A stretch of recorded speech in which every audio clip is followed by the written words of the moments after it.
this is a crowdfunded stream. I don't do any paid sponsorships or take any paid sponsored time.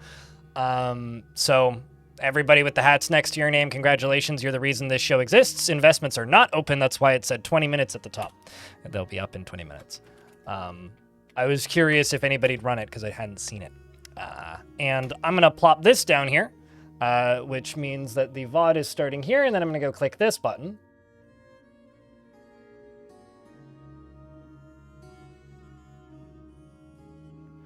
And we are now recording. So if you want, you can say, hi, VOD, or hi, YouTube, or whatever. We're also streaming on YouTube, although I do remind everybody that if you are watching here on Twitch, you will get much faster response times, just purely due to the fact that, Twitch chat is significantly busier in almost every way. So I generally prioritize the busier of the two chats. If, however, you know, I need to close this window for a second here and fix something because I've got some windows overlapped in an awkward way that I can't close with a full screen application. There we go. Now they're closed and that's fixed. If you would like, faster responses, watch on Twitch, but at the end of the day, watch wherever's convenient for you. However, this, which I now closed, God damn it. Today is not my morning, chat. Today is not my morning. This right here in a second when I link it will be a link to the YouTube stream. If you could go leave a like on it, that would be very helpful.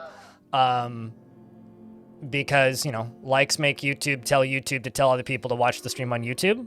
So here it is to the YouTube folks and to the link to the YouTube folks, to the Twitch folks, and to the YouTube folks. Here's a link to the Twitch stream if you would like to lurk there and help boost the numbers there as well. Because it does work both ways.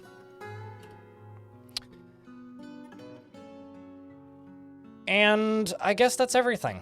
I should probably shut up and quit rambling and go play the video game, right? But it only costs you, here on Twitch, 1 penny to get number 1 on the bits leaderboard, and 1 gifted sub to get number 1 on the gifted sub leaderboard, because we're at the very beginning of the week. No. Okay, fine. I could sit here for another 30 minutes if you'd prefer. No. Did you not want? Did you not want me to go play a video game?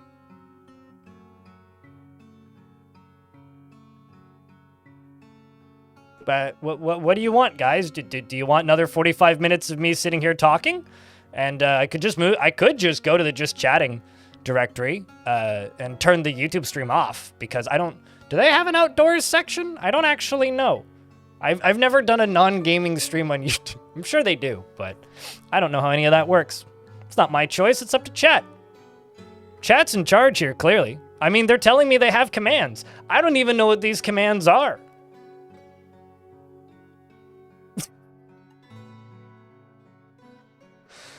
Let's play some Dwarf, shall we? Cheese for everyone! You know what's funny? Not John? My username is about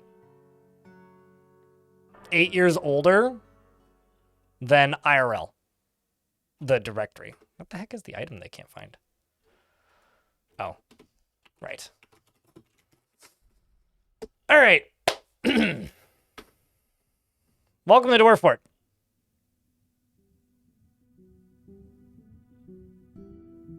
Yay, logic number is like finally made me happy. I can feel less empty now that there's somebody on my leaderboard. Appreciate you. I'm a little bit too far over. Like, this is the problem with the green screen life is suddenly you realize, I don't need to worry about where on the screen but the things are. They're all in the right spot all the time, right? Crypt beer. Right. Whitcode, thank you very much for the 45th month. So the named dwarves currently in the fort, I don't think redemptions are open. I need to go enable that. Are also, Cajun Bard used to be rich, so congrats by the way. That is a lot of time that you have to spend watching this stream to be able to used to be rich. Corpse Man, who's not dead yet somehow. We got YouTube and Bastet and Kartoch, as well as Greg and then some. We got Josh the Second, as well as Bones Jonesy, and Man O Peace for 20. As I scroll down, we got Belug. We've also got Raikalu, and we've got Zacher. As I scroll down a little bit further, we got Sideburns and Sedge 100, and Romanoid Trall, and Glibjo Mama. We got our Queen Deucim, who's kind of pissed, actually. I should probably look into that a little bit. We got Lightning Roger and Ilmirin, as well as Blue Ice, and, Radbug, and Origin 64. We also have Enter Bunny, and For the Hort the Second. We've also got Tapioke, who's grown up, was a kid when Tapioke was originally named. Some otters. I'm trying really, really, really hard not to hiccup right now.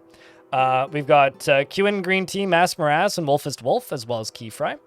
And George and Leo R. We've got Nate and Journey, and No Food 36, as well as Raging Cave, and Nestor, and Mouse Beater. We've also got Stonecoat, Forest Owner, and Mathalek, and Hilmar, and Tim Betchelder, and Clockwork the Second, Logic No, Red Fogel the Second, Kid Tory, and Hashtastrophe. Next up, we got Swaggin. We've got Delkin, and Alluri, and Freeways. You know, I've had forts that are really big. We've got Ivara, and these really big forts have sometimes had like 4 times the number of people named in them, and it takes way too long to read them. I don't know why I do this at the start of every stream. We've got Zalvi the Second, Flame Thief, as well as Spitalier, and Birdcatcher, and GIC, Sharpshooter, the kid who also grew up in this fort, Bioactive, who was a kid who grew up in this fort, Attis and Nish and all these other kids here have also grown up in the fort. All those peasants, anyway. And then we got Methlick the Second and Believer Grimm and Armitage and Lil Baza, and I think that's everybody. What's up, Pirates Titan? You're still alive? You are still alive. You've been the mayor for a very long time. Like, I wonder if you have a happy thought about getting elected mayor, because you have to have been mayor for a real long time. Probably not, actually.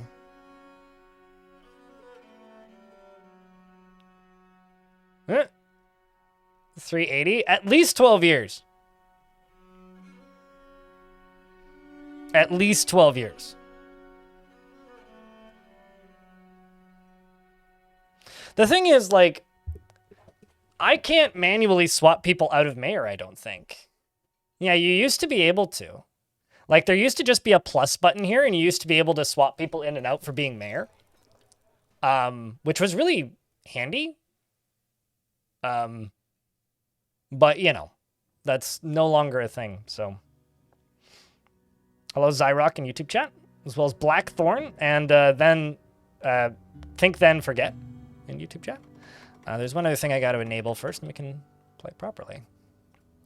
But yeah, today plan is same as last week, I think. We're either just going to play a bunch of Dwarf Fort today, or we're going to play Dwarf Fort and then Star Sector. It kind of depends on the vibe towards later in the day. There's been woodcutters in the fort for a while, actually. Which one would you like?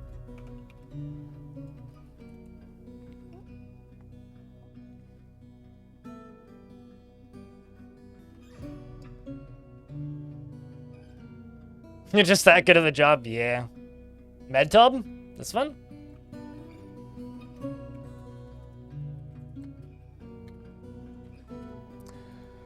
A devilish, not to be confused with a devilish-ish, is completely unfazed by the thoughts of others, is extremely confident in his situations requiring his skills. He is sometimes cruel. He is sometimes cruel and doesn't stick with things even if minor difficulties arise. He is somewhat fearful in the face of imminent danger and is slow to trust others, is somewhat quarrelsome and is bothered by this since he values friendship. He has a greedy streak and can sometimes act without deliberation. Tends to be a bit stubborn in changing his mind about things and is often nervous. And he tends to do things correctly each time, and he tends to assume that the worst of 2 outcomes will naturally be the one that comes to pass. He tends to avoid crowds and doesn't handle stress well, and tends to avoid physical confrontations. He works to square his natural tendency with his respective martial prowess, and he has a tendency to go it alone without considering the advice of others, and needs alcohol to get through the working day. And doesn't really care about much anymore. Dreams of mastering a skill, and personally sees peace over others as power over others, not peace, over others is something to strive for, believes that it is important to conceal emotions and refrain from complaining, and likes Pericles, and Nickel and Christocola, I'm convinced I'm saying that wrong, Sheep Hoof and Leopard Gecko Tooth, as well as Pleated Gibbon pleated gibbon, parchment, and the color raw umber. Bucklers, bins, and crutches, and bilbus, bilus for their ability to swing. I know that's a monkey, but anyway. Through the trees, and the sound of the euphoric butterfly, and the sight of the meandering lyrics. You like mumble rap. And when possible, prefers to consume apricot wine, or apricot wine. And you hate something, and I didn't click it quick enough to see what it was. Absolutely hates leeches. You have no family, but you do have some friends. You're a member of the sect of Amethyst, worshipping Bur, god of wealth. So my plan for this week with this fort is to finish this fortress. The whole gimmick and the shtick of this fortress started off as one thing and has become another. If you're curious about what the other thing is, you can just type in ! Goal. But if we scroll down a wee bit, you'll see that we have this over here. And this is a pretty hefty little construction here, which I've slowly become happier with as I've worked on it. It's still not quite there yet, but we're getting there. I kind of want to dig down one layer further down just to make it a little bit bigger, and I want to have, like, maybe put some lava in the bottom or something. But over here, we've got Forgotten Beasts. Now, these Forgotten Beasts are going to be made to fight demons in that arena. That's the plan. Also make aesthetically pleasing builds. I mean, Dwarf Fortress is kind of like... How do I put this? It's like an MMO. When you get to endgame and you know how to play it and you've kind of done everything you want to do at least once, it rapidly just becomes a game of how can I make things look cool? And I think that's a lot of fun. I do. So I'm happy to help, dude.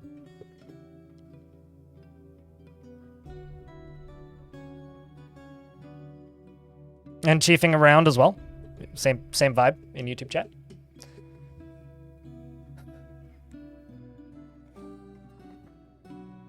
So yeah, that is the plan for today, is to work towards finishing the fortress, while at the same time making my leaders a little bit happier, because currently they're not that happy. The other thing I need to do is I need to grab a new military leader, because unfortunately in the last stream we lost my military leader, which really bums me out. So, you know, can't win them all, and sometimes the great dwarves fall. Let's make Birdcatcher the leader of this squad. But, you know, we've got slowly growing militia still. What got them? Siege, poor timing and line of sight, and charging an entire goblin army on their own, and this. Got them. They're in here somewhere. Rip. Did Katten die? Are you still calling them Katten because I said I will never know what you're talking about when you said Katten? No? Shy Pandemonium's still alive. My eyes may have just glazed over when I was reading their name, but no, they're still here. Still here.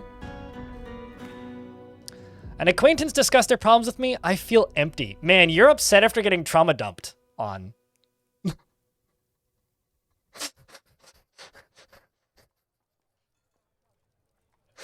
Well, it's time to change your name to Cat and Pandemonium, then. Yeah, right?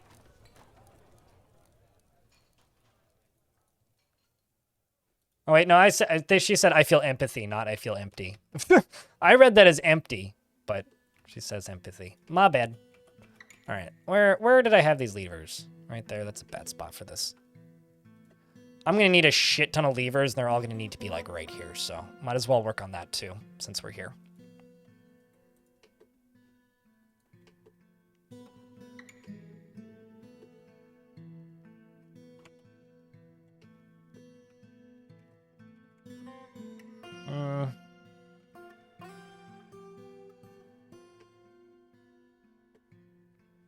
I could just go from here.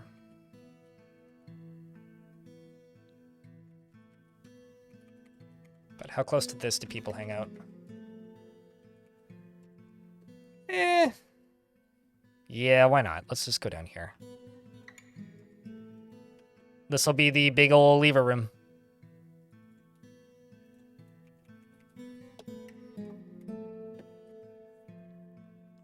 Okay, so let's see what that strange mood needs.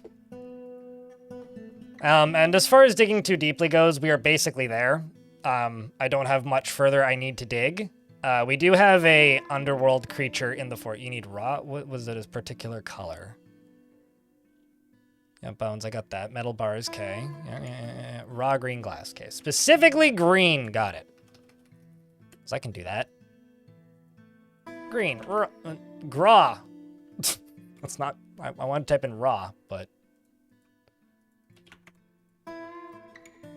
that is probably what you need.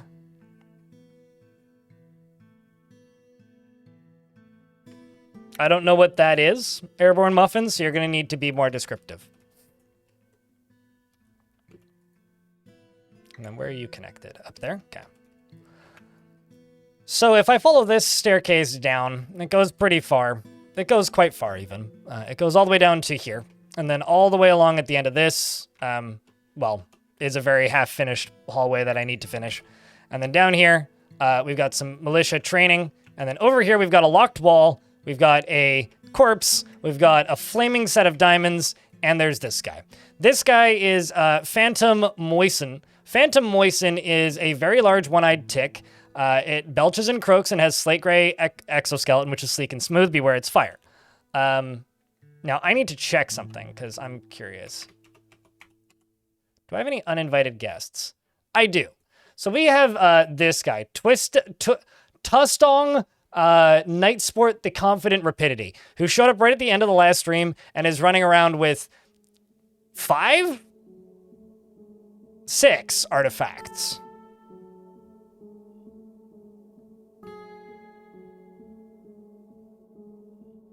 You were so proud. I've done that a couple times. You have to have more than 99 because it can't like adjust the size of the UI to fit more numbers. Yeah, I mean, obviously you can't really do much with most of them, but currently he's running around dual. I think it's a he. Yeah, he's running around dual wielding a friggin' sword and hammer. So I would like to catch this guy, but he's very, very interested in like beating the crap out of the local wildlife and not, in fact, doing anything of value. He's killed a bunch of kobolds. I think he like exterminated an entire kobold family. So yeah, we're gonna have to figure out what to do with him. I would like to catch him because I think that would be a fun thing to put in the arena. The problem is he's like kind of uninterested in actually coming into the arena.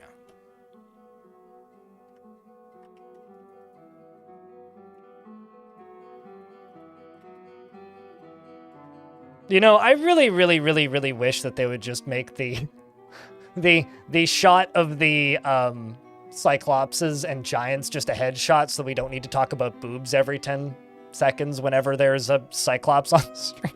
It's honestly my only real issue with the art of the game right now. It's like, man, it's just... That's all. It's just...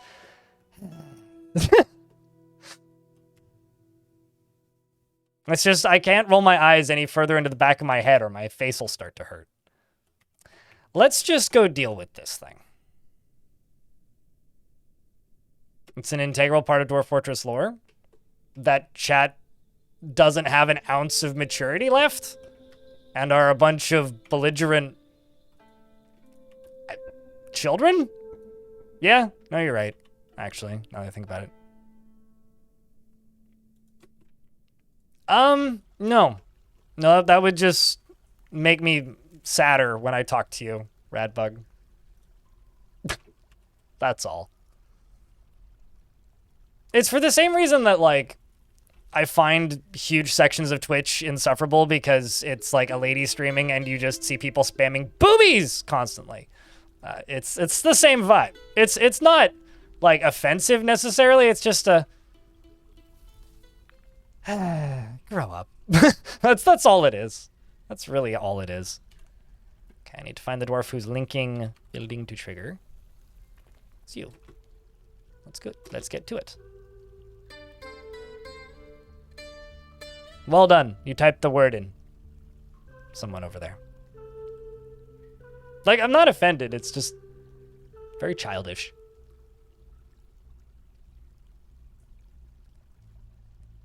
Press escape.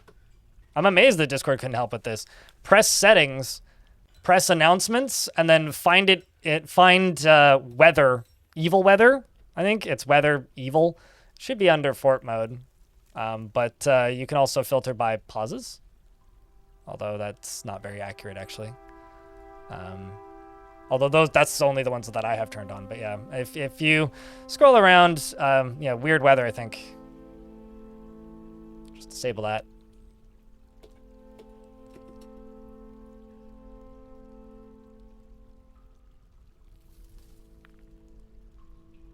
No, I'm blind and you are just some eggs in a pot. Are you eggs on Discord? Like, is that your Discord username? Okay, gotcha. Well, hi, eggs. It's good to see you. the all lowercase name is throwing me off. Well, not throwing me off, but is hard to parse.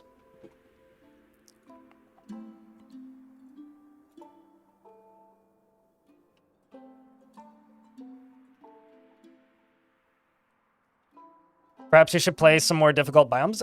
Weird weather is actually like shockingly rare, oddly enough. It kind of is shockingly rare, because in order to get weird weather, you need a evil biome for one thing. And not only do you need an evil biome, you need an evil biome that also just happens to get evil weather that is detrimental, and sometimes it's just like game-breakingly bad or annoying to deal with. But it generally only shows up in haunted or terrifying biomes specifically. That sounds like it must be a trait that's very common to the world that you happened to generate then, some otters. Because like I've had ones where like every world that I go to has some sort of equivalent of that trait, and then I've had ones where, you know, just kind of find nothing. And it, you know. You've been a VOD watcher until now. That's maybe, you know, that might be like the one true great mistake of me posting all my VODs on YouTube and making them so readily available is some people think that they need to catch up. And then they go watch all of the VODs that I've ever done before watching my streams. And so it's like the onboard process for this channel on Twitch is like 2 years. It's like, well, in several years, they might tune in. All right, so because that top door is closed, I can just turn this off and that should just get built. Yeah. Even with 2x speed, I mean, just don't tell them that there's like 4 years worth of VODs on my main channel as well. Darius, thanks for the first gifted subs of the week.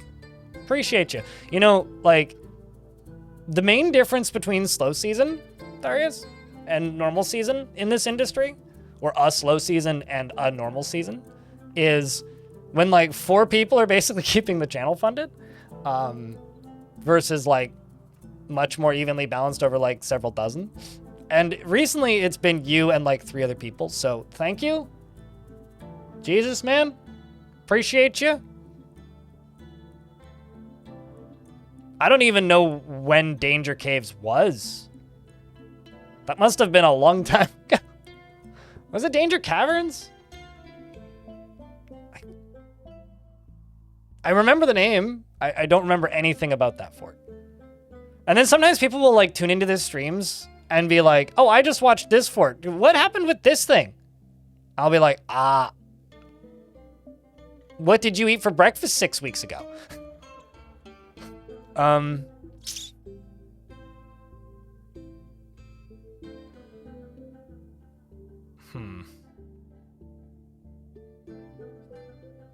There is nothing insulting about you watching the way you like to watch. As long as you're not telling me about how you're, like, pleasuring yourself to my streams, I don't really care what you're doing. There's some things that are too much information, but I don't know. Most people use me to fall asleep. So I assume I'm very boring. I was going to check something, but now I'm not sure what it was, so.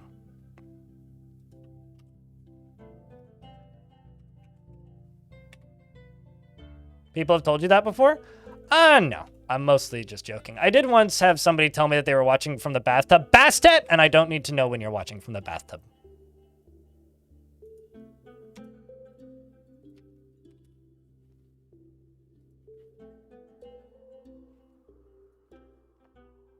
And if you are watching from the bathtub, please don't drop your phone. Especially if it's not waterproof, and especially if it's plugged into the wall.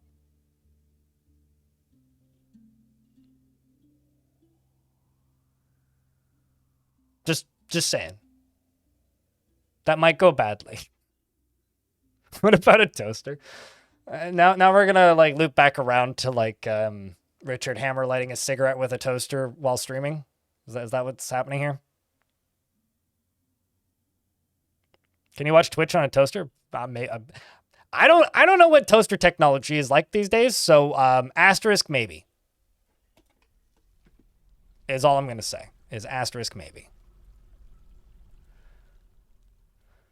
Bioactive comes running through. Would you be any good in the military? You dream of mastering a skill? You know, you grew up in this fort, and honestly, I think Bioactive would be pretty good in the military.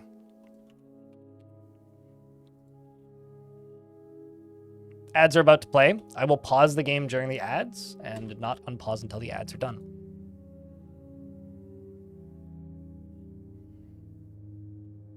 I've been told by a few people, Strixa, that one of the weirdest things is hearing me talk to them in the past in a VOD whilst sleeping. I've had multiple people tell me that they've had that happen, where they were like watching a VOD from 8 months ago or something as like background noise for sleeping, and then wake up to the sound of me talking to them. So I thought I had the game paused. True story. Not really a flashback, but there's a guy who rides up and down the road here with a speaker behind his bike that's like the size of the sort of speaker you would have at an actual concert at full volume playing music. I really don't mind when he does it during the day, but a few nights ago, it was I think Saturday night, he rode up my street and I had my window open a little bit for some fresh air, and I was sleeping. This was like 2:00 in the morning, and suddenly I got Hans Zimmered out of bed, and that was one of the scariest moments of my life. I literally Shazammed it because he like pulled up at the light because it was a red light and there was a car driving across, and so I reached over, grabbed my phone, and hit Shazam because like I think this is Hans Zimmer. What the fuck? And checked it, and it was from the Inception soundtrack. So he was listening to the Inception soundtrack at 2:00 in the morning at like maximum possible volume, and I was woken up by. It's a very effective alarm clock. I don't like that guy very much. I don't know why I felt the need to share that just now, but I needed to vent that. That was distressing. What a nice awakening. I mean, I guess there's worse things to wake up to. At least you're not going around playing air raid sirens, but Jesus Christ, man. Shoutouts to this child carrying a copper door.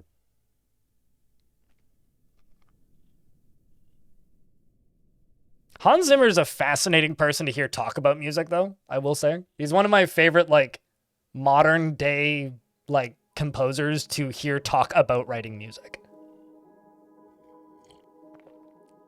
I don't know where that goat is going, by the way.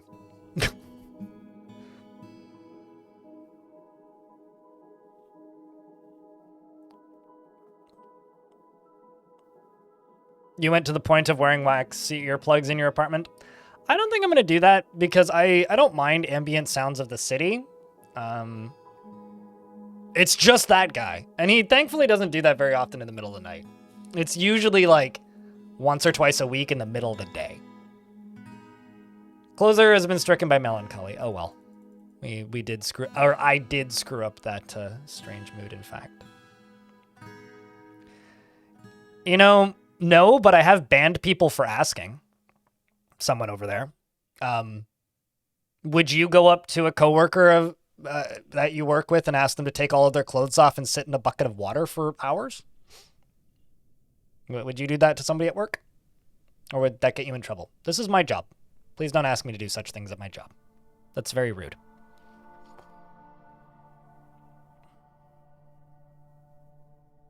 Like, fuck off. Is the polite response to that. But the echo is insane. Ooh, you need some trees. Just need some greenery, some plants, some grass.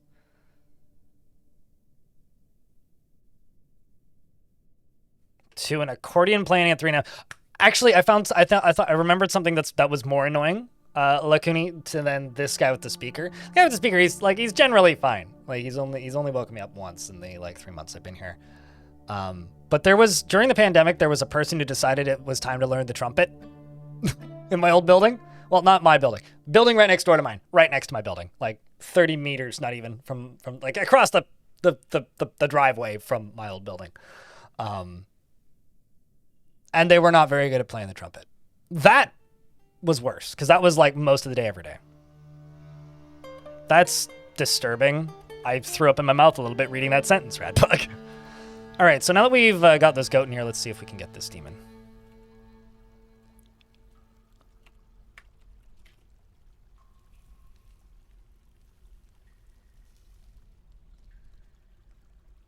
Yeah, okay, that would... Yeah, I too would wear...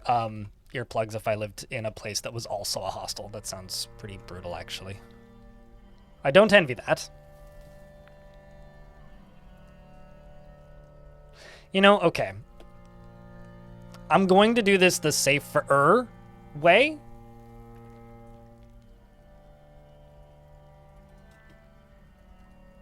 I'm going to put one more door in here so that the dwarf has a possible actual escape. Because this creature that I'm trying to catch is a very large one-eyed tick.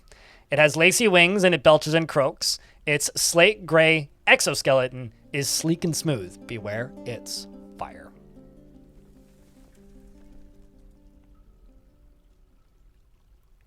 You know, I'm not a big fan of silly food arguments with no context because I think they're just starting arguments for the sake of arguing.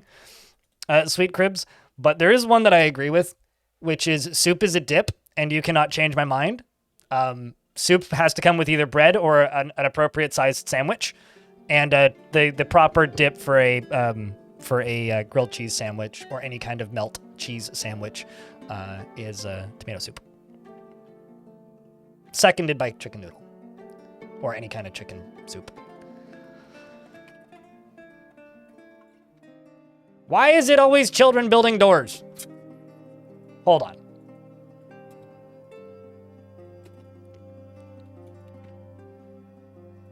I don't want children building doors. You move too slowly with the doors. I need an adult with some actual, like, muscle mass.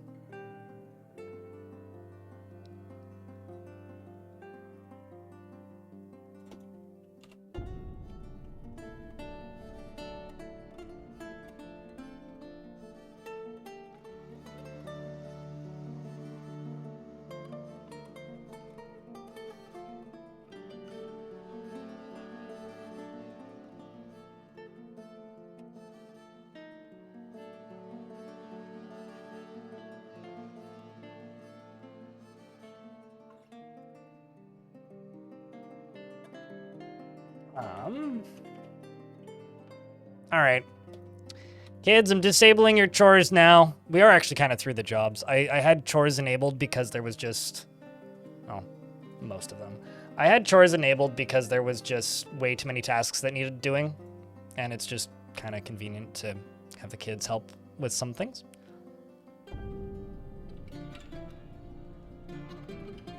But let's just bring those back. Okay. Now...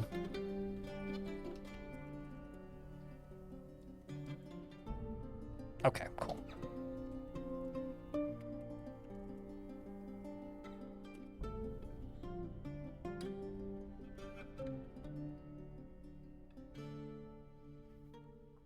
I mean, I would call cheese soup and fondue two different things because there are cheese soups that are not fondue. So I think this requires some specificity here, right?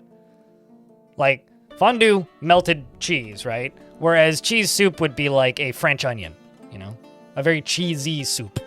Or maybe cheese soup versus cheesy soup. Although I did state that they're dips, so they're all actually dips. Did they cancel that again? God damn it. What did I do? No, just nobody picked it up.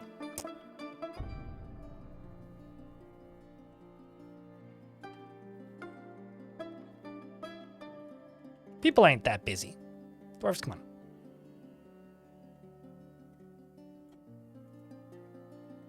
None of the burrows are on. I think actually what I'm going to do is I'm just going to only put the kids in this one. Turn those on. Actually, also maybe the king and queen.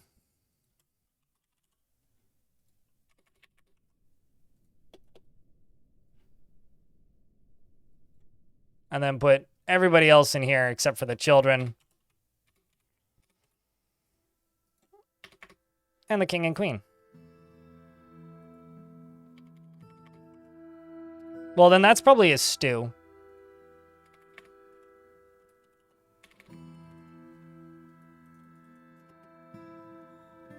Hello, Elfie. How are you?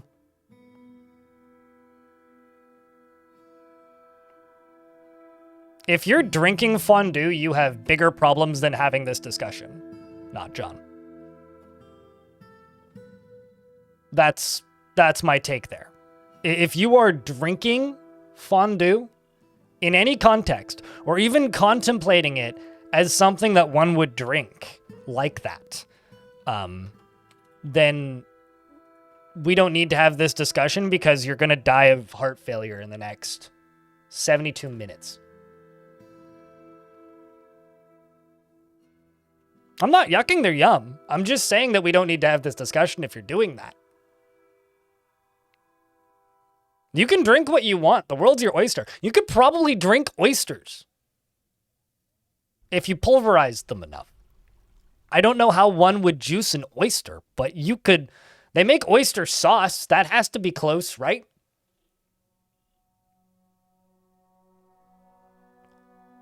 Aw, what a lovely gift.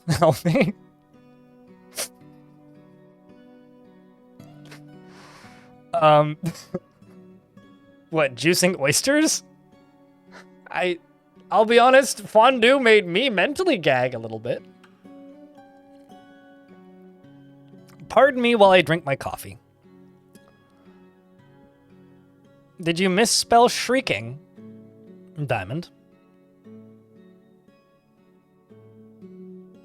Yeah, I mean, if the only person you're hurting is yourself, then yeah, I guess more power to you.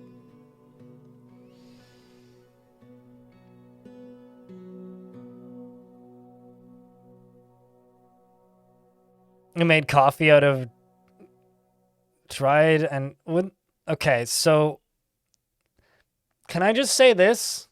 Did he mix it with coffee? Because if you're not mixing it with coffee, isn't the main ingredient of coffee coffee? So if you're not putting coffee in your coffee, it's not coffee, okay? So thus that would be escargot tea, which is worse, but I don't think that's how coffee works. Speaking of how things definitely do and or do not work, who thinks the dwarf whom I make do this is gonna die? Of course it was horrible. The fuck?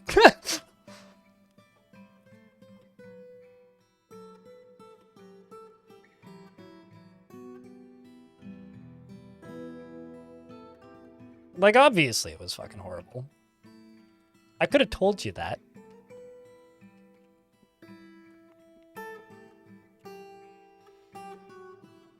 Well, YouTube's gonna die then. YouTube, do you think you're gonna live? Also, YouTube is commenting that egg salad requires tomato soup.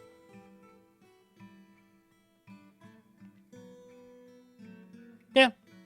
Egg salad, tomato soup, and a grilled cheese sandwich, and you got yourself a good sicky meal. Or meal to have while it's sick, or cranky. Elfie, that's my prescribed recommendation for you. That's just how you make shitty spaghetti edible.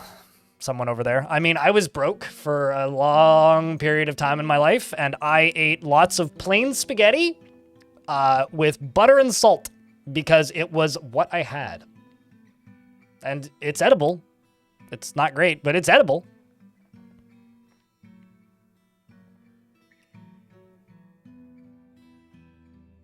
You came for Dwarf Fortress tutorials. I'm not, I know I'm the guy who made a lot of tutorials for Dwarf Fortress, but I like to think that I have more character and personality and reasons to be watched as a person on the internet than just, I mansplain the dwarf fort. I mean, I do, and I will. So let me know what you need, but I feel like the side benefits, I also have nice hair. Aw, thank you. I feel like the side benefits are what make the work compelling.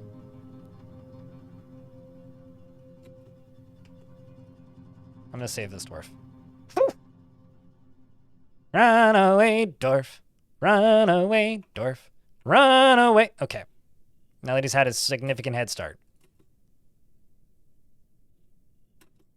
YouTube lived.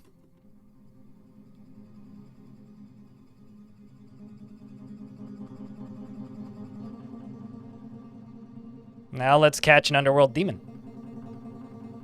As we've caught so many before it. Go eat the goat. Go eat the goat. Well, I go pull this lever.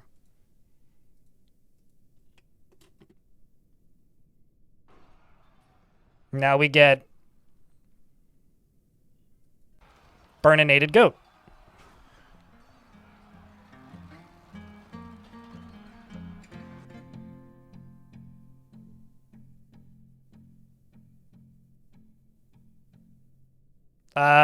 Probably.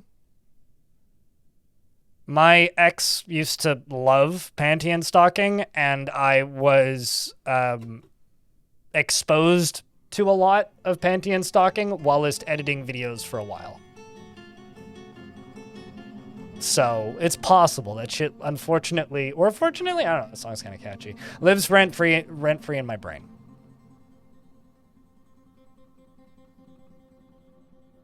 I'm more than the sum of my tutorials? Aw, thank you. You're more than a Dwarf Fortress tutorial. You're more of a Dwarf Fortress masterclass. Man, I wonder if I could pitch that to masterclass. Maybe I should try. Wouldn't that be funny?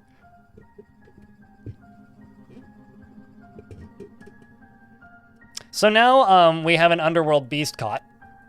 So the question is, what do we call it? Because the rest are all forgotten beasts, right? Like, this is FB 21. Okay, well, this is FB 22. But, what are you then?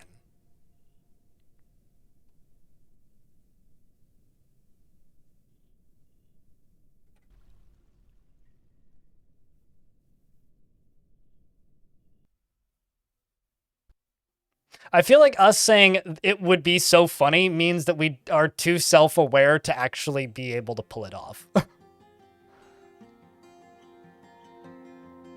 Spider Clown 1. I mean, I could also just leave it as is. So it wouldn't be considered a demon. Because it's going to have to fight one of the Forgotten Beasts. Bug 1. I think I'll just leave it for it. I'll think on it. We'll see what we end up titling those. All right, well, now that that thing is gone, I think I have a hotkey for this. Yes, Control F2. So now we can go over here. We can get Tun's body out of here. And we can go back to what we were doing, which is digging too deeply and greedily.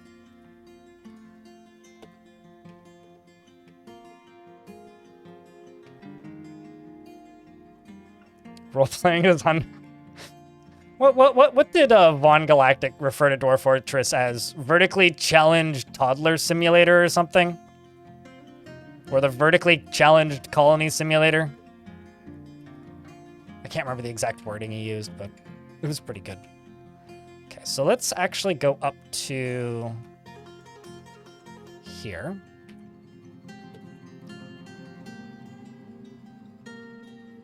And click that real quick. I wonder if we'll get a patch this week. I hadn't actually thought about it much, but now that I'm thinking about it, was it last week that we got the last one? When was the last, like, mini patch? It was April 2nd. We might. It was April 15th? If they're actually sticking to this bi-weekly kind of schedule... Huh. I hadn't contemplated that. Feels weird for DF? Well, it's not that there's so many patches. We've actually been getting patches this frequently for a while. I know this might sound shocking, but we kind of have been. It's just specifically been, like, all in the beta branches, right? Like, basically throughout adventure mode getting updated, we've been getting patches this consistently. It's just not been the main branch, is the main different factor. It's tax day, so the day that everybody's taxes need to be filed by, Darius? Or the day that you got your tax return? Because our taxes need to be filed by the last day of April. Oh, really? I didn't realize you guys had that earlier than us. You have until April 31st here, unless you do quarterly. Then it's slightly different, but I don't file quarterly, so...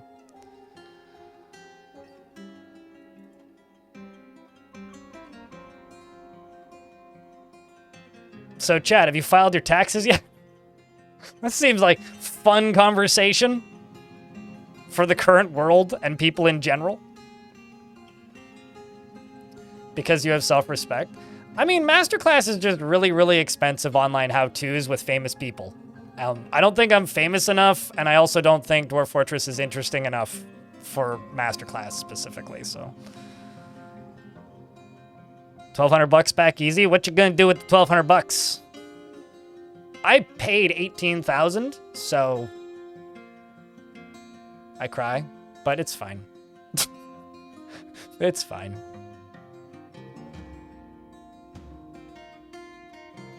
Dental work? Yeah, there you go. I should probably do that, actually. I need to find a new dentist out here.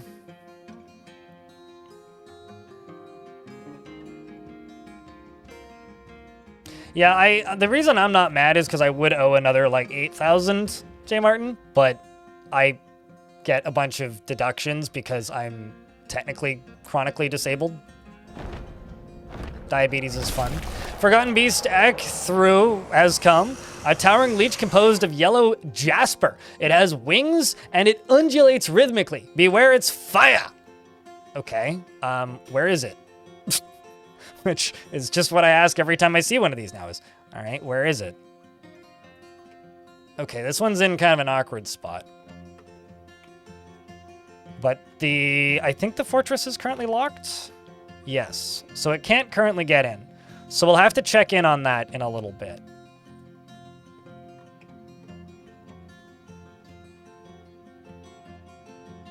You paid to extend your tax return? What does that mean? Like, if you owe money, that's not a return. But...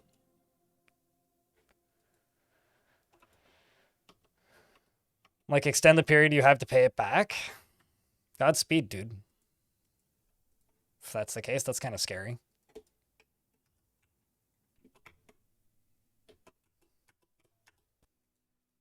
Just gonna... ooh, can I do that? Hold on, I need to see if I can actually do that. Yes, I can.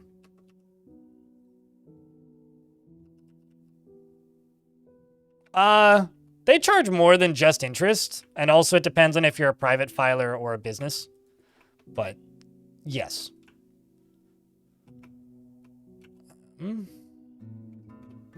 I've never not filed, so I've only ever filed.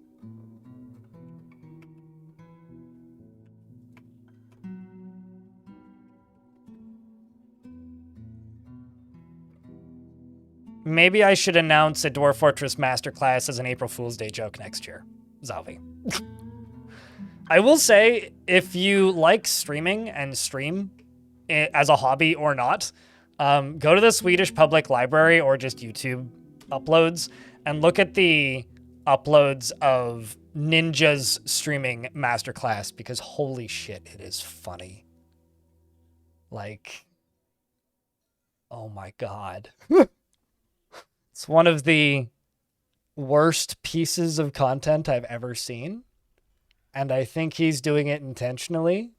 Like, it's just hours of him just taking the piss.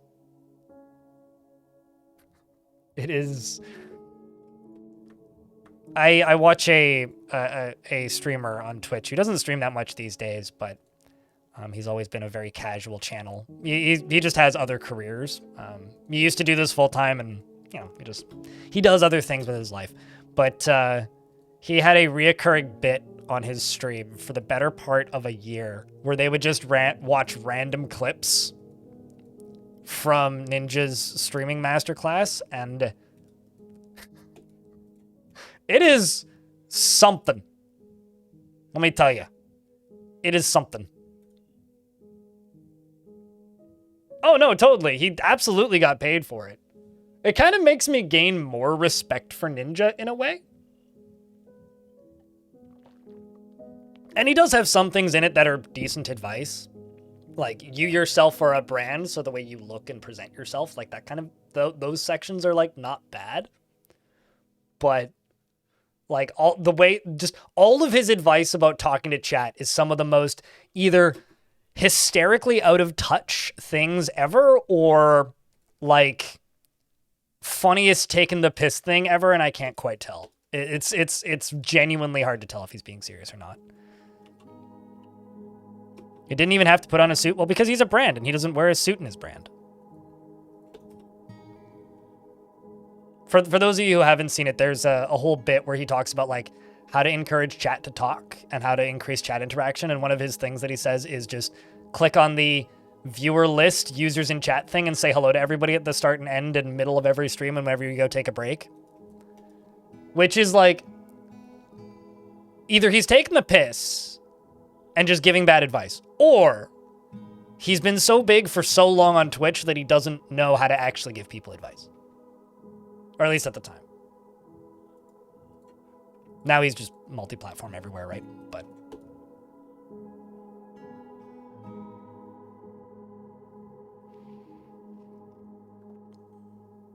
But only once, and that was because if I had filed, I would actually have had to pay back so much, I would have not been able to pay rent or groceries. Yeah, no, I mean, there's definitely reasons to delay filing, but hold on a second. You guys probably don't hear this, but I'm getting this weird buzzy echo. I get this weird buzzy echo if my closet's open while I'm sitting here. I'm not sure why.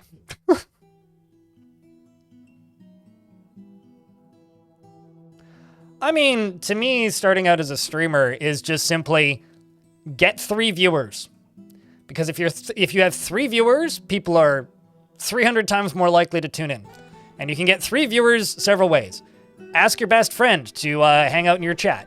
Ask your mom to hang out in your chat. Grab your phone, your other computer, and your tablet, and like lurk in your own stream. Like just boost your view count until you're like 3 to 5, and then just ask a friend to talk in your chat. That's how you get started with streaming. If you have 0 or 1 viewers, nobody will tune in. And then just stream a lot.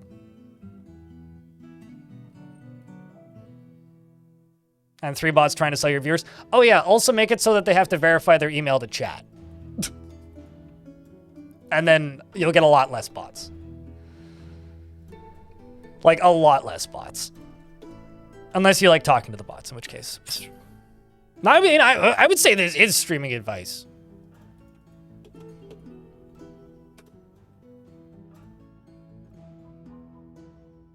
February, you did your taxes? Yeah.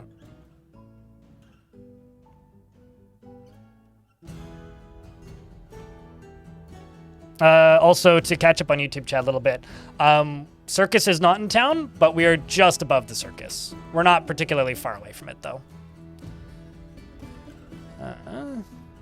But the goal is to, if not be in the Circus by the end of today, then to be in the Circus by the end of tomorrow.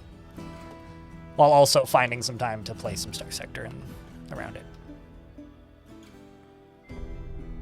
I do have 1 demon, but that wasn't from the Circus. It was just from the gem tube.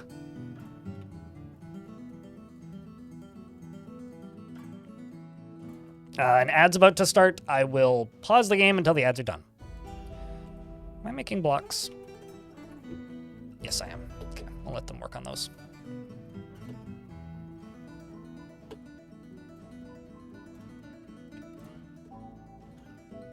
Tygo, it's good to see you. Hey, chat, if anybody's feeling generous, Tygo needs a sub.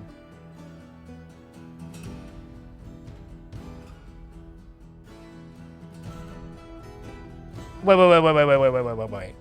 Who lives just right down the street from you? Highlander Estiel?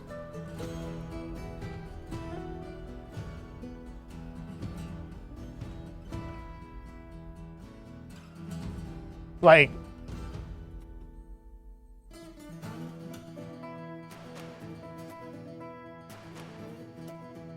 Ninja? Really? I was gonna say, tell Tyler Blevins I said hi. But okay. I doubt he would remember me. He's one of those people who I met, shook hands with once, and then he got really famous like a year later. He was just like a once Halo competitive person who I vaguely knew, who was like getting big, I guess, in Battle Royale games one year. But one of my, speaking of like, I guess big streamers, or at one point big streamers, one of my moderators went to high school with I'm a Cutie Pie. If anybody knows who that is.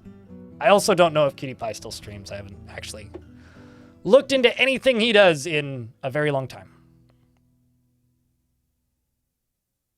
Can I shake your hand too? I want to succeed in life in the next year. Are you implying that me shaking your hand would make you succeed at life? Success is like self-defined. Like for some people, success is never paying taxes and never getting a job, moving into the middle of the forest and like taking up a career in trapping and living off the land.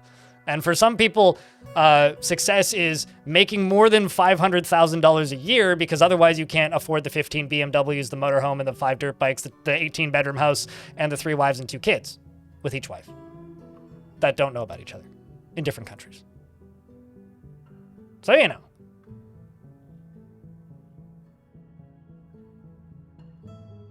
We all have our own definitions of success. My definition of success is being able to walk into the grocery store and buying whatever the hell I want and then walk out of the grocery store without looking at how much I paid for groceries.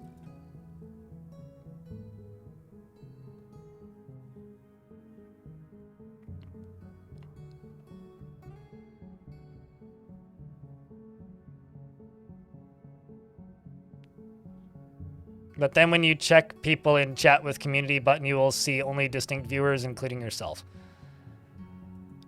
Yeah, okay, so the reason I talk about, like, pushing your view count above 3 is the likelihood of people clicking on your channel, because it's all, like, based on channel ranking in the directory, right? If you have 1 or 0 viewers, it's much less likely somebody will click. It doesn't matter if there's actually people in the chat. Do you have Aldi's in Canada? No. At least not to my knowledge. That's all I'm talking about. It doesn't matter, like, what they actually are. I mean, the way I got into streaming back in the day, and I've told this story a trillion times, is I just would...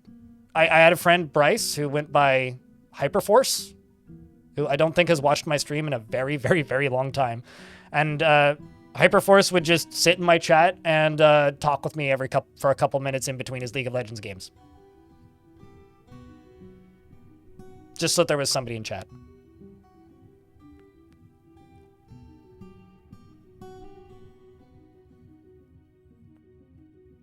And then getting them to not say no. Hey, you know, it's all about small goals, right, Riley's? Small victories. I will also say this. Do not apply for affiliate. Do not. Just don't. You should not go for affiliate until you have enough viewers that you will get the payout the month that you get affiliate. For 2 reasons. Reason number 1, you don't want to give Amazon money for no reason. And if you have 2 people that subscribe to you and it's going to take a year for you to get the $50 payout, you're just letting Amazon make money off of that for no reason. The second reason you shouldn't do it is the second you become an affiliate, you have to worry about ads and ad breaks. And trust me, when you only have 3 people watching, you don't want that minute and 30-second break every however long. So, no, don't apply for affiliate. Unless you literally just want the emotes, in which case, well then, okay. But largely, applying for affiliate is a bad idea until you can get the payout the first month.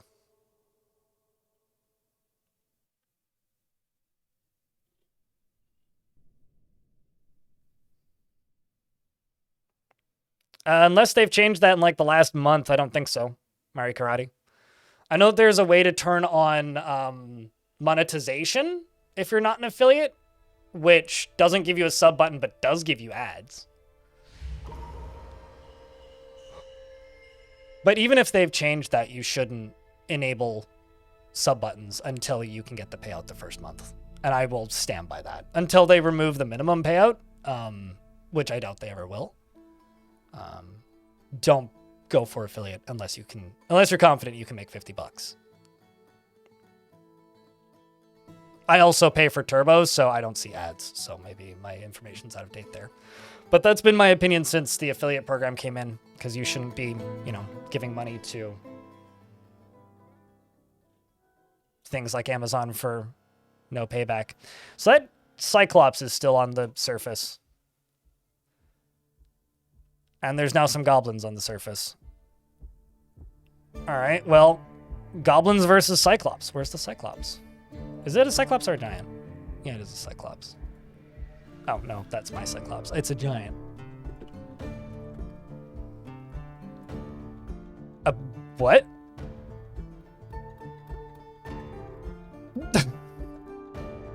How did I... Okay. I guess we caught him. I didn't know I still had these traps. I thought I got rid of these a while ago. I'm just gonna queue these up to be deconstructed so I don't forget. Hold on. And then also unforbid all these. Hey chat, remember what I was talking about earlier with can't find my zombie? Remember what I was talking about earlier? It's fun. Do streamers get more from Turbo or subs? We just get the ad revenue that we would have got if you have Turbo, which, for reference, I get about 4,000 views a day, and it's a sliding scale because it depends on how many ads are being sold and the time of year, so the price of the ads. Right now, I get about $12 a day in ads, so I make almost nothing off of Turbo. If, like, 3 people subscribe, I make more than I would in ads. In December, I make quite a bit more off of ads.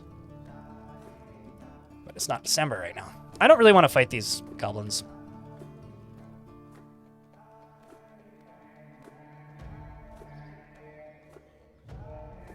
Oh, I'm just saying that, like, I really wish that the sprite was closer zoomed in on their face so that I didn't get to see chat's belligerent immaturity every single time a giant or Cyclops appears on screen. It just makes me roll my eyes and go, oh, this is Captain Underpants level of maturity. Which, is fine. It just makes me judge you. Y'all a bunch of children, is all I'm trying to say. To quote Alba, does your mother know? We've got a armorer. Oh. I'm suddenly very tempted to try and break the game.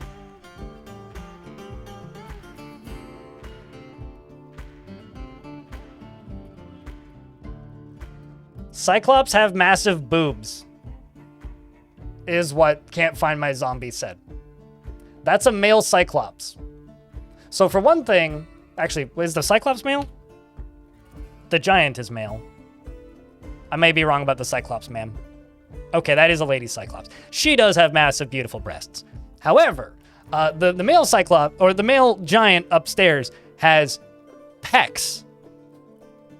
Now, if you want to talk about his nipples, that's something else, okay? You're more than welcome to talk about his nipples. But, moobs, there you go. Now we're speaking with proper English. What the fuck am I talking about?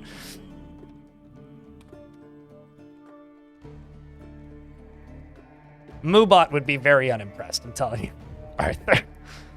I need to put this fire out.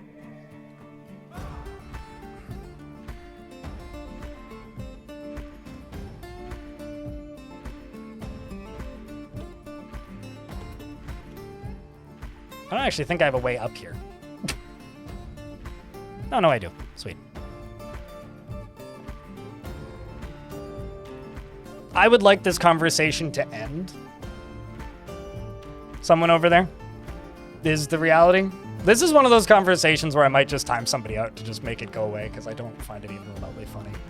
I'm sure chat finds it hysterical and y'all are laughing your heads off right now and think that this is the funniest thing you've seen since... I don't know. Life isn't very funny these days. So this is the funny thing you've seen since you've learned that humor exists. And I'm sitting here going, y'all are obsessed with tits, I guess. Here, let me just throw the booby joke in chat because I have one.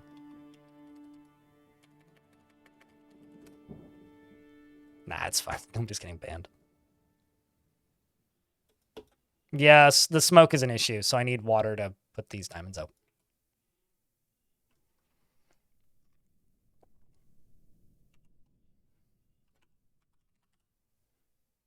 Because some lava was released there a while ago?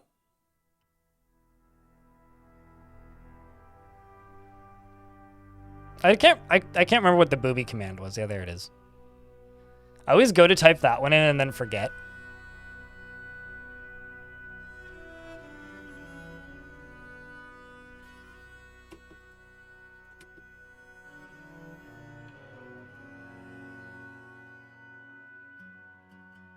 I don't think that the bird tit exists in Dwarf Fortress now.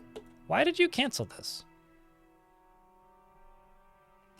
No, but I am going to time you out for 10 minutes.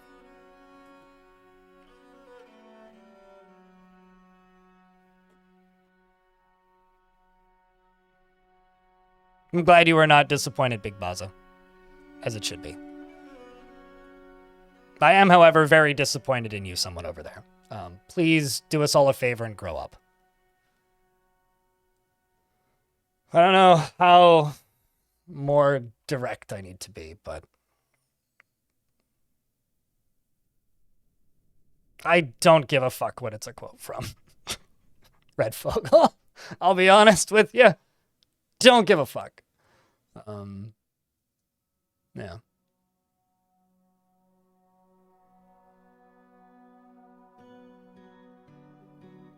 Also, what Patrick King said in YouTube chat. Don't forget to leave a like. They can cancel jobs because of smoke, yeah. It's kind of a pain, but...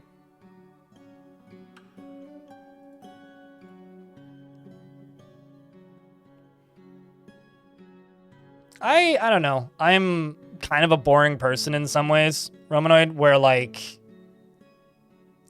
I have a certain level of tolerance for childishness, and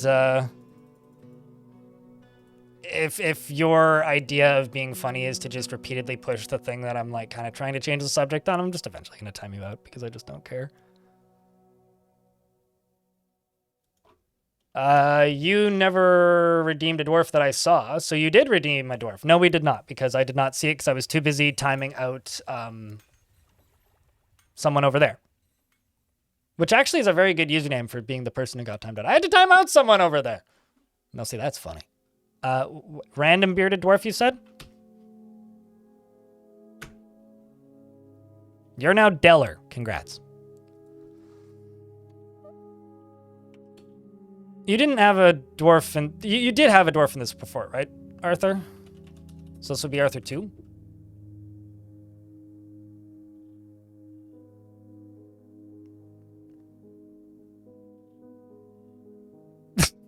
Brian in YouTube chat. I'm joking about the chickens, for one thing. But progress is okay. I've got a, what's the word? Some random Amazon branded, little smart thermometer on the roof. And I'm going to leave it up there all summer and see how hot it gets up there. Because if it gets too hot up there, I ain't putting a greenhouse up there. But, that'll happen next year. It's not something well, maybe towards the end of the summer. I've got a lot of renovations and things I got to do in my apartment this year, which aren't cheap, like installing screens and fixing things and other stuff. So next year will be the year that I can afford to buy a bunch of wood and build raised beds up there. But I've basically been given the okay go, so nothing's happening this year. But I do have tomatoes on my patio and a bunch of salad greens and stuff. There should be pictures on the Discord, I think. This dwarf is constantly ablaze with feelings of lust. And is single. Got it. Is bashful and finds humor in most situations. Is sloppy with his living space and does not easily hate or develop negative feelings. He often feels discouraged and he tends to avoid crowds. He is rarely happy or enthusiastic, and he is conflicted by this as he values parties and merrymaking in the abstract. He doesn't seek out excitement and does not go out of his way to help others. He is troubled by this because he truly respects sacrifice. He doesn't mind a little tumult and discord in day-to-day living, and he is conflicted by this as he dislikes this sort of concealment. No, I see where I missed it. He tends to not reveal personal information, though he's conflicted by this as he dislikes this sort of personal concealment in the abstract. And he tries to do things correctly each time and is stubborn and in changing his mind about things, and has a greedy streak and needs alcohol to get through the working day. Dreams of raising a family and personally believes that those who sacrifice for others should be deeply respected. Respects perseverance and doesn't see value in holding back complaints and concealing emotions, and finds romance distasteful. Likes native silver and bismuth bronze and moss opal and coral and the color russet and bucklers and flasks and blue peafowls for their enormous fantails and the words of the fancy meditations and the sight of the silkiness of festivals, and prefers to consume oyster, quinoa beer, and spelt flour, and hates mosquitoes.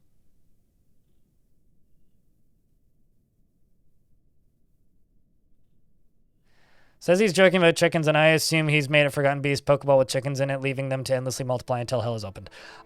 So a while ago, I joked because, like, I've been given the okay go to grow stuff on my building's roof by, like, the other owners in the building, and we might make some sort of, like, communal growing setup similar to what I had in my old building. And I joked that the next thing I need to do is I need to convince them to let me put chickens on the roof as well. But that was a joke and intended to be a joke. And somebody in YouTube chat just brought it up. That's what I was referring to. Elmiran.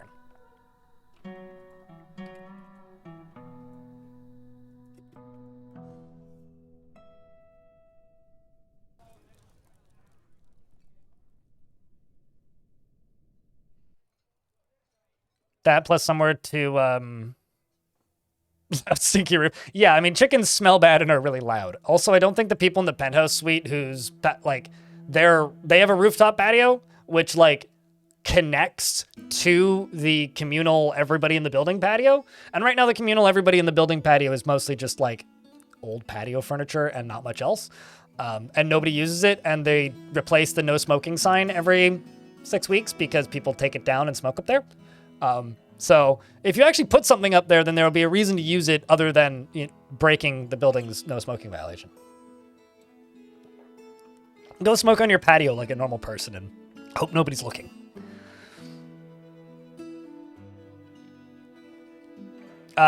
More than you could probably have. Well, actually, it depends. How strong is hell? Oh, shit, that's a lot of water. Well, that's exactly what I need. Put that fire out eventually, please. Please? Yay! You put the fire out! Hallelujah.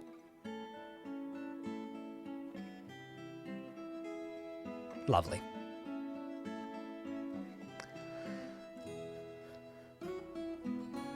Although I will say this is also a joke that probably will not happen most likely, I almost guarantee it, but I would say there is a significant, if not, well, maybe not significant, a slightly higher chance that I could theoretically convince them to put bees on the roof than chickens on the roof. So when it comes to dumb things Blind could put on his roof, I would say bees is a more likely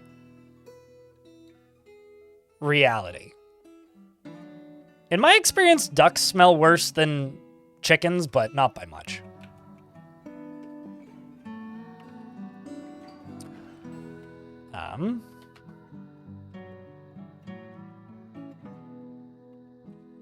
Where I know I had a hotkey for that. What was it?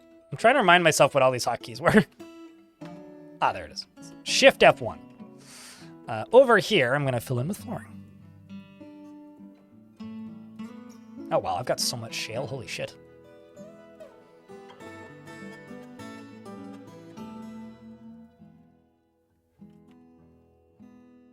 Chickens and bees on the roof it is. You know, we can all have dreams, right? What's life without a little bit of dreaming? And to me, that's my dream. It's chickens and bees on the roof.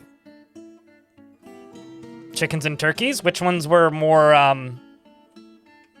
tolerable is maybe the wrong word. Which ones were more pleasant to be around? The chickens or turkeys? Because turkeys on the roof sounds really funny. Although they would not have enough space. That's the other thing. There isn't enough space on the roof to, like, ethically raise chickens. And it's like, if I were to have chickens, I'd want them to have some space. And, you know, like grass. And you don't want just sad chickens. The chickens were better in general.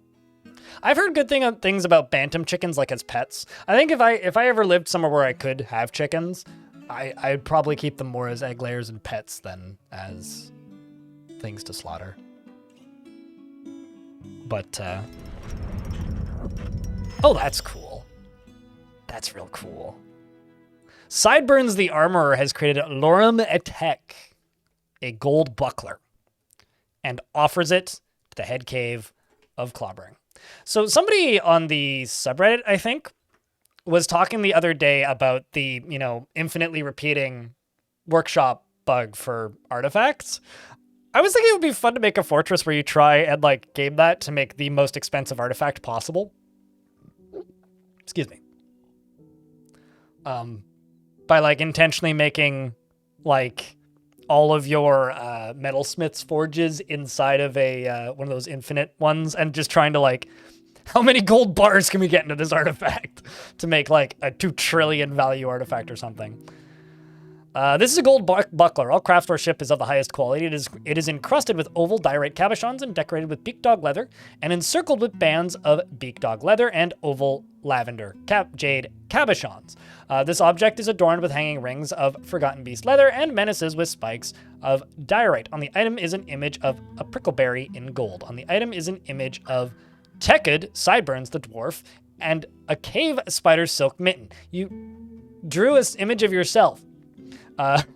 Tekid, Sideburns, is raising the cave spider silk mitten. The artwork relates to the masterful cave spider silk mitten created by the dwarf Tekid, Sideburns, for the head cave of Clobbering in 383.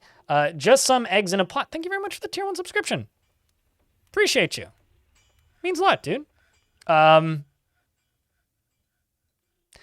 I think so, in regards to the weight going up when you add more material to it. It's been a while since I did that. It has been a minute. I'm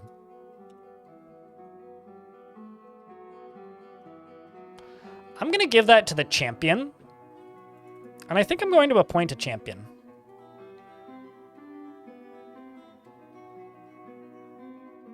Because the champion doesn't need to do any kind of actual fighting. Demonster could be a decent champion. Because the champion basically just goes around and makes other dwarves happy. Let's give it to Demonster, because you grew up in this fort and also were like the king lever puller for a while. And they don't have any requirements, right? So we're going to do that. I also need to make another fancy study throne room whatnot for my general and also for the outpost liaison. So while other things are getting worked on, I'm just going to peek around here. This is where the king queen's quarters are, and then this up here is my baron's quarters. So I'm going to go over here, and we'll do one over here for the general. That could be office. And dining hall.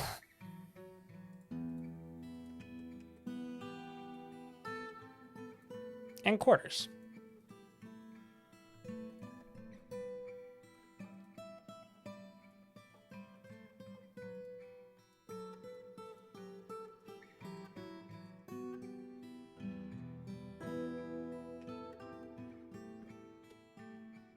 Champion does as he pleases. Yeah, well. It's the noblest position and one of the oldest positions in the game, as in it hasn't been updated in a while.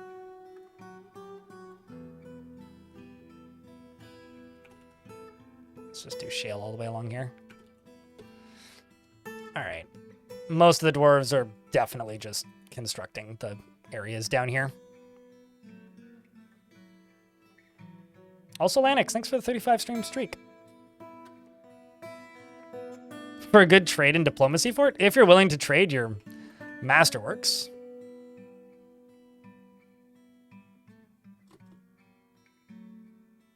You know, Patrick King in YouTube chat joking about chickens flying off the roof. There's a video that I like to refer to that went viral in Vancouver during the pandemic, which is a chicken flying through downtown that somebody filmed from one of the high rises. Like, pretty high up and kind of in the middle of downtown Vancouver. And the entirety of the Vancouver subreddit, like, self-combusting simultaneously, going, how is it flying? Chickens can fly? I don't know why there was a chicken flying through downtown Vancouver. You made homemade brownies last night? Now, why were you talking about me? Were you talking about me because you made fun brownies? Or were you talking about me because you made, like, actual brownies and I talk about making brownies sometimes? Like, were these magical brownies is I guess what I'm asking. I don't actually know how many levers I need, but I got tons of mechanisms, so let's start building the next lever pit. Oh my god. I'm just starting to realize just how many levers I have in this fort. And I've had people go, oh my god, there's so many levers several times now. And yeah, there's a lot of levers, I get it.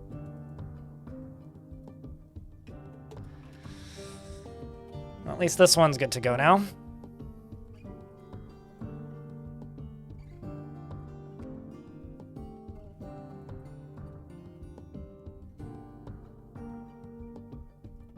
That's very sparkly. Malifuse. I don't know what that emote signifies, but it's sparkly. You have a... Yeah, right. I saw that screenshot of that bunny. That's amazing. I've seen bunnies and, like, chickens and stuff do damage to titans before. I've never seen one kill one. Like, I've never seen one actually get the last kill. Or the last hit, rather. Because he made actual brownies. Okay, and her turtle brulee. Ooh. Homemade brownies are so good. So, you know, so many people don't make brownies at home or, like, don't make that kind of dessert at home. So many people just buy, like, the mixes, and they're more expensive than buying the ingredients and make significantly worse brownies. And, yeah, they're faster, but, like, brownies are quick to make. It's, like, 15 minutes of mixing, a minute of, like, getting the stuff together, and then, like, just a matter of making them.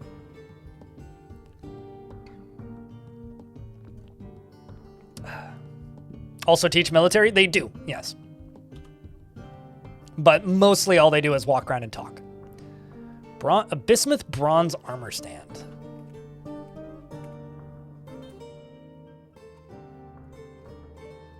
I can do that.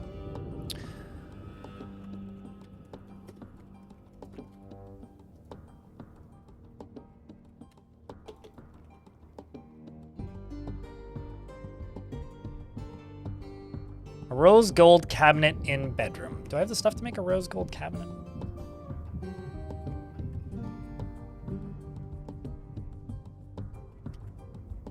Actually, why don't I just type in rose gold?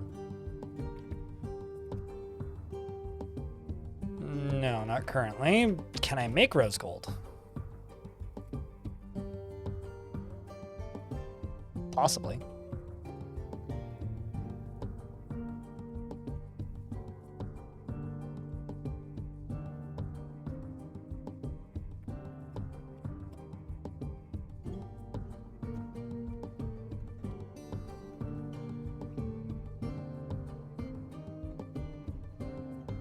I use stevia instead of sugar. You know, I'm technically the market for stevia because I'm type 1 diabetic, right? I'm very much on the side of don't put fake sugar, put less real sugar into things, because less real sugar tastes better than stevia to me, and also tastes better than lots of real sugar, especially when it comes to, like, beverages. Like, I much prefer like a low sugar pop or soda or fizzy beverage than a sugar-free fizzy beverage.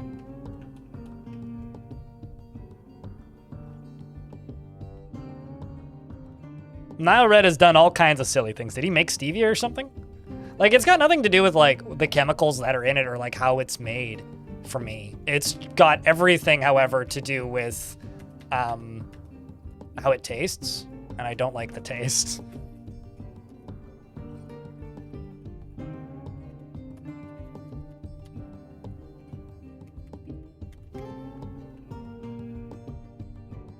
One, two, three.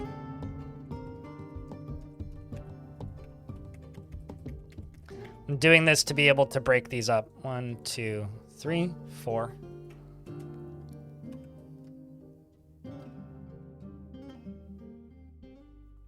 No, cutest. America puts too much sugar into everything, and then Canada imports too much stuff from America.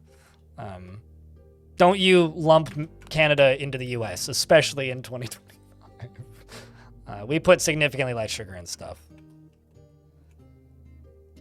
Still not perfect, but we do put a lot less sugar into things. Okay, so I can dig out all this. I can dig out this, this, that, this, this, this, this, this, this, this.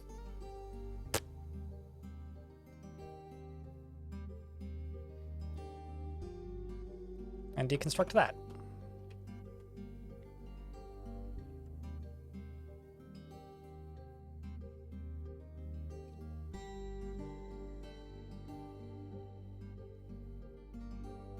You do love you some cookies. You know, I also love cookies, but you know, all my favorite cookies are almost more savory.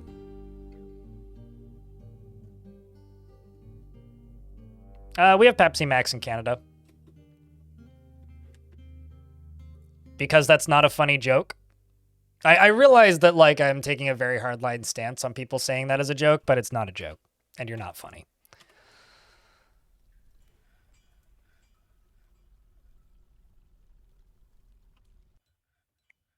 If you ever joke, ironically or unironically, in my presence about occupying the country that I live in, I will time you up.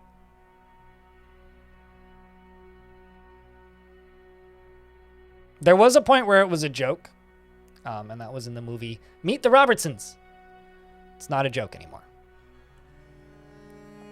So, apology accepted, but don't do that. It's not funny.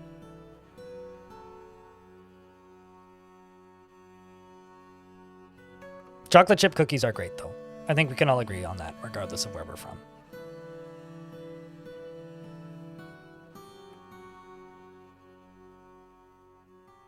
The only joke that actually exists to me in the 51st state discussion is that Canada is so big that it would be irresponsible and ridiculous to actually make it into a singular state, so it would need to be several states.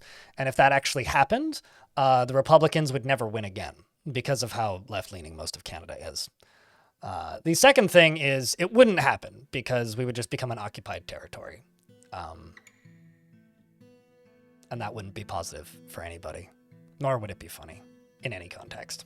So.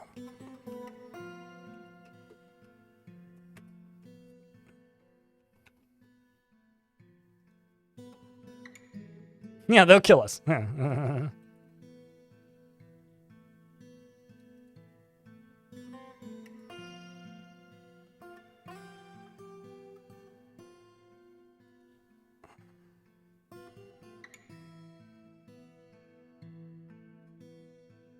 Sure, can't find my zombie.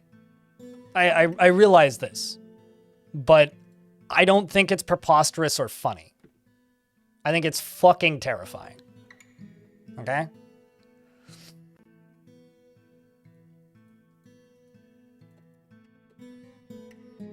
That's all.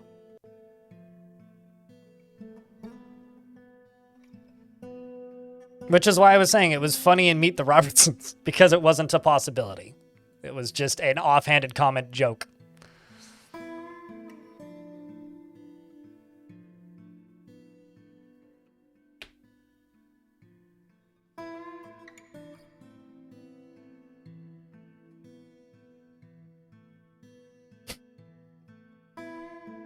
I think you'd probably, at this point, Bismuth be better off as a separate nation.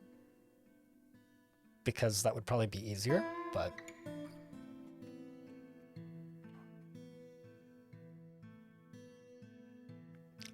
very little baking.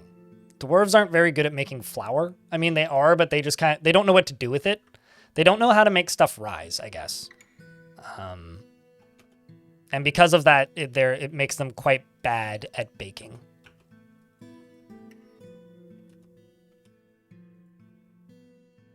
So I'm going to go construct a glass floor up here, and we're going to see what's inside of a lot of these walls. Yeah, they only know how to mince stuff. Why bake when you can make beer? Well, because bread's good.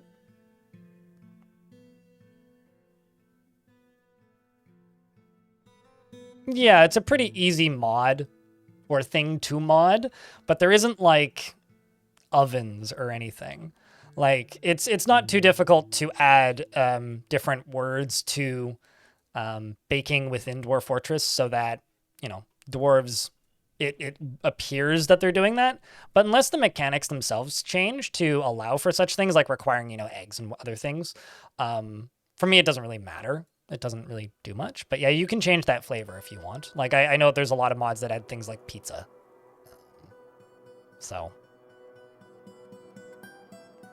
your all flour roast is perfect baking. Man, I've thought about this before, but like trying to replicate Dwarf Fortress food. Okay, I'm gonna mince some flour. I'm gonna mince some of this, and then I'm gonna throw beer on it and see what it looks like. A weird burnt brick. All right, yeah, this was the dwarf that failed that mood at the very beginning. I don't think I have a open tomb. Let's see. And for a little bit of clarity here, I'm not taking that statement seriously. Can't find my zombies, so don't worry about it too much. It's not funny.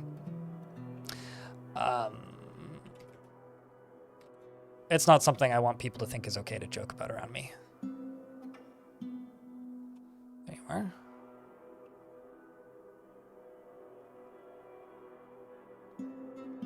Can flour explode? Does flour explode in real life? What? Where's the context for that? Why would flour need to explode? Barrels of alcohol that's set on fire can explode. Please explain how flour explodes in real life. I would love to know. It's very flammable? I guess that makes sense. I never really thought, because like wheat is flammable. So yeah, I guess it would be flammable. I don't think so, no. I'm sure it's flammable, but yeah, because you're not wrong. It's something I never thought about. Huh. Anyway, barrels that are with alcohol in it that are set on fire are flammable and do explode quite violently. It's just really hard to set a barrel on fire. Hollowing out a pit and filling it with water, waiting for the water to evaporate, building a roof, and then making farm plots only to realize that the quarter of the map is barren and all your farm plots won't grow anything. Oh, man. I'm so sorry. If, I wonder if you expose it to a cavern layer, if that would make it grow. Although if it's already been exposed to the surface, probably not. Yeah, no, I mean, fire can cause explosions in an enclosed space, regardless of what it's burning, but...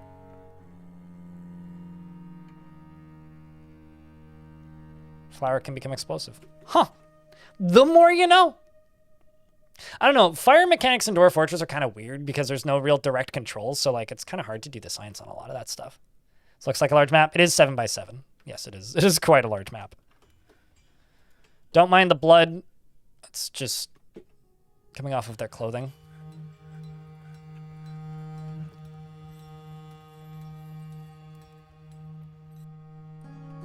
Actually, I should go here.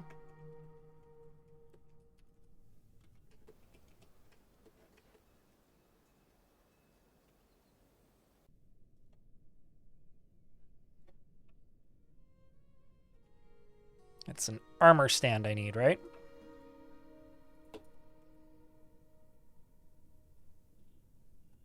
Bismuth bronze armor stand in throne room / office. That should... Oh, no, throne room, not bedroom.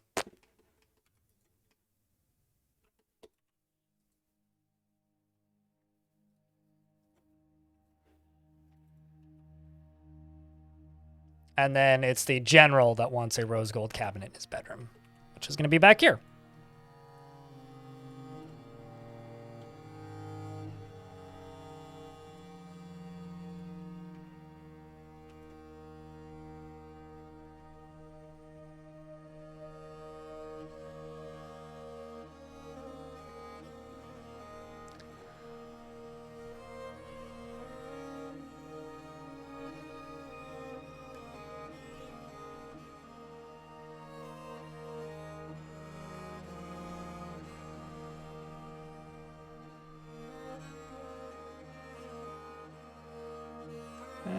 Trying to decide what kind of flooring to make this out of. I kind of want to do, let's do shale and cinnabar for this this entry room.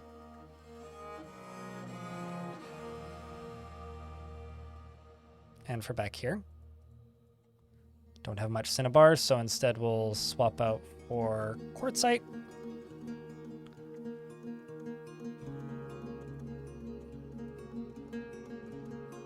And then go up to here.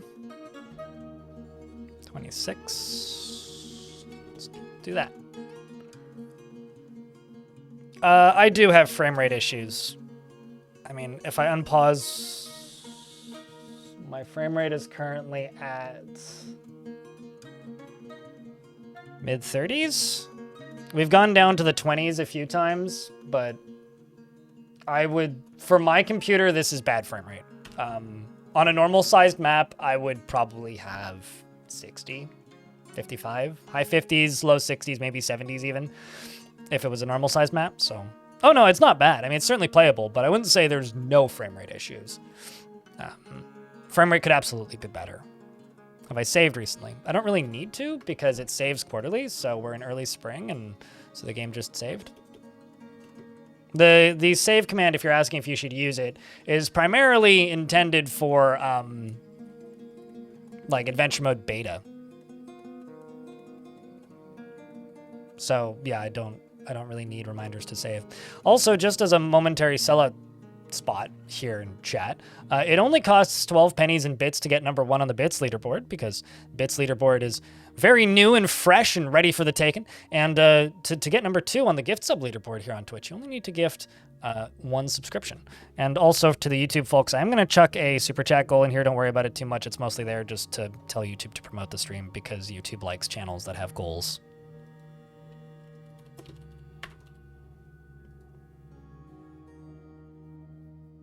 Because you need to refresh your channel then. I had to refresh it to make yours pop up. Sometimes it does, sometimes it doesn't. And sometimes it requires a refresh.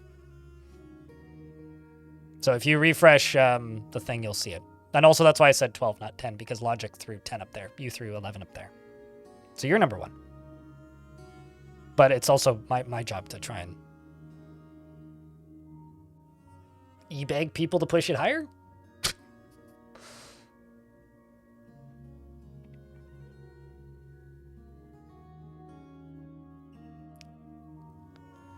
Here's what I found. Yes, flour can explode under very specific conditions, having flour dust dispersed in the air when the flour dust... It's less of like an explosion and more of just it's a flammable substance that you don't really want to fuck with. So there's an item in here. There's water there, fire there.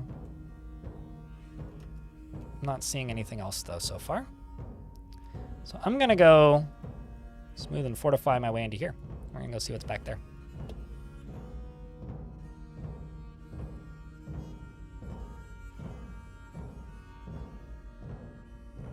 Coffee creamer can explode?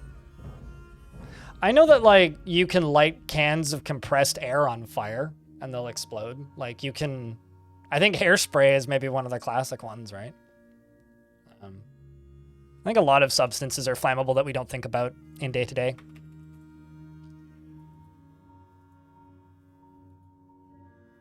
Coffee creamer is really flammable. How about almond milk coffee creamer? Because that's the coffee creamer I generally go for. The powder stuff? Oh, right. Okay, that makes sense. I was thinking liquid coffee creamer. I'm like, how the heck does that work? Right. Okay. No, that makes sense. I can see that. Yeah. I was imagining like liquid coffee creamer. I'm like, how the fuck? What kind of coffee creamer are you buying? It's a petroleum product? I mean, isn't kind of everything a petroleum product if you go enough steps back?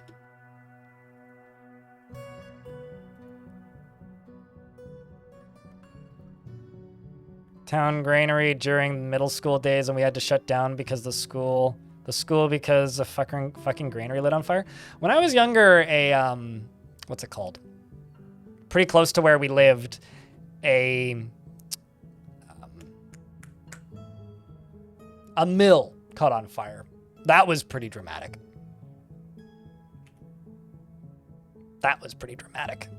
One of the scarier things I think I've seen from a hefty distance.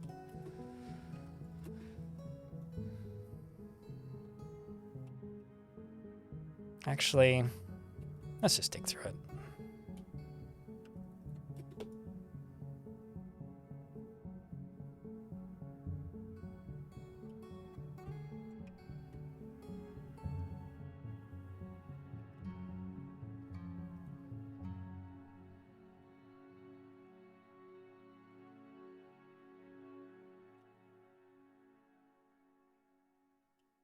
I mean, grain elevators being an explosive risk makes perfect sense to me. That makes complete sense. No questions there.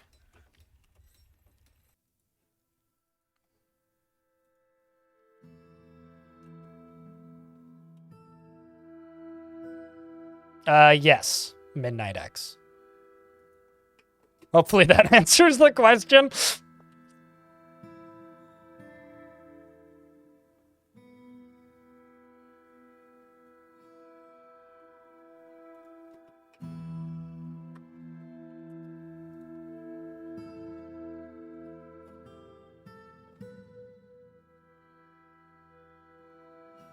Can you bring sand from the surface into caves and still harvest sandbags?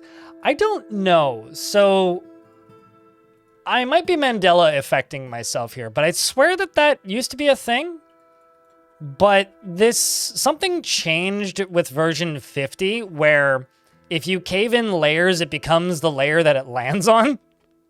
So like, if you have obsidian on layer 1 and you drop that same obsidian layer down to layer 10, that obsidian layer becomes what layer 10 is. I don't know if that works for the surface of that layer as well. You'd have to test it and find out. I don't actually have the answer for you. I will say this. You can gather sand from sand walls, if you didn't know that, which is something a lot of people don't seem to notice.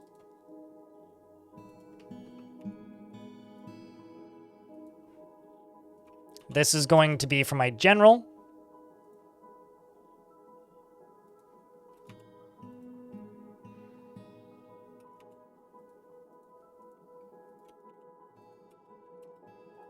So we'll do office here. That's going to take a little bit to make him happy with it, but we'll work on it.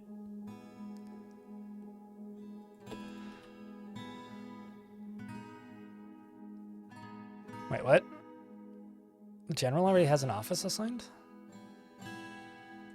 Oh, sorry, a bedroom assigned? Where's your bedroom? Oh. Huh. Well, I'll give this to somebody else because I'm making you a fancy bedroom.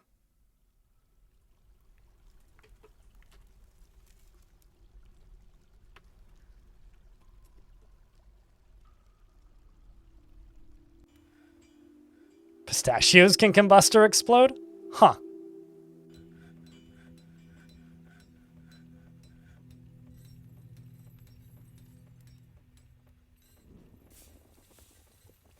I know that pistachio shells burn pretty effectively.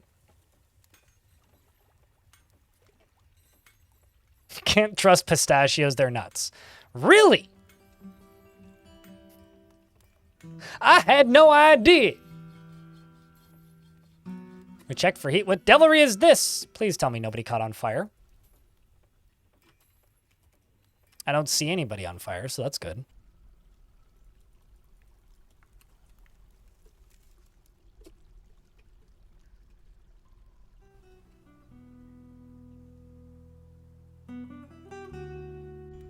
How's your dwarf doing? Very happy still and currently conducting a meeting. You seem to really like your job, even though you somehow have no friends. And you conduct a lot of meetings. You've made an artifact, you're in a constant state of internal rage, and you're impervious to the effects of stress. You've unlocked dwarf superpowers of not having to deal with stress. This is the one with the bismuth bronze cabinet. Oh, rose gold cabinet, not bismuth bronze. Bismuth bronze was the other thing. And then this is going to be a bedroom.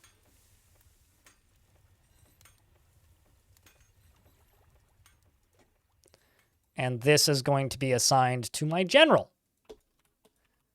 And that should be satisfied when this is built.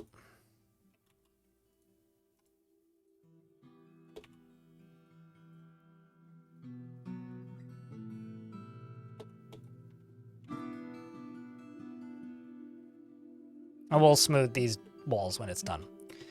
This over here can just be a dining hall. It's just copper tables then. And then chairs. Dolomite it is.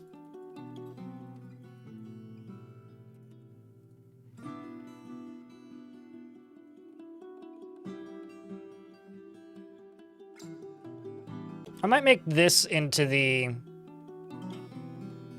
champion's office, actually. They don't need one, but I feel like splitting this between the champion and the general kind of makes a degree of sense because they're a similar position.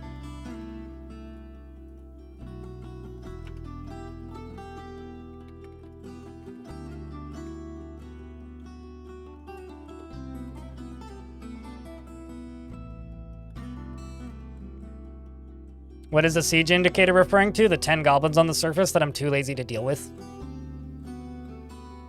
Quite literally. Like, there's not that many of them, but they are up there, so...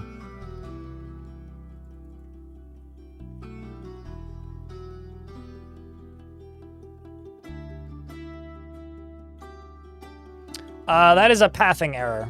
It's something that became more obvious in version 50. I'm not sure if it's...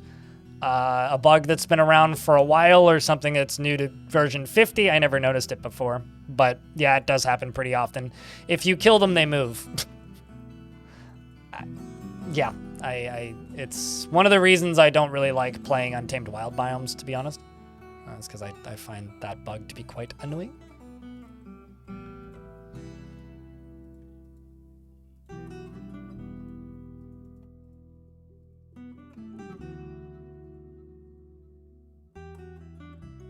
All right. So all this stuff's slowly getting built. Deep within this place, we've uncovered what must be a treasure of the gods. Ooh, and what is that, if I might ask? Oh, this is a flickering metal scepter. All craftsmanship is of the highest quality. I don't think I've ever seen a scepter down in one of these. That's cool. I guess it wants us to a scepter how they are.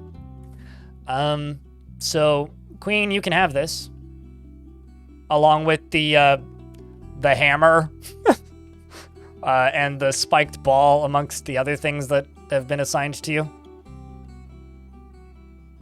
So good luck there. Why is that noof, J. Martin? What's wrong with that? I think it's pretty cool, personally.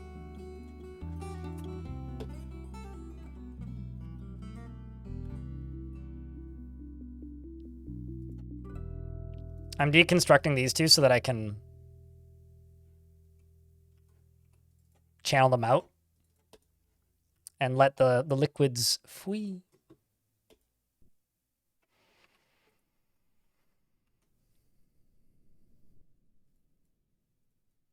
Sorry, dwarves. I need you to be mining primarily.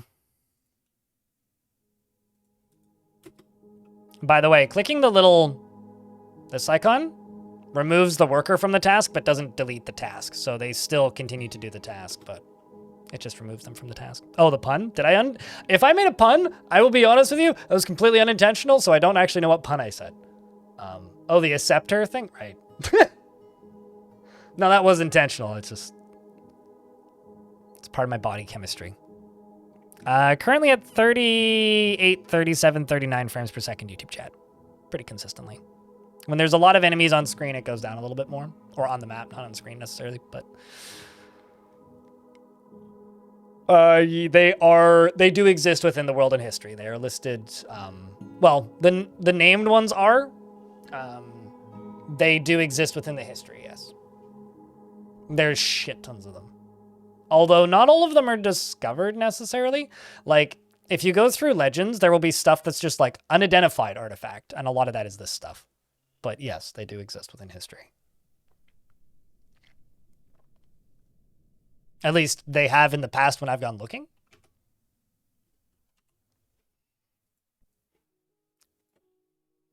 But Chad, how was your weekend? This is something I haven't asked you guys yet.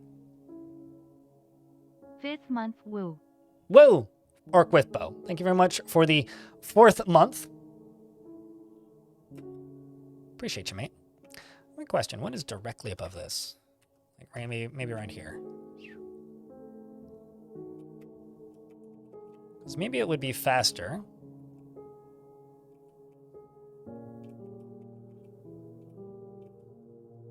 To just go from like right here.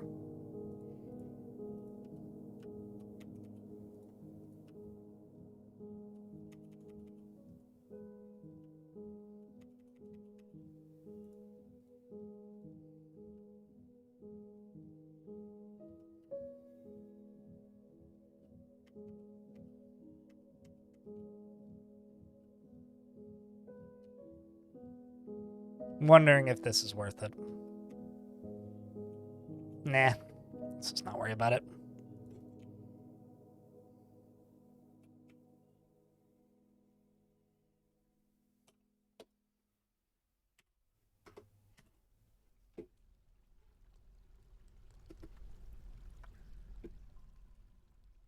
Played loads of Star Sector? Have you been playing it for a while, or is it new to you?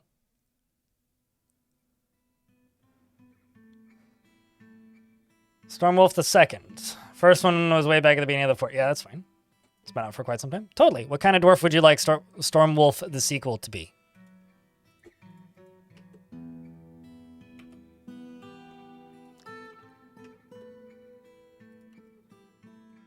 I was gonna say, didn't I also start working on this? Or maybe I canceled it to...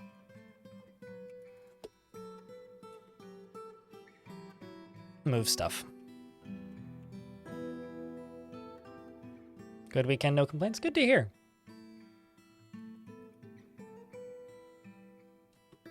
I have no idea about free temple jobs. Let me check.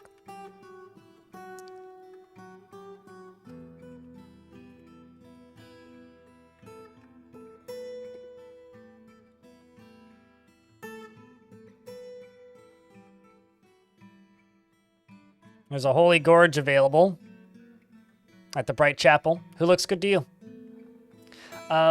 There's an ad break incoming. When the ad pops, I'm going to go use the toilet. But feel free to pick one from the list. That isn't already named. Got into it a few months back. Gotcha. Goes off the Glassmaker.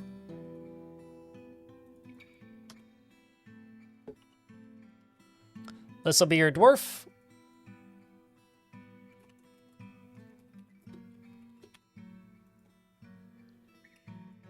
Currently not the happiest dwarf, but we're in an ad break at this exact moment, so I will be right back. I'm going to go use the washroom.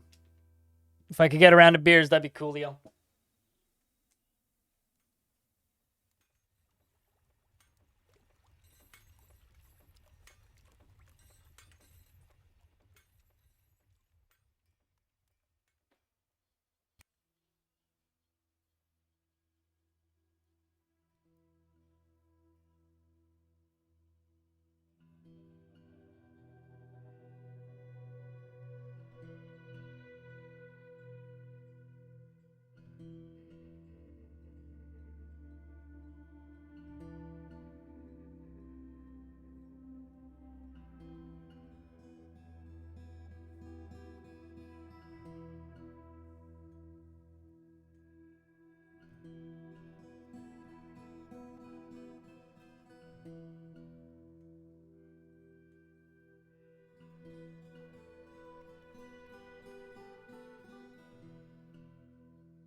legitimately looks like summer outside. It is bright, sunny, and clear. Like, holy shit.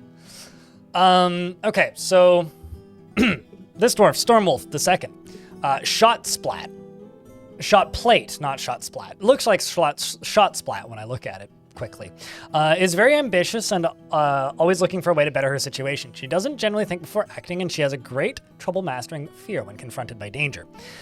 She does not easily hate or develop negative feelings, and she takes offered help and gifts without feeling particularly grateful, and she likes to keep things practical without delving too deeply into the abstract. She is quite polite and is curious and eager to learn. She finds helping others to be emotionally rewarding, though she wishes this were not the case. She considers altruism foolish. She often feels lustful and occasionally overindulges and talks to herself when she's thinking and needs alcohol to get through the working day, and doesn't really care about anything anymore. Dreams of raising a family and personally finds sacrifice to be the height of folly, and sees life as unfair and doesn't mind it that way, and finds the pursuit of skill mastery off-putting, and has a negative view of those who exercise power over others, and values artwork and finds leisure time wasteful, and likes pudding stone, brass, and star ruby, and Grimeling tooth, which, true story, I've never seen a Grimeling, and the color goldenrod. Six-sided prisms, battle axes and greaves and dresses, as well as amulets and sheep for their wool, and anole men for their ability to change color. And the words of the fancy meditations and the sound of the laces of silk, and when possible prefers consume lobster, nautilus, and custard apple cider, and single grain wheat seeds, and absolutely hates worms. Sheriff Skoko. Skoko? I think that's how you say that. Thank you very much for that brand new Prime subscription. Appreciate you, friend. Thanks for helping keep the channel funded. One subscription at a time. You're a little bit stressed. You have no family. And of course, you're a member of the Sect of Amethyst and the Holy Gorge of the Sect of Amethyst. And I was kind of hoping you would get a happy thought about getting this position, but this is your job now. You like six-sided prisms? It's like a dice, right?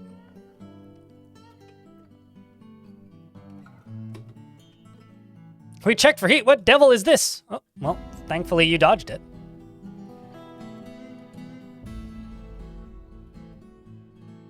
Meaning I should be able to dig this out too.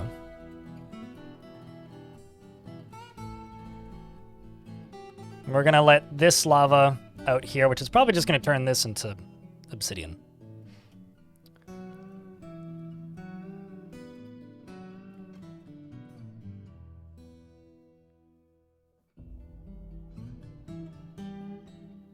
Were you able to figure that out? Okay, so there was also heat there. But that's okay.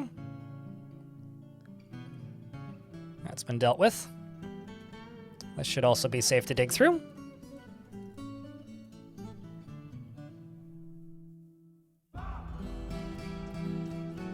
What did I do to fix it? I didn't. Putnam did. They patched the game. Basically, I discovered a limitation in the changes they had previously made to pathing, which caused the fortress to hard lock and break. Basically, we broke it, and the developers fixed it, or I broke it and the developers fixed it. So shoutouts to Putnam, basically.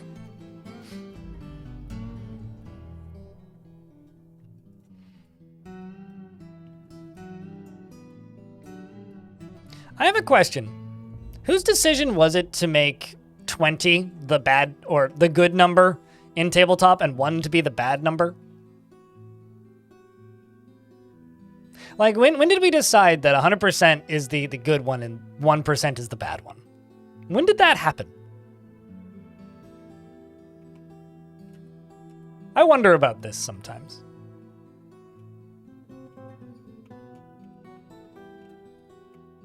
Where am I digging?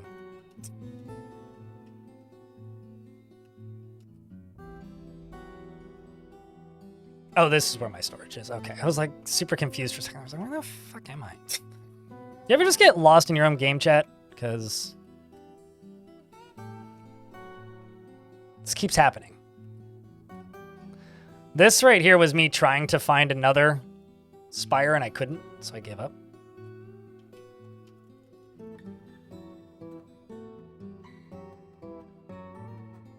Unless one of them falls off the table. Enemy.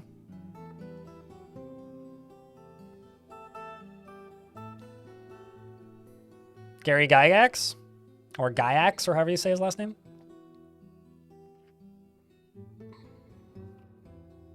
Well, good to know that we can blame Gary for this. Gary's just one of those names that's funny enough, that sounds funny enough that, you know, when it comes up, it's like, damn it, Gary!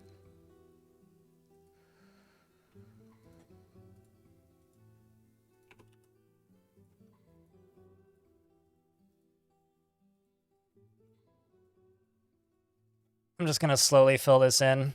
Slowly is the key word here.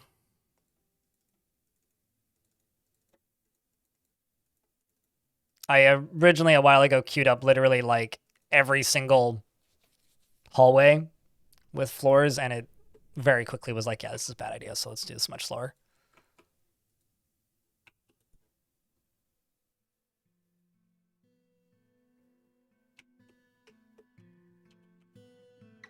It's just the reason I ask is it just occurred to me like that's a piece of like video game knowledge that I don't have, or like more game knowledge, I guess, that I've never acquired one way or another. That's the only reason I'm actually wondering.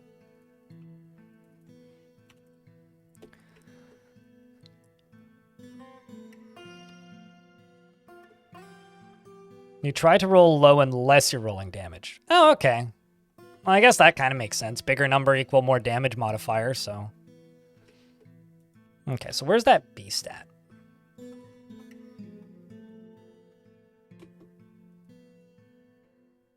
Jesus H. Christ.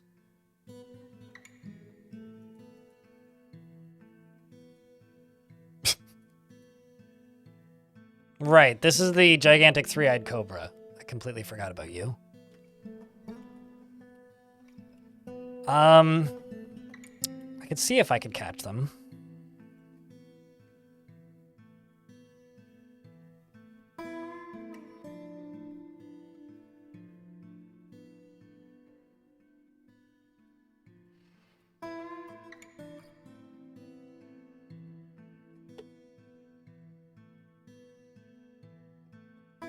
And then let's just go down to here.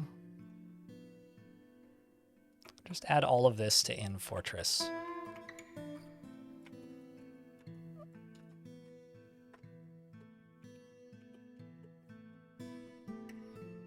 So that I can try and catch beasts while it's doing these shenanigans.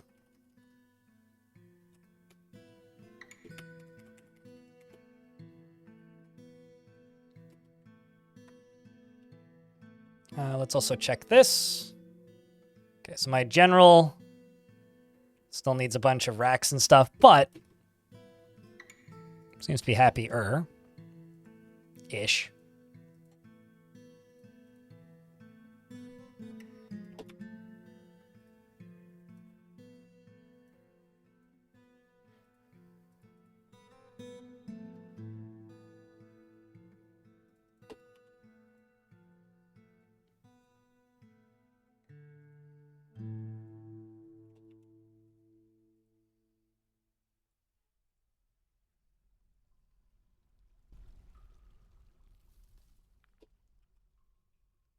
And then we need to make maces, bucklers, and amulets. Am I making amulets? Am I making amulets? Yeah, supposedly we're making bone amulets. I guess I just need bones then. Well, if you insist. If you insist. Holy baby rhinos.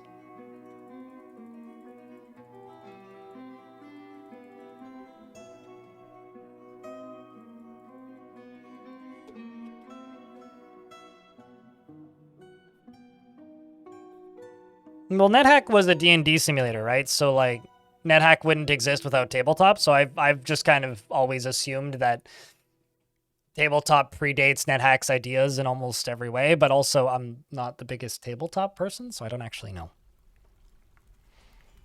You mean the big ugly unicorns? Not the normal size unicorn. So wait, would that make a unicorn a mini unicorn then?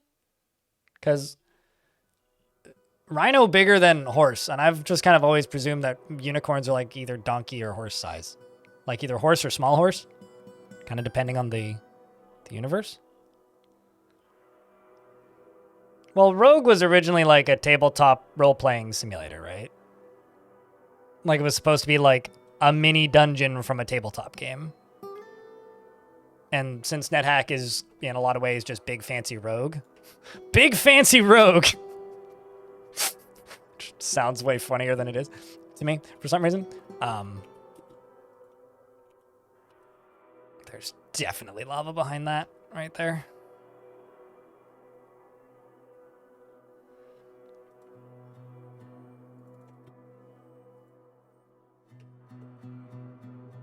This is probably going to kill somebody if I do it. And of course, it's just outside of the fortress.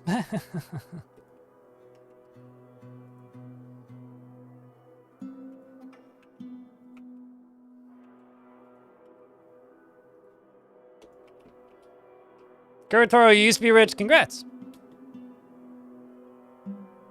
Anyone remember Hero Quest?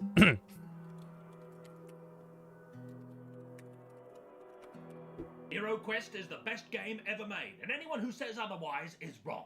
I've never played Hero Quest, so I don't know, and do not support that message. Just people wanted that as a soundbite, so I threw it in there.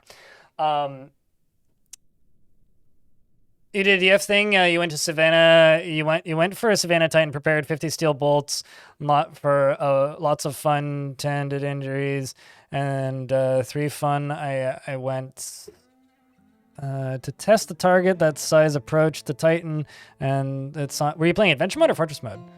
You open the battle by flinging a bolt, and then I guess adventure mode. And the flying steel bolt hits the Savannah's Titan in the body, tearing the muscle in. What kind of animal was it? How does hitting it in the body tear its brain? It must have been like a flatworm or something that has multiple brains in its body. There's some of those that just kind of exist, and they're always very amusing when you like accidentally one-shot them. Happens in fort mode too.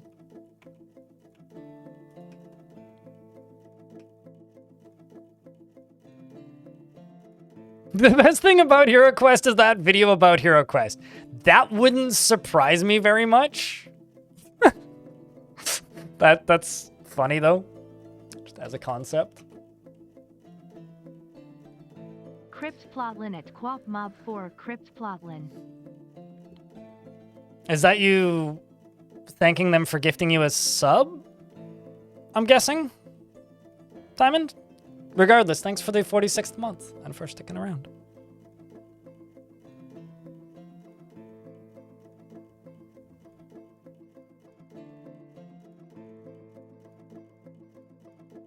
I think that is by far the funniest question I've ever asked. I don't know. Scrolling up here in the YouTube chat. Also, hi, Elmar. Grimeling. Yeah, not a grill.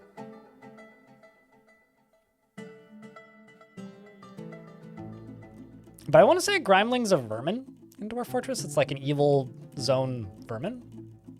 I'd have to look them up on the wiki. I know they come up every now and again in dwarves' personalities, and I have no idea what they look like or what they are, because I've never seen one.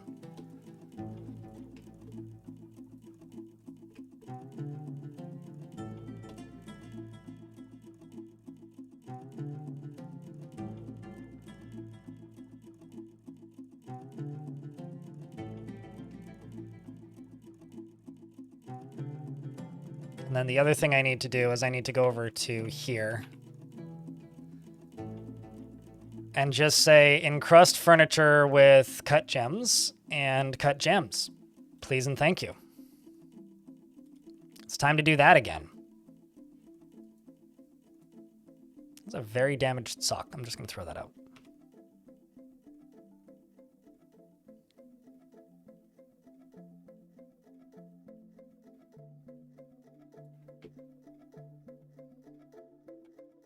What of Hero Quest, Stormwolf? Board game approximations in various pieces of software are always fascinating to me. Although the only one I've ever actually played is the BattleTech, one of those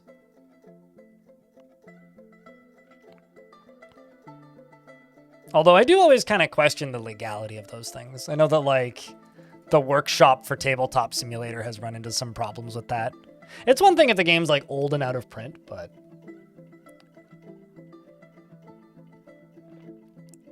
to me, that sort of thing is sort of like emulation. Is it old game that's out of print that's not really for sale anywhere or hard to find and or very expensive? Then, yeah, go nuts, approximate it. Otherwise, maybe try and buy the game if you can.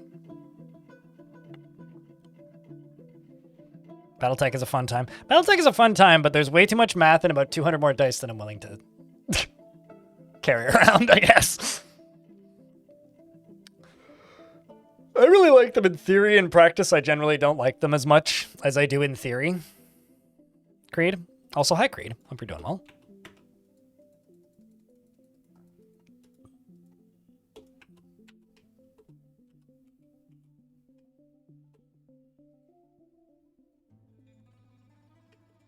I need to do this.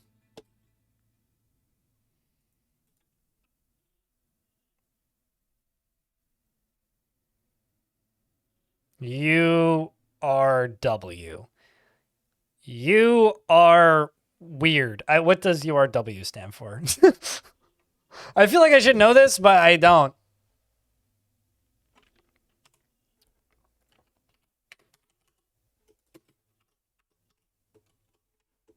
Okay, how's my general doing? Dining room isn't assigned. Let's do that. Unreal World?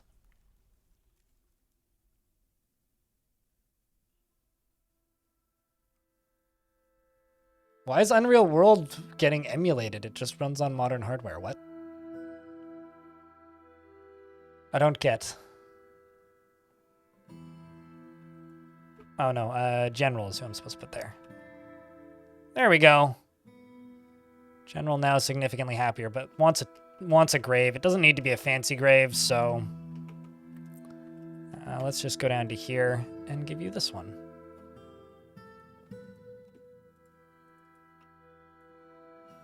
Watch the General not be satisfied with this one. Oh, no, there you go. Okay, so General is now happy. Apparently my Outpost Liaison is now next.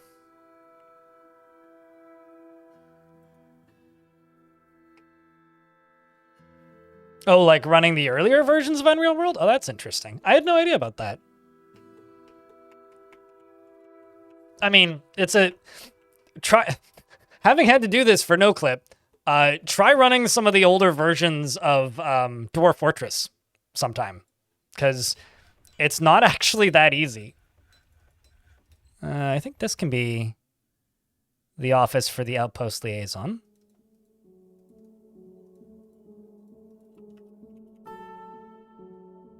Oh, wow. Now I'm realizing why I had so many cabinets. You know, I find this kind of funny. I go in and out of this, where I do this better and then I do this worse. Moving the camera quickly makes making videos way harder.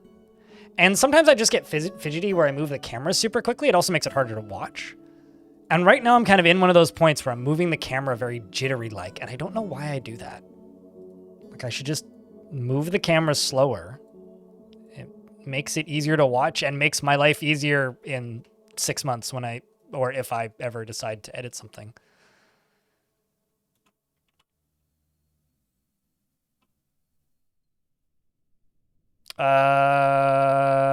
Selecting the mayor at the room, not the mayor dwarf. I have no idea what you mean. Like, do I assign them to rooms? Yes. I don't understand what you mean. I don't get the question.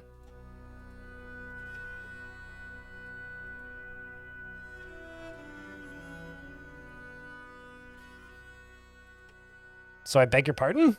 What, Emperor? First scenario, I told them to not go to a specific room or they'll die. Ah, they went there and died. Has anybody here ever played the game, Unepic Game? Because Unepic Game has a quest bubble right at the very beginning that says, "Do not touch the gold, you will die." You die. You then get an achievement for not listening to instructions.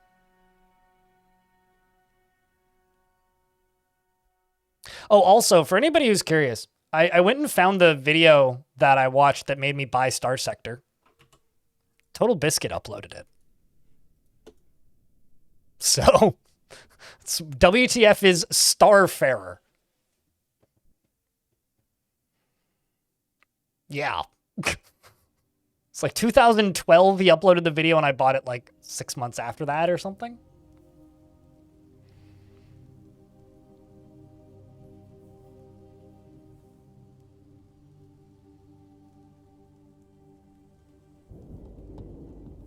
That is a cool name for a mountain though, Hilmar.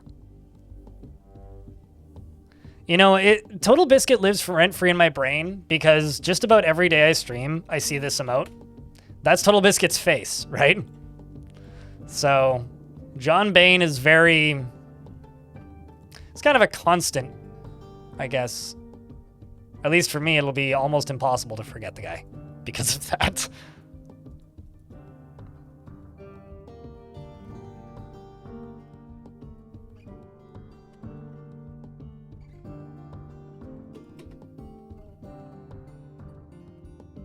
When you select mayor at the job menu, it will inherit the next one. The mayor job at the room menu. Do you mean... Where is it?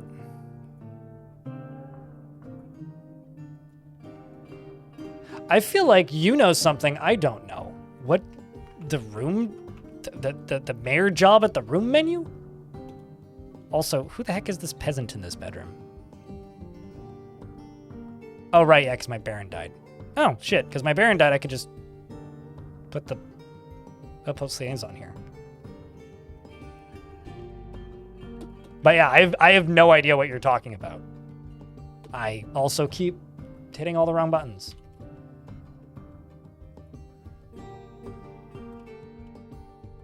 Is this a DF hack thing that you're talking about? Because I don't think there's a way to make things... Because if it's a DF hack thing, then yeah, no, I don't do that.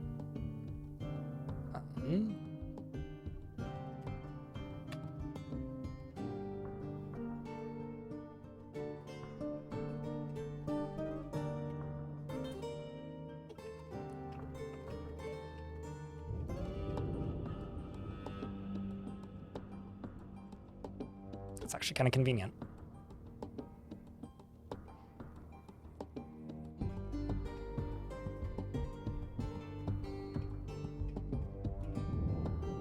But yeah, I think I know what like if I type in give me a sec.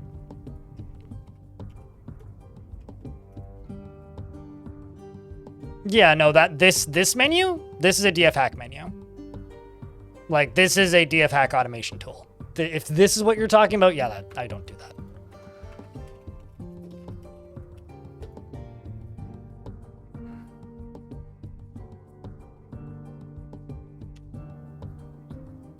No, they will not. Zowie. Otherwise, you would have mayors with 1 trillion rotting pieces of clothing.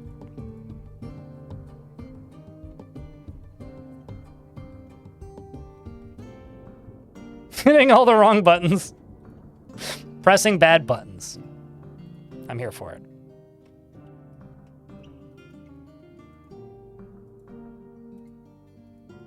I don't know why those aren't getting done. And here is a very good example, chat rooms, plural, of why I don't generally use DF hack for things. Because it makes explaining this game to other people harder when you have to do, hold on, is this a feature or is this a thing that the automation tool I use is doing for me? Who is sieging me? A couple goblins and I'm too lazy to go siege them back. That's literally it.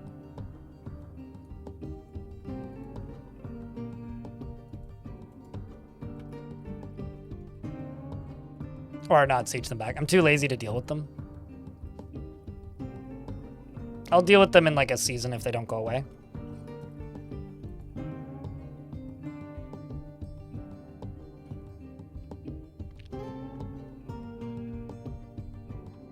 Also, it does make it easier for me to give feedback to the developers, believe it or not.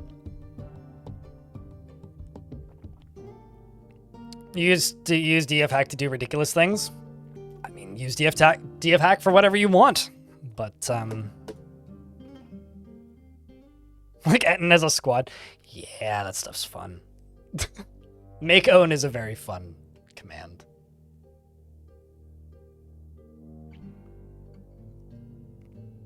Skill sets based on TF2 characters. You know, the funnest adventure group I ever did, Ryder, was just a bunch of legendary wrestling goblins in underwear. And then we just went and attacked a dragon. We didn't last very long. I wanted to see how long like 11 legendary goblin wrestlers could go for. The answer, not very.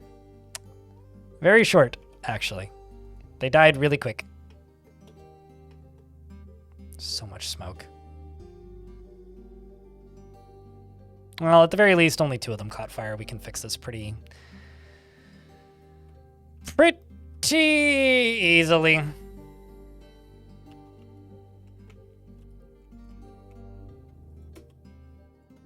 Gonna make this stockpile bigger too.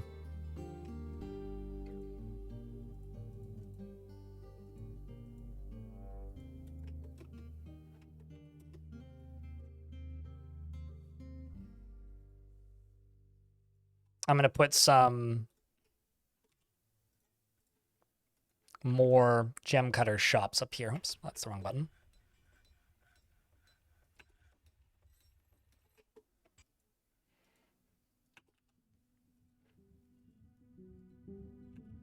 Should hit the use last block. There we go.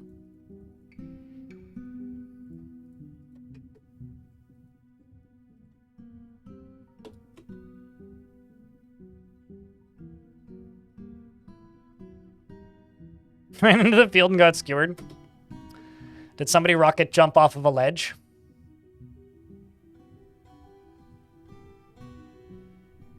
That's about how much TF2 I played. Who was the heavy? An elephant? It has to be a large animal man, right? Maybe a bear? Grizzly bear man?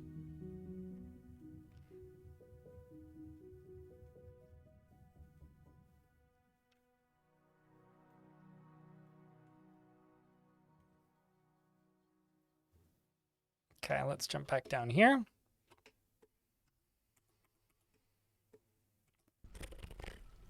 And get this digging. Yeah, I still maintain this is one of my least favorite changes. So something I think I'm going to do, actually, is I'm going to go down to this layer, and I'm going to make a little reservoir. And then I think fill this up with water right here. And then use that to pump water maybe from here or something. That doesn't seem unreasonable to me.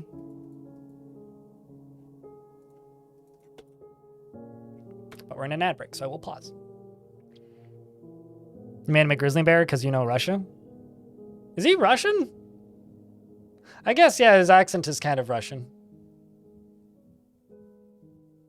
Heavy weapons guy. Yeah, okay, sure. No, makes sense.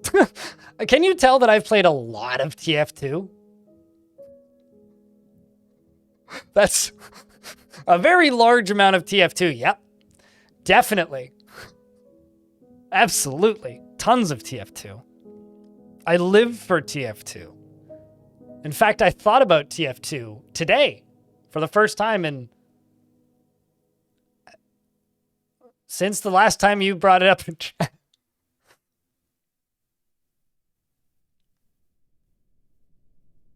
Probably hangs out with bears. Why does Russia get to claim bears? We have those in Canada too.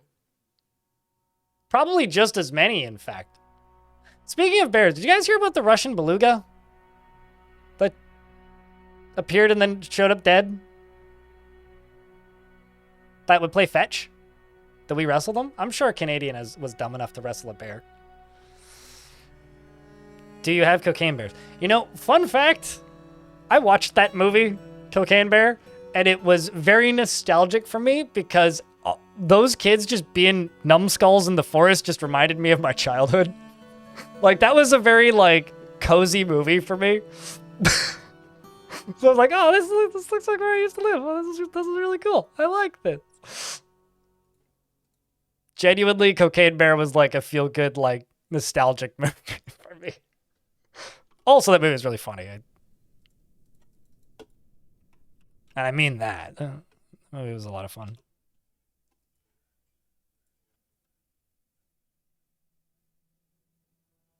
Something evil is emerging from the newly exposed pocket. Oh. A three-eyed demon. And it seems that Kartoch may be about to die. So the three-eyed demon is... Ooh. A very large iguana twisted into humanoid form. It belches and croaks, beware its deadly dust.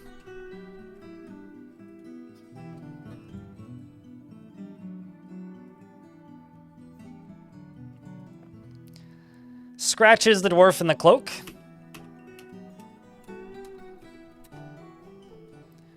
The demon bites the miner in the upper body, tearing the muscle and bruising the heart. And the dwarf says that is very annoying. And I presume is now propelled backwards, is bleeding heavily, and being launched away, continuing to bleed heavily, skidding, hits the wall, bounces off the wall, continues sliding, continues bleeding, isn't dying of lack of breath though. Can still breathe. Okay, so isn't actually dead yet. Now the question is, do I send my squads in or do I lock the door? I think I lock the door. So you're gonna go dig a channel, which should be up here. So let's nick those. So you turn around.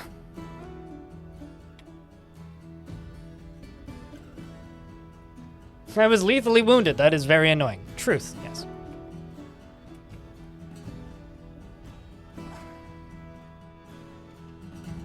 Isn't dead yet. Oh no. Dizziness. That's pretty brutal, actually.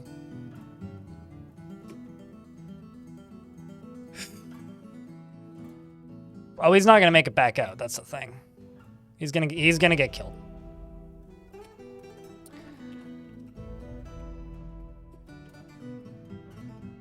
Fuck it. Let's try and fight it. Kartoch was killed by the creature.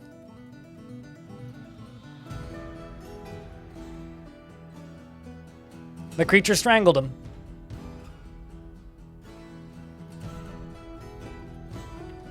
Rest in peace, dwarf.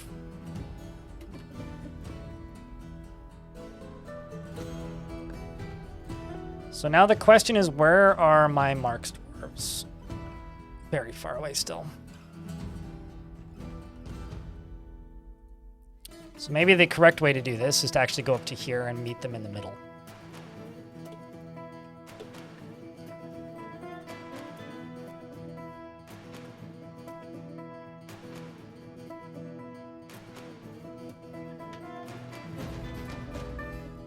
Here comes Subtle Cuts. What a good name, though.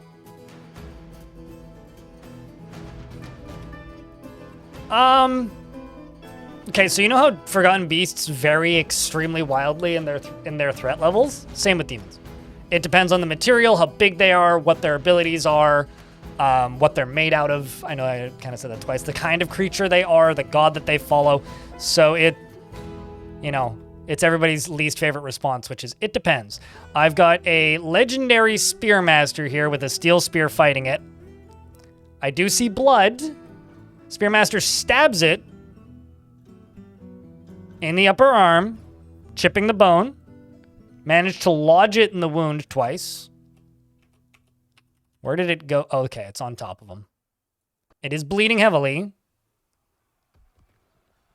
I'm just going to real quick forbid everything right here so the dwarves don't come down here and start, like, trying to move it. Was able to stab it again. I feel like I should do this one turn at a time. Missed. I'm just going to move this one turn at a time. Let's see. Stuff just kind of flies everywhere. The dwarf is bleeding. Bits and pieces are flying off of him. He's losing his teeth. The demon is no longer bleeding. He was able to punch it, though. Actually pushed it, which gave it a bruise. Pushes it again. He's, like, headbutting it. Are you bleeding profusely? Oh, I see. Dizzy, wounded. Can't breathe. Okay, so he's dying of oxygen. His lungs are injured. Rest in peace, dwarf. You did a solid job delaying the creature and managed to leave it seriously injured. In fact, what was the last hit you were able to get? And lots of misses. Attacks it, but it scrambles away. Rolls away. Managed to push it in the lower leg, which bruised the scale. It said, I've improved my wrestling, and that was not satisfying.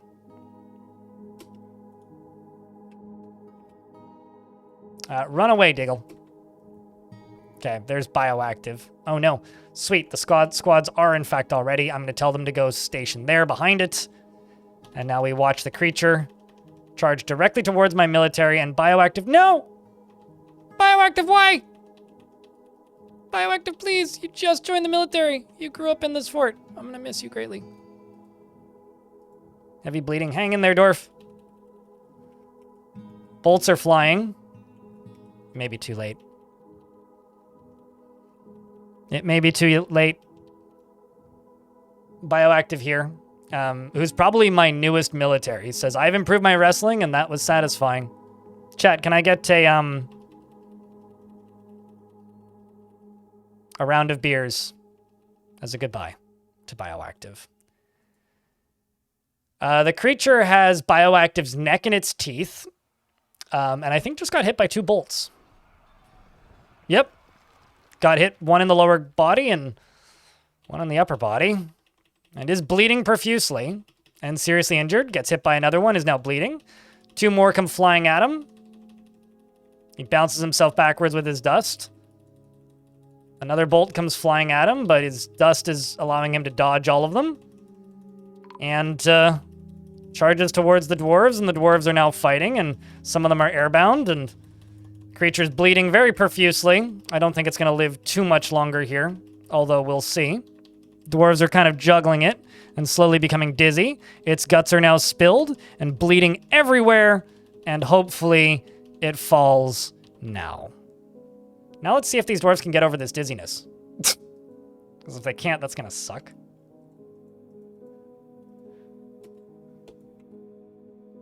And bioactive, rest in peace. Dizzy, winded. Oh, okay. Well, I'm going to lose at least one more dwarf there because you're dizzy and winded.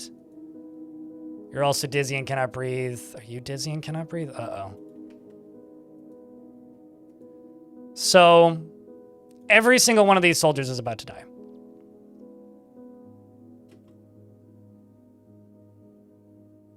The dust makes you suffocate.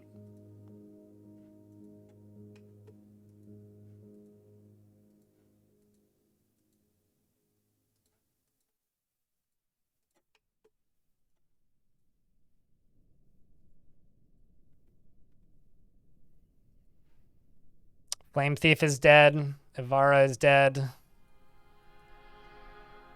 Babuk is dead. Housebeater's fine. Spitalier's dead.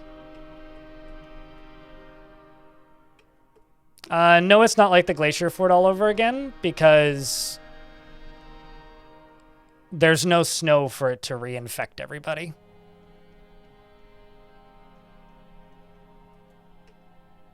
Unless they just get over it. Oh, no. Completely numb. Yeah, so it's basically just paralyzation.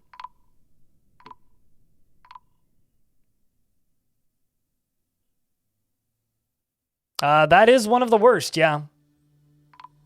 I mean, there's other ones that'll just make them die, but in different ways. So for named dwarves, Emperor Iron, Kartoch, and Flame Thief.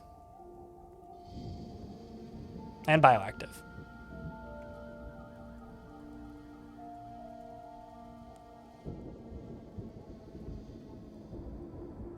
Well, time to repopulate the squads.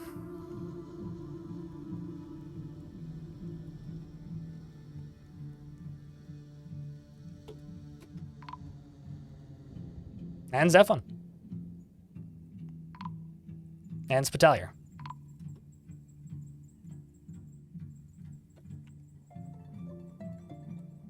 And you're just taking a nap. Imagine that dwarf just slept through the whole thing.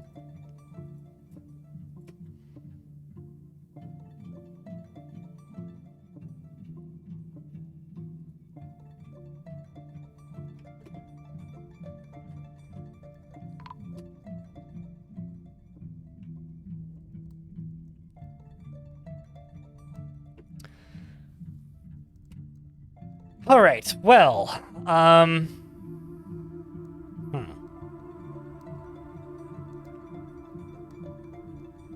And Birdcatcher. Man, basically my whole military.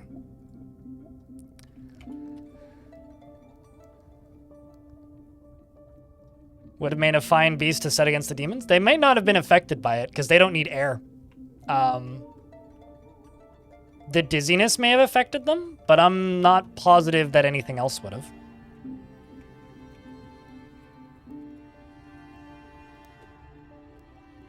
I mean, it probably would have affected them, just not as effective as dwarves, if that makes sense.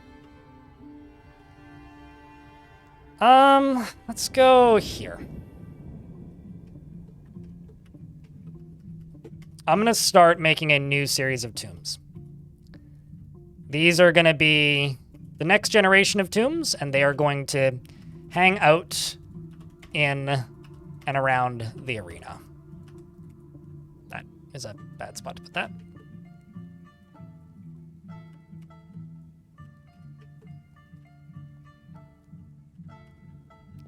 Never mind.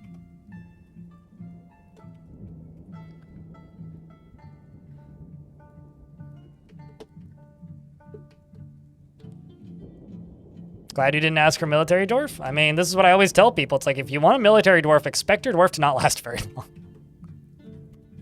I mean, sometimes they last a while, but don't expect it, basically.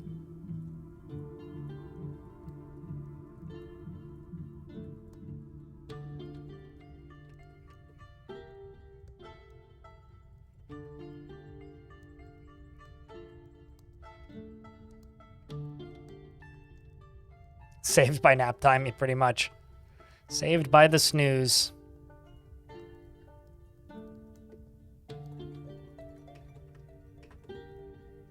That's why you don't usually pick one. Yeah. I don't fully get, like, people's desire to be military dwarves constantly, but I guess at the same time I kind of do get it, you know?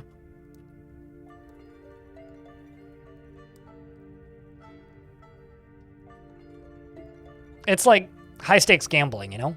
Either you die immediately or you are legendary, right? In that case, that was a bunch of legendary dwarves who also died immediately, surprisingly.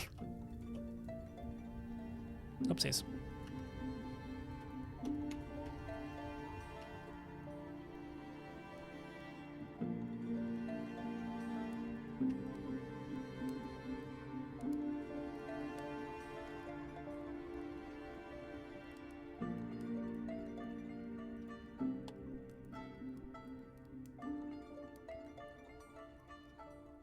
For glory and possible moments of legends, yeah. The ones that bum me out are the ones that, like, have been in the fort for a really long time.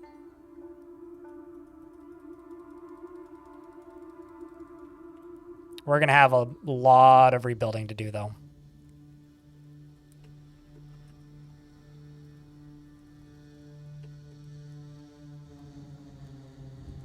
Because that was like 19 dwarves we lost. No, 17. Because we were at 217, right? Regardless, that was a lot of dwarves.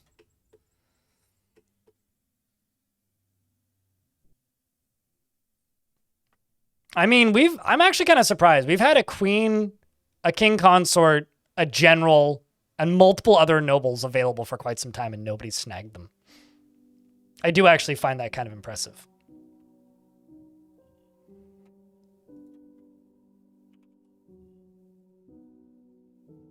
Like, kind of really impressive.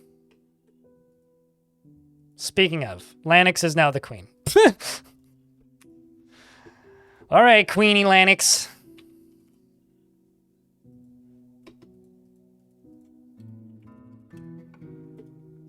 Lanix, you and your husband. My phone just vibrated. What's going on? Your Scotiabank Visa card is past due, Bill. Your bill is, I can't see it. I don't have a Scotiabank account. Thanks, phone. Lanix is finds something humorous in everything, no matter how serious or inappropriate, is frequently depressed, and is very quick to anger. Is not careful with others that have a different appearance. Is not careful with resources when working on projects. Doesn't handle stress well, and probably has the hiccups like me. She doesn't handle stress well, and she generally finds herself to be quite hopeful about the future. Well, that's very unrealistic. And enjoys the company of others and has a calm demeanor, and does not often feel lustful, and is not particularly interested in what others think of her. When she's trying to remember something, she usually starts tapping her feet, and she needs alcohol to get through the working day and doesn't really care about anything anymore. All is woodcutters lately. I mean, all but miners and military, and that way they have they at least have a chance of defending themselves against a rattlesnake. No, I mean, it's not the worst idea. I mean, personally, I think the best way to actually make dwarves defend themselves is to just make them into wrestling squads and then periodically let them train. Because then they just dodge and run away. I kind of want that more, is just jump out of the way. Bonesaw, thanks for the 8th month. Welcome back. Oh, sorry, no, not the 8th month. The 8th month in a row. 24 months total, I can read. Lanix has a deucem. Lanix does have a deucem. Chat, can I get a round of beers for Bonesaw? Appreciate you, man. I'll check the daily minimum in a little bit here, I think, probably. Feels enjoyment while performing. What else can I find? She personally is affronted by the whole notion that one would, of the maintaining decorum, and finds so-called dignified people disgusting. Strongly believes that a peaceful, unordered society without deceit is best, and doesn't particularly care about craftsmanship. Likes Kesserite and Electrum as well as Christopherase and Maple Wood. Cave Swallow Leather, and guinea fowls for their social nature, and giant kakapo for their longevity, and the words of the 10 ribis wisps, and the sound of the words and the sound of the tulip of sparkling, and when possible prefers consume gigantic panda. Those things are huge, by the way. Spelt beer and barley flour and red spinach seeds, and absolutely hates blood gnats.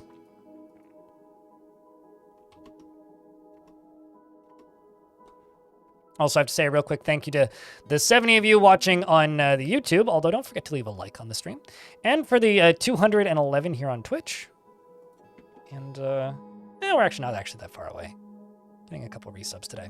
But just as a reminder, this is a crowdfunded channel, so I do have a daily minimum, and currently we are $53 away from hitting the daily minimum. We'll probably get there, but you know, if you happen to have a Prime sub or something to that effect, they do help me pay my bills. Doesn't making them miners. I don't know which one is better, personally. I think it's more just about the fact that they have a weapon and they're slightly less likely to just surprise die, or maybe get at least a hit in before things go horror bad, if that makes sense. I think that's all it really is about. How do you rewind Twitch? You don't. You don't. Rewinding is the worst feature on YouTube, and I hate it. I know that people on YouTube like it, but it's a really bad feature for people like me. If you didn't hear the numbers, though, that's okay. Just know that we're like roughly half $100, roughly $50 away from my daily minimum.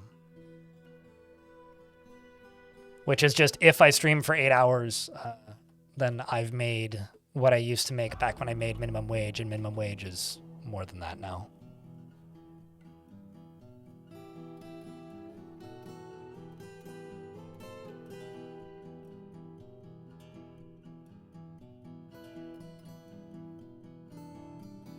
Cave swallow leather. Yeah. It's like a bird, small bird. Small bird leather.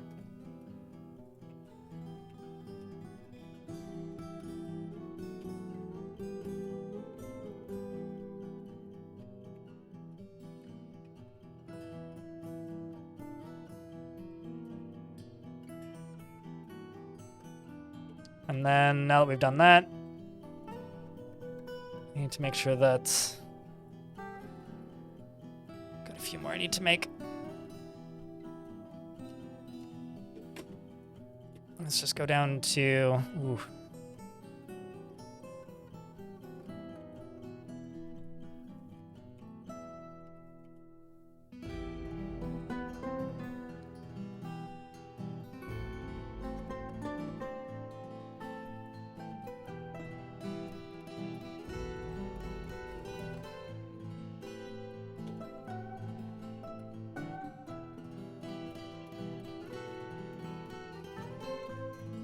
You want it down ASAP? I mean, yeah, play it the way you want. It's just both mining and woodcutting does act as like the very basic accuracy Wait, why am I putting beds in these? Does act as a very basic like accuracy training for weapons. So like it's kind of a way of cross training without actually putting them in a squad. But I don't necessarily want them fighting. I often usually want them to dodge more effectively.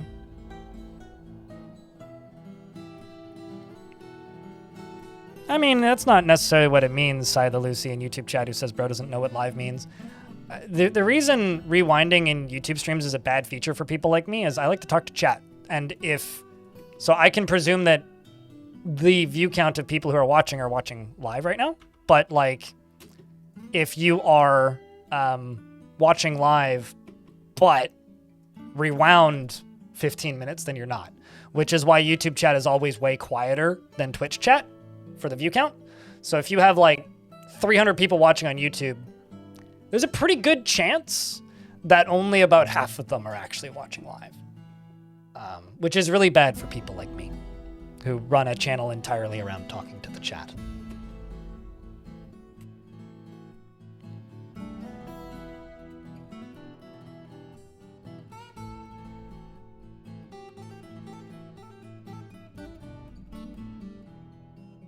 Is that why miners seem to be able to defend themselves? Yeah, because mining is considered a fighting skill.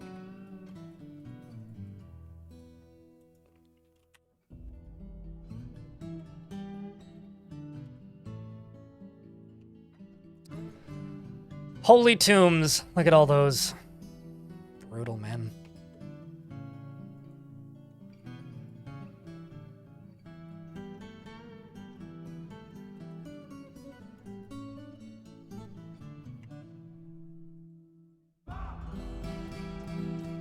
I also don't technically have a commander right now, apparently. Let's make it to one of my spearmasters. It's funny, the older forts get, the less I care about who I put in the military. What can sheep do? What can sheep? Can sheep. Also, Can Sheep, thanks for subscribing with Prime. Appreciate you. I don't know, what do you talk? Radbug. You've survived another day. Congrats on surviving another day.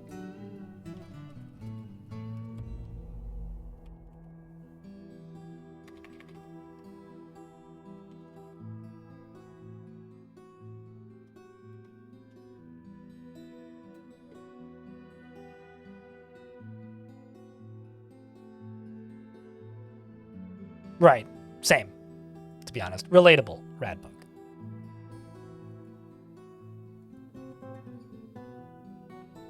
How's it refreshing? What is it out of, like, genuine curiosity? Like, what is it about my channel that you find refreshing?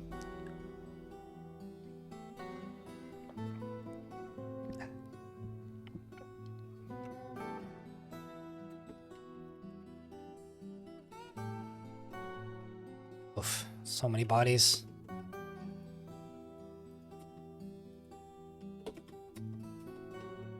Kartoch is going into tomb. It's tough, man.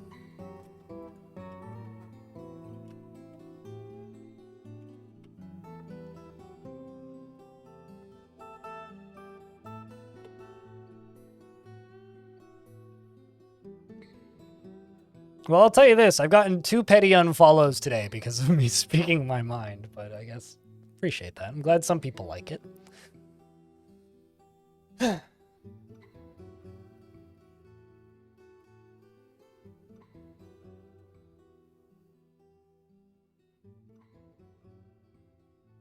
Killed by a demon is a pretty badass way to go, though. No, totally. I mean, like, as far as I'm concerned, if you're gonna die in a dwarven fortress, especially one that's likely the last one in a particular world that I'm doing, which this one is, the way you want to die is to a demon whilst helping dig too deeply and greedily. Like, that is the most dwarfy way to go. I feel like dwarven scholars would dream to have a death as glorious as that. So you're sure there's an overall net gain? Well, I've gained 1, 2, 3, 4, 5, 6, 7. Scrolling down still. 7 followers since I started the stream today. So yeah, it's probably a net gain. There usually is. It's just still kind of funny, I guess.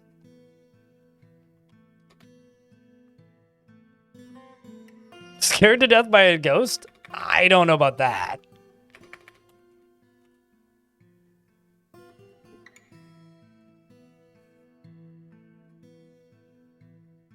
What would the least dwarfish be?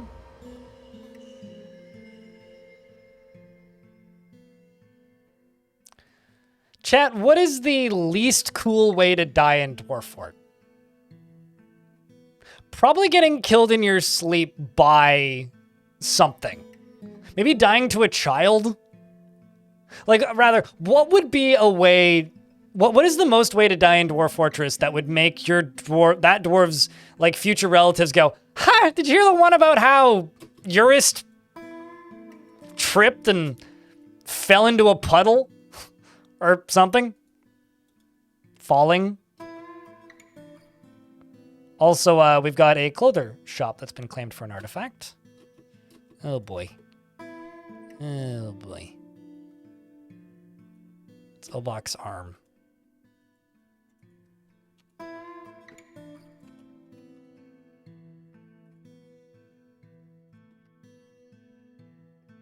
You know, accidentally getting crushed by a drawbridge is pretty embarrassing. Although that's just went missing.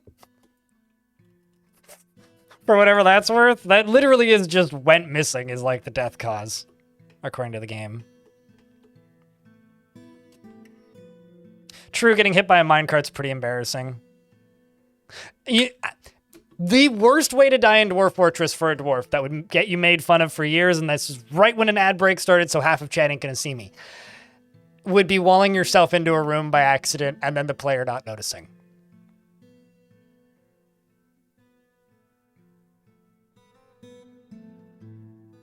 Honestly, I think that's probably the worst way to go in Dwarf Fort. No, that's pretty badass, because then you're memorialized as a chair for all eternity. Intentionally, Logic?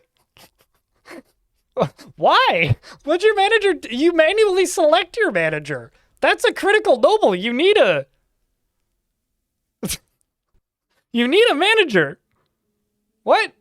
Or maybe getting resurrected as an unintelligent, friendly undead that just, like, stands somewhere forever would also be pretty bad, regardless of how you die.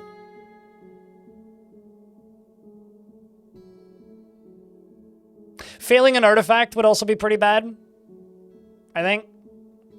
Speaking of artifact, is currently running around and gathering pig bone.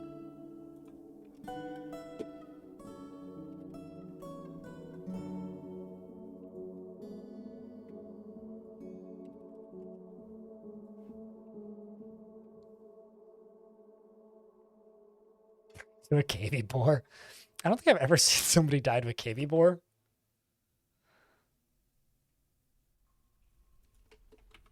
Okay, so that can go away now, because that's now out. And I can now tell the dwarves to go over and mine all this out. And I can also tell them to mine that out.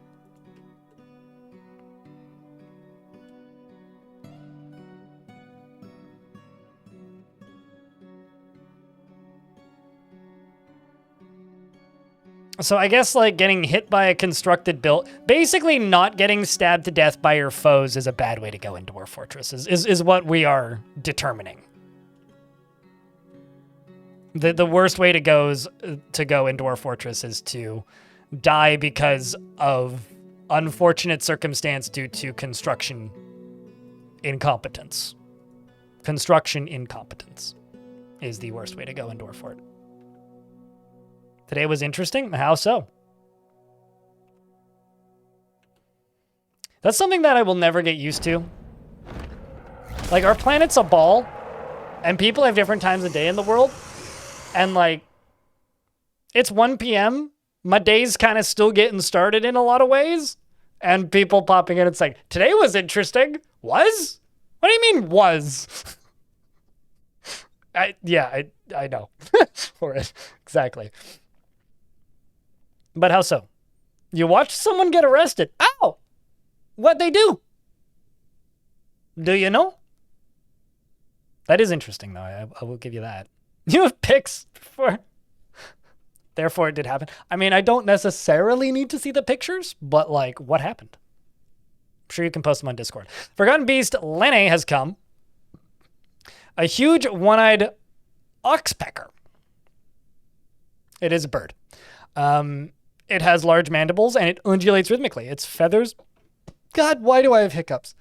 They've been periodically coming and going all day. Its clear feathers are fluffed out. Beware its noxious secretions. Some dwarves like the color clear. And it appears that the siege is gone, so I'm going to enable this.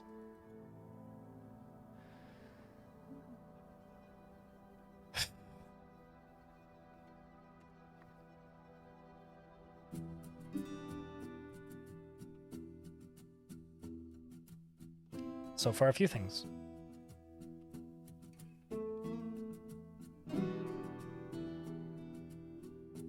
Can doctors kill their patients? Not intentionally. Like, they... Unless... Well, I mean, like, if a doctor tantrums and decides to beat the shit out of a patient, sure. But, like, a shitty doctor could just perform bad medical care on a patient and then the patient, like, doesn't heal properly, if that's what you mean. I guess, like, yes, asterisk? But there's no, like, malicious surgery, if that's what you're asking.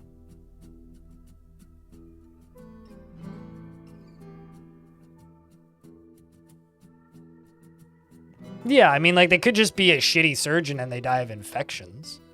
But, like, a surgeon isn't going to be like, I hate this dwarf, I'm just going to do a bad surgery. That's not a thing, if that's what you're asking.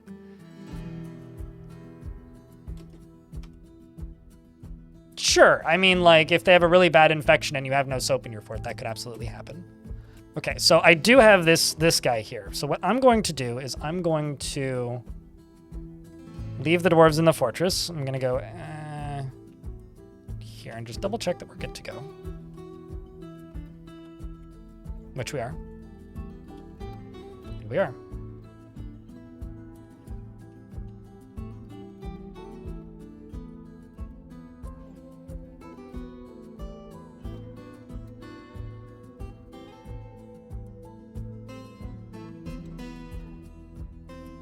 You already knew that question, though, Neezer. You know, there's two mechanics that Dwarf Fortress doesn't really have that I'm really happy it doesn't have.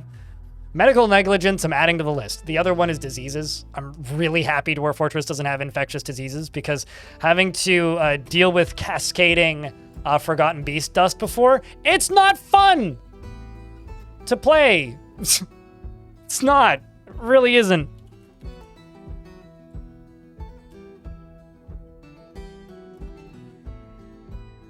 All right, Birdie, you know you want to go eat that tasty, tasty goat.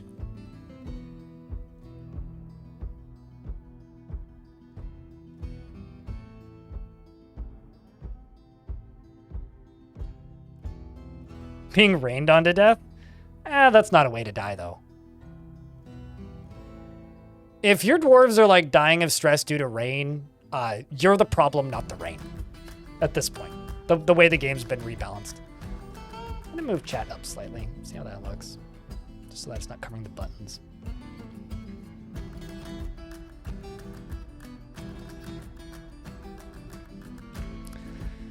God, that word sends shudders down my spine. Enemy. Truly does. The post-traumatic anxiety is real.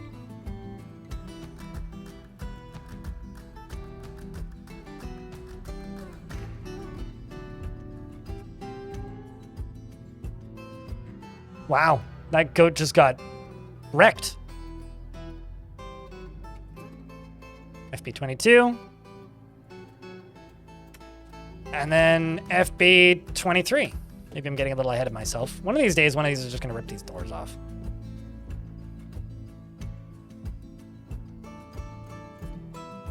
Yeah, I mean, like,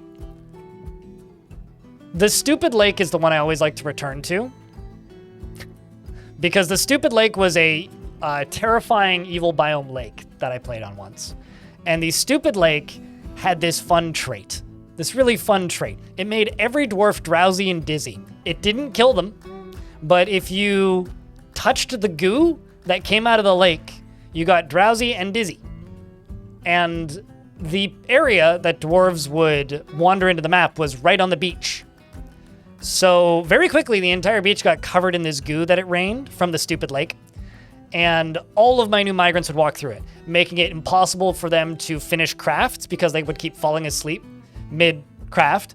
It made it impossible for them to do any kind of crafting of quality when they did complete it. It made mining take 10 times as long. They walked a quarter of the speed. They slept a lot more and were useless in the military. And it's one of the few forts that I've genuinely rage quit. It's not happened many times, but I got so mad at that stupid fortress that I kind of quit. What's funny, though, is the fact that it was called the Stupid Lake, because of all the things that thing could have been called, that was maybe the perfect name for it. Maybe the perfect name for it.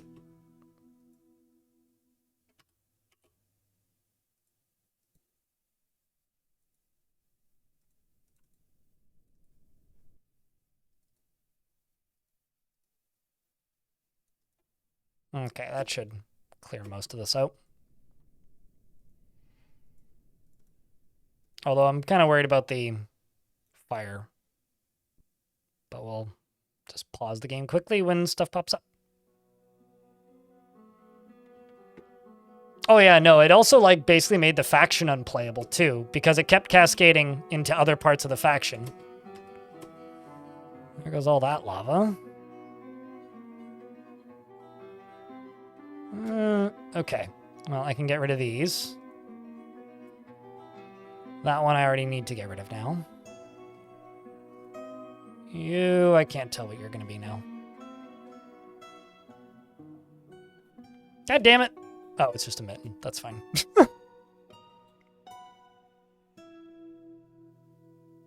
Can a drawbridge that is raised be broken down? Only by a dragon, I think, right? I'm pretty sure Dragonfire is the only thing that can actually destroy a raised drawbridge.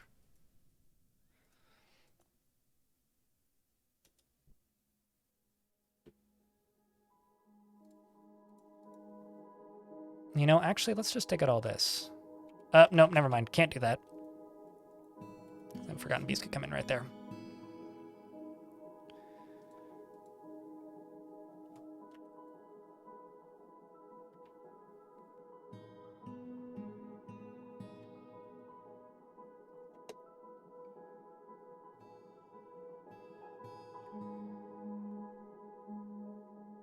You mean Slade? You know, I almost think, personally, when questions like this come up, Emperor Iron, Slade is not worth bringing up. One, because there's only two ways to acquire it. One requires literally, like, abusing a bug. And you have to have dug too deeply and greedily. The other one requires such an in-depth game knowledge that it's useless information to most people. Which is why I try not to talk about Slade, but yeah. Unless it is one extraordinarily hard to acquire material. Romanoid Trial's been reelected as mayor. It is not possible to acquire. Mining spires is tough. I miss when mining spires wasn't tough, but I don't live in that world anymore.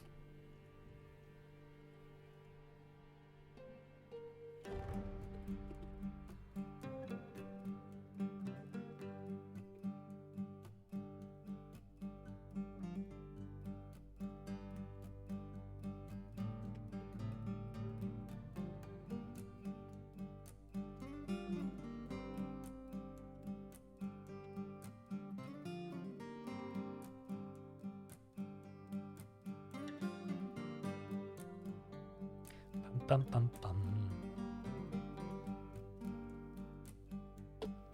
Also, let's check that strange mood. Yep, working on what he needs. Got logs, got gems, got pigtail cloth, lots of bones. Should be cool.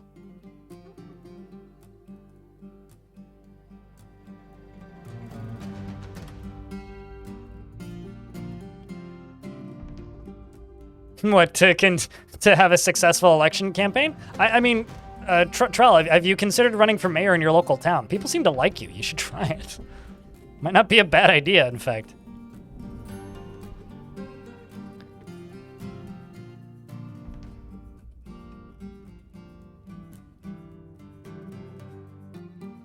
Well, you know, I wonder.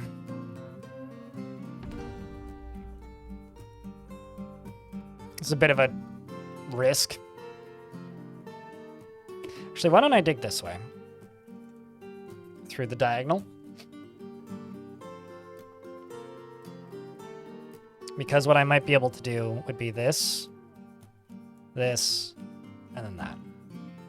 Dig into this water and just let it drain. We're too iffy here. Honestly, I would say that it's iffy in most places. It's also just like a crappy job. Like, it's one of those careers that's time limited because of your sanity. And it kills a lot of people. It's kind of like aspiring to be the Pope when you grow up. It's like, well, that job will kill you.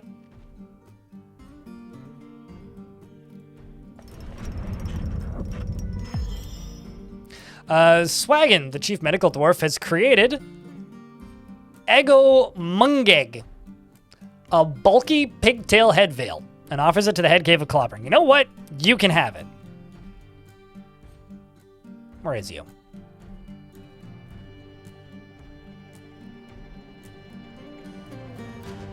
Because it doesn't have a sprite, so.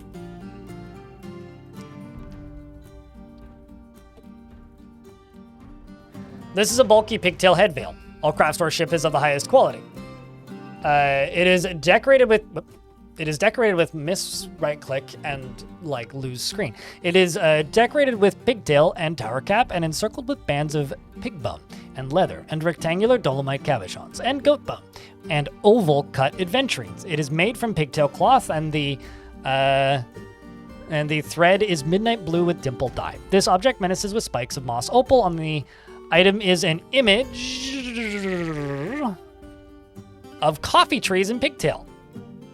Cool. It's a shame it's bulky.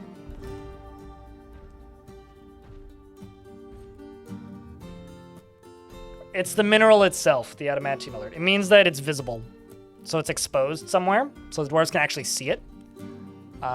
You need to remove whatever's covering it.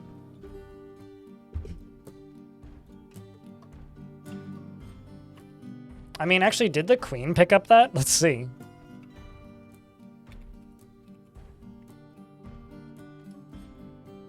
She is, in fact, walking around with the scepter in her hand, which is very queenly.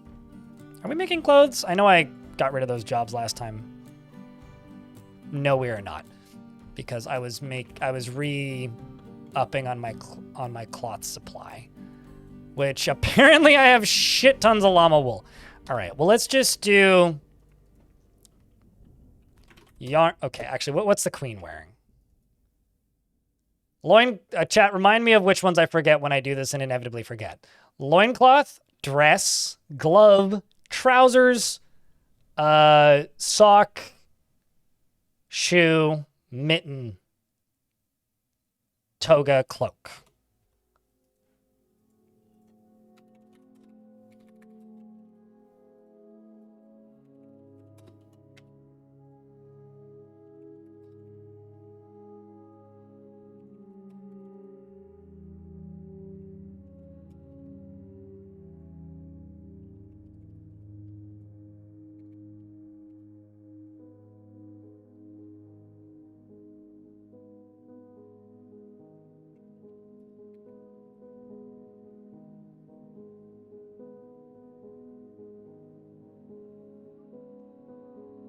Can't find it anywhere. Should you try ASCII? Would it be easier to spot? I mean, it's going to be in the gem tubes. Is where it's going to be. I don't know why ASCII would make it easier to see.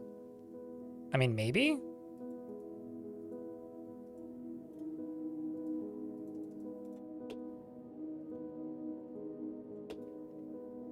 I will say, like, my least favorite change of Premium version 50 is the changes that they made to the adamantine.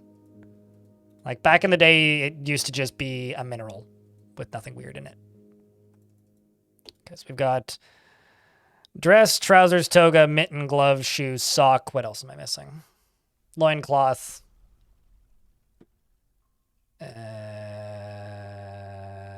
Cloak.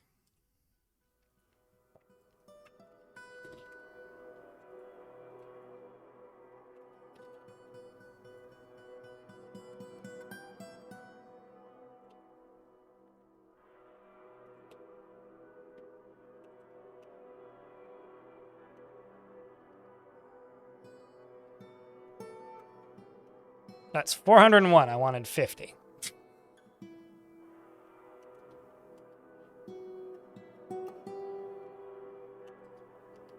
A+ typo.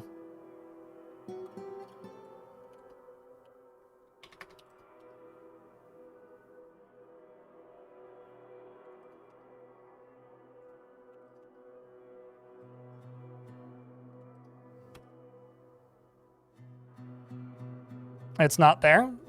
I mean, go find the gems. It's in the middle of it somewhere.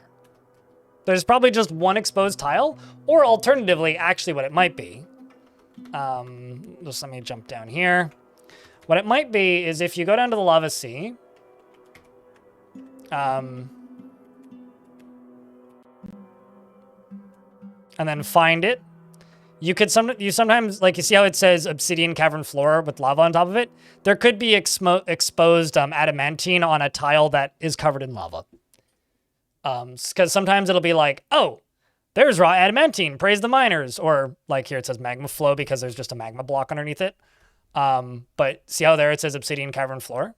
Sometimes you get adamantine there. So it may actually be underneath lava.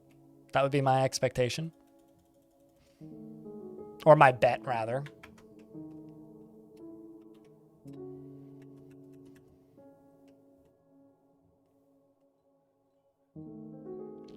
Basically, you don't really have an option unless you want to solidify the entirety of a lava flow by... no, I don't really want to dig through gems. Unless you want to solidify the entirety of a lava flow by slowly, one by one, individual tile, digging your way through the surface of the magma sea and dumping water on it. Unless you're willing to do that, there's basically no reason to even bother trying to go directly to it.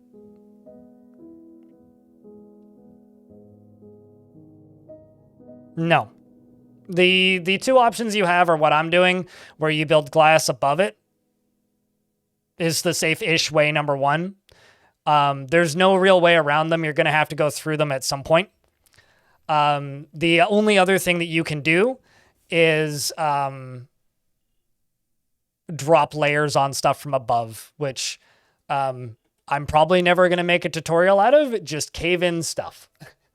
I've made multiple videos now that include instructions on how to cave in things, but if you cave in a layer from a layer above onto a layer below, it will destroy all the floor and expose everything for you, and does speed up the process quite a bit, but I'm not going to say it's necessarily that safe. Basically, like, the reason I don't like this mechanic is because it forces you to doing things a certain way, and I don't like that. And it's a bit too grindy. It doesn't always kill everything under it. It can kill things under it. But I want to make a cool gem, or not gem, glass tube going down into hell for aesthetic reasons, so I'm gonna suffer through this, but it's certainly not optimal. Also, this sucks. I guess I could dig through this.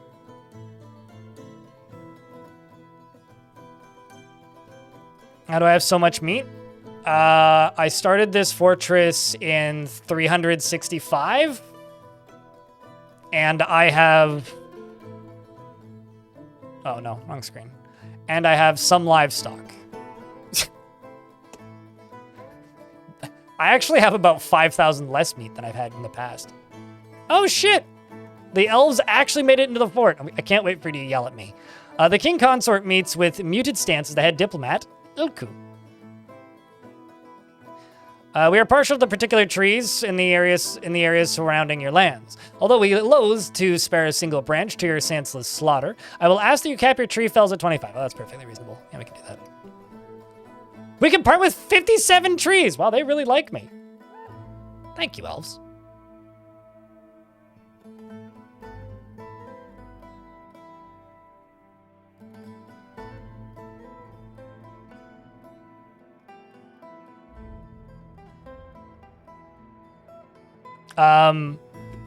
Okay, so you're saying it's odd that this fort has never gotten a dragon, a rock, or a hydra. I don't know what you're talking about. I also have never seen a dragon or a rock or a hydra. Not once. In fact, it's odd that Emperor Iron hasn't been watching most of the stream, apparently.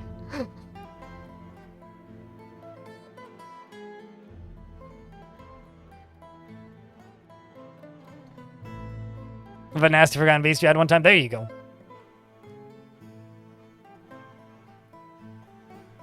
Oh, are you asking them to import logs, Marikarati?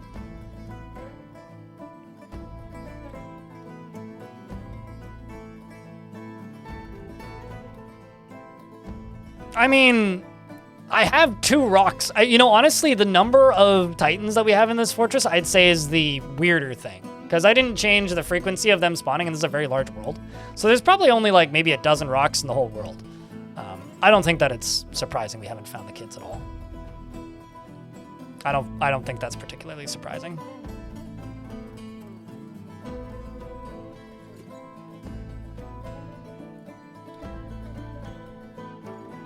Because they're not walking over lava, they're walking in between lava. Tile? Tile. They walk diagonally. They're not walking over the lava. They're walking in between. The tiles just aren't that clear with the lava sprites.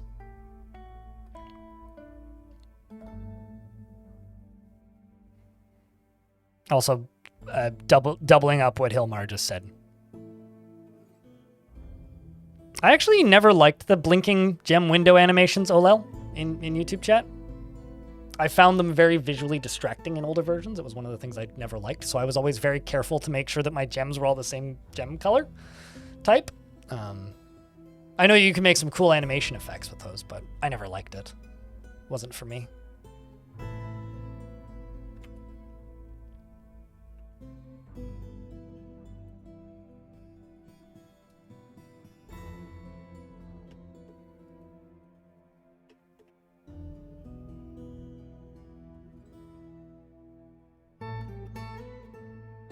Nope. It is rapidly disappearing. You see all these empty tiles? They're empty because they previously had lava in it.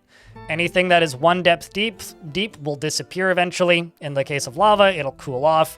In the case of water, it will... Please don't set this dwarf on fire. In the case of water, it will evaporate. There we go. Put that fire out. That's good. We can just let that drain slowly.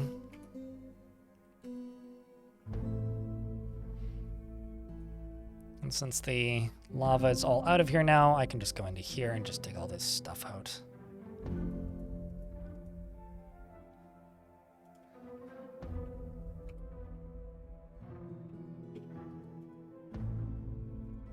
Let's also go down into here, unforbid these. And cry as I look at that stockpile jobs screen. So many.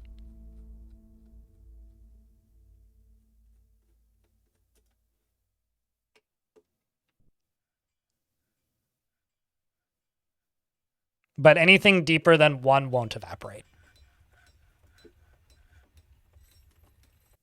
So this will eventually evaporate, even though these are 2s and 3s, because as these spread out slowly and evaporate, this will all eventually dissipate and disappear.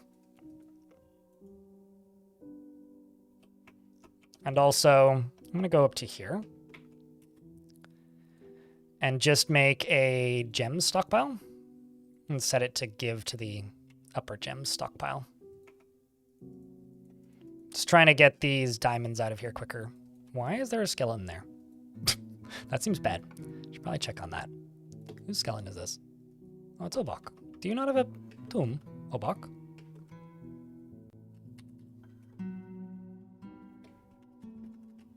Did I not make you one?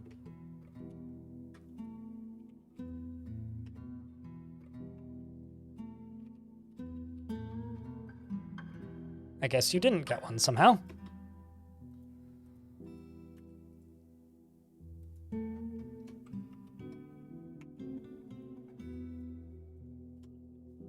Is this not in a burrow?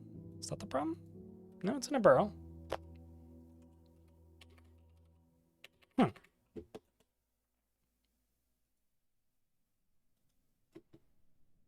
All questions are dumb, but there are no dumb questions.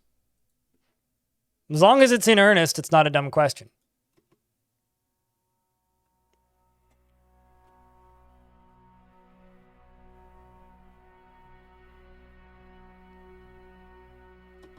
Because of a fucking mosquito.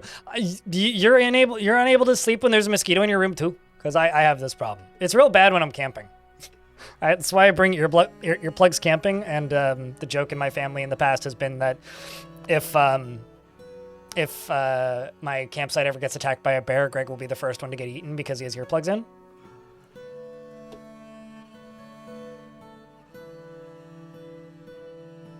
How's it going? Oh, it's going. Looks like summer outside. Feels like late spring. Chilling. Like a villain.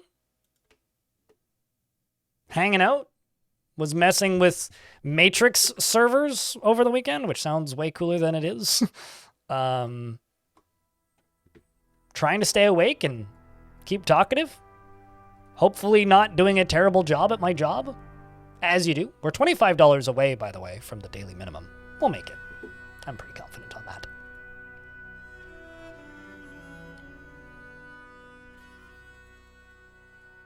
Set up a bunch of Fediverse stuff as well this weekend.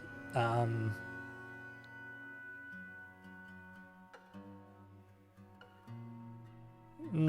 I just didn't really think to stop talking.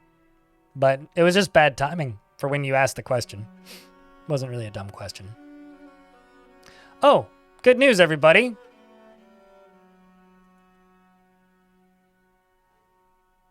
Look what just released. Well, ain't that nifty? Maybe we should watch that before we play some Star Sector this evening. What do you think?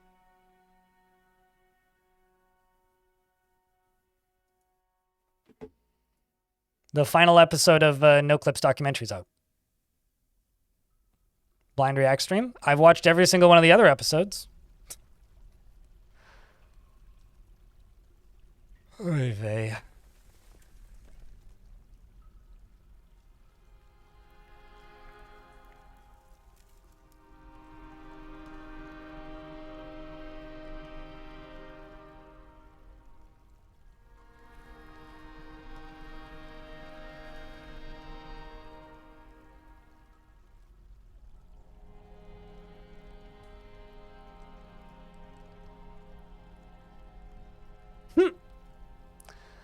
I generally don't like to make fun of people trying to run charity events, but a company just invited me to go to an event in Toronto because they're looking for streamers to help them raise money.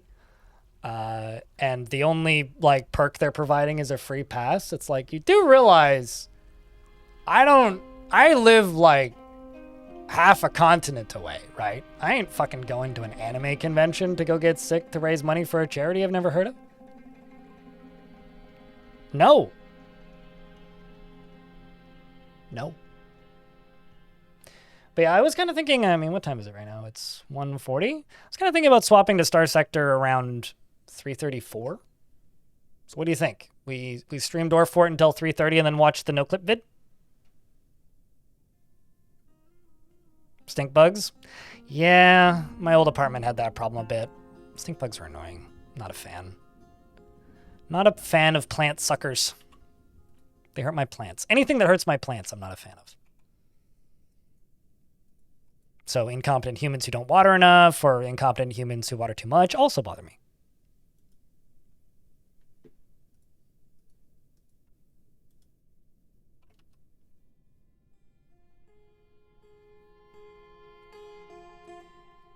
You have time to get home? That works for me. We can drain this out. There's an open space right there. So we can dig into that. I think there's more down here. There's an open space right there. That's the edge that we've dug up to. And then there's water right there, so I can dig through this.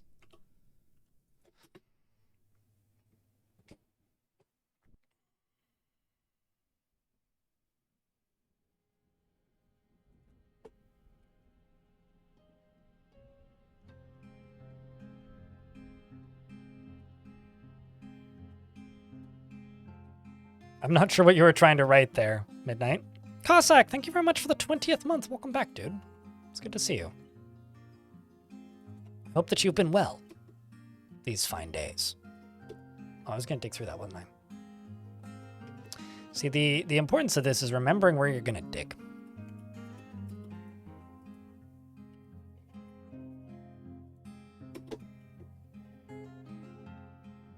Instead of just deconstructing and then going, why is there no floor there? And rebuilding it.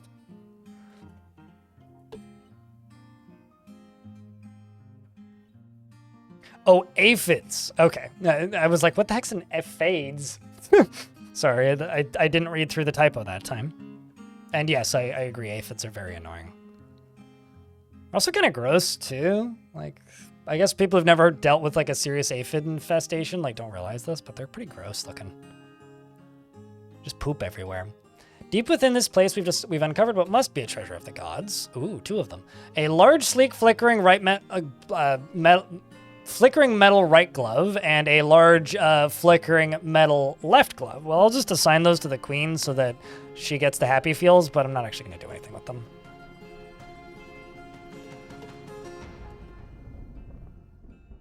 Also, apparently my dragon has reverted to a wild state. I don't really care because it lives in a cage, but still.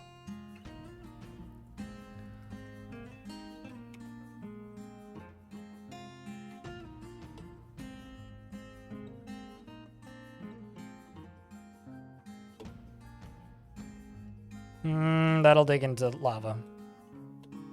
Yeah, that'll actually probably be fine. Now run away quickly. There you go.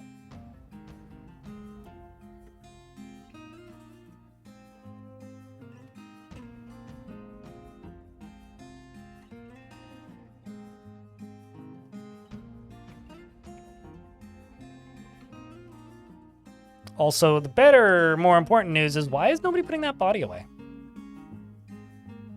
Okay, you probably are now. Also, why are you taking the least direct route?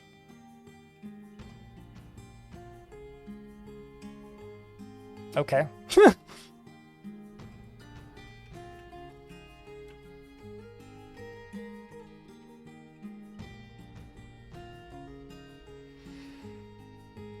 Are we digging deeply and greedily? Trying. Not fast enough. You've been convinced you'll get a tomato plant and grow at least 1 tomato. Tomatoes are actually like kind of difficult. I recommend peas or beans.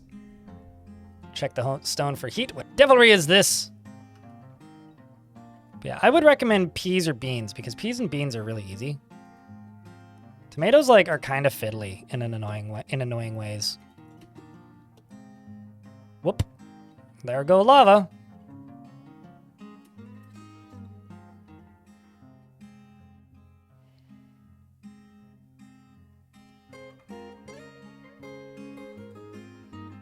I disagree on peppers being easy, but that might also be a climate thing.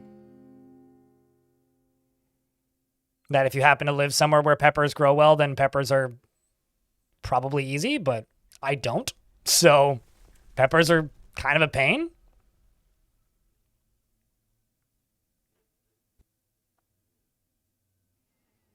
That is a lot of lava, man. Holy crap. Goes 2 levels down. Man.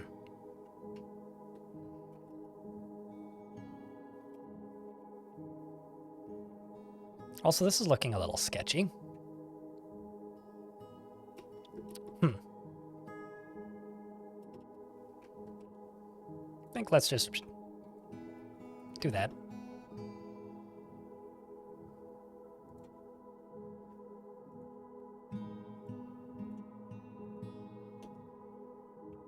Dolus, thank you very much for the It seems to be 43rd warming up.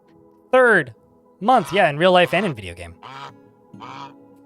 Thank you very much for the 43 months. Welcome back, dude. Appreciate you greatly. Oh, great. More diamonds on fire. Sag.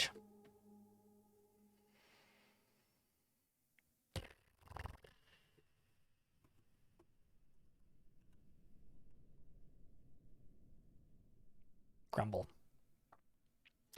Peter, thank you very much for the 23rd month.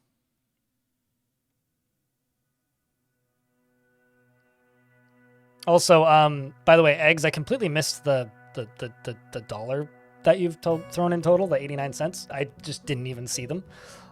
Also, Josh, I didn't see those 10 pennies. So thank you for the 10 pennies. So I haven't blocked any dwarves in yet, but this might wreck my frame rate periodically if they do get stuck. Little Tibby, thank you very much for that Prime sub as well.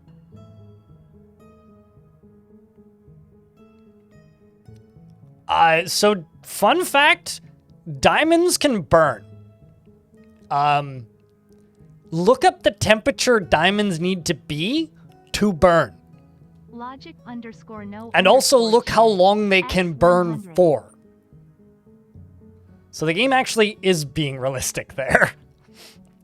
Logic, thank you very much for the $1. Appreciate you. In Dwarf Fortress, they burn for about a year.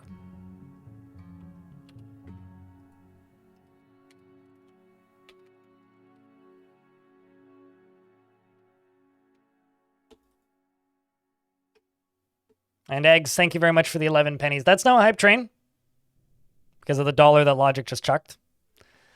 So if you want to, you know, be a whale for this channel. Whales are cool. It's 5 subscriptions or $24 in bits to level up that hype train. But I appreciate you, chat. Thank you much. Seriously. Or, you know, you can resub or whatever. Primes are also still available. I need to dump a bunch of water into this, aren't I? I'm just trying to figure out how. All right, I was going to do this a different way, but let's just do it this way.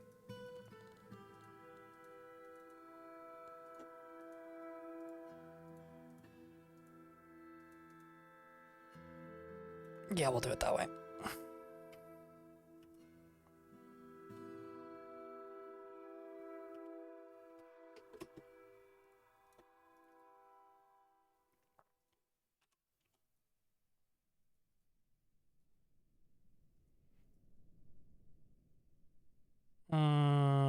No. Need to go from here.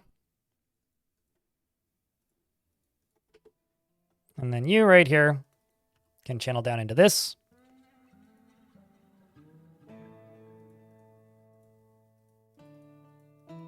And this right here can go all the way to here. Which will channel up right there. There we go. I will say thank you for the bits at the end of the hype train if you keep doing such small increments. Scythe the Lucifer, thank you very much for the Prime. Appreciate you. because it's hard for me to keep track. Logic and eggs. Don't they spontaneously combust in pure oxygen? Oh, you said it was realistic. I read that as not realistic. Fair enough. My bad. I misread things all the time.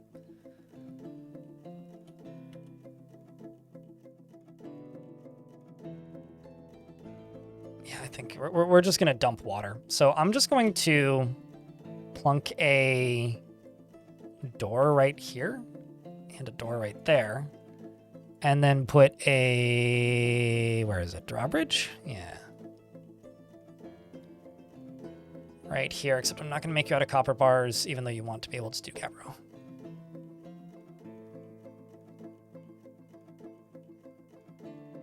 I could actually just use doors. Nah, we'll do the drawbridge. It's good to have an emergency drawbridge right here as well.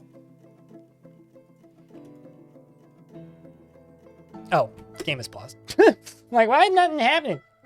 Why is everybody so slow? Oh, game's paused. I'd do it.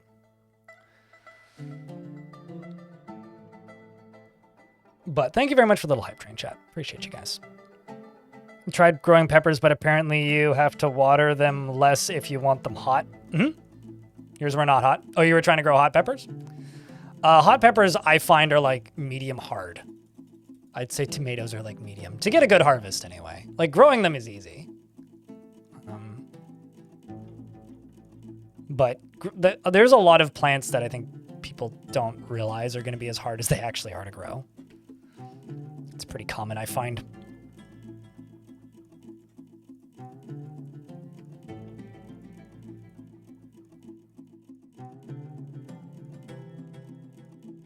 This will be fine. We can totally mine through all this.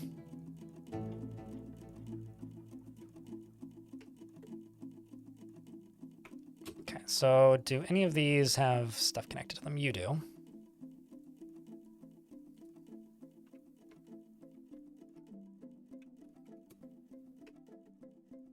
Actually, I should connect you to this one.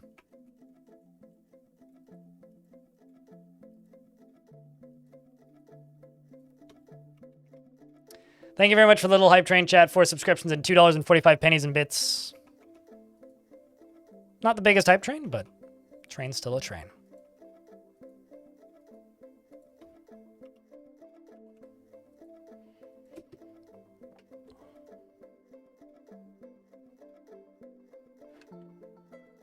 I really wish I didn't have to open these hype chests.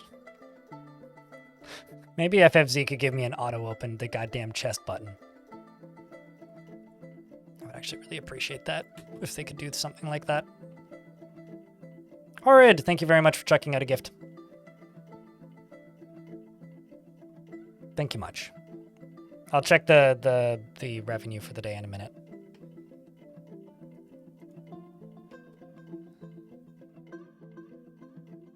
So I need all this to get hooked up. This up here is just going to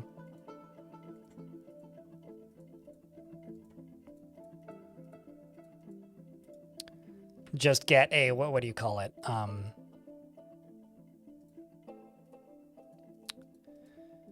A pump placed in it. And then once I have a pump there, I can just tell a dwarf to come over here and pump down into here. We can close this, and then that'll just fill this area up with water, which will hopefully deal with this problem slightly quicker than me having to do it manually. Let's get a grate on this.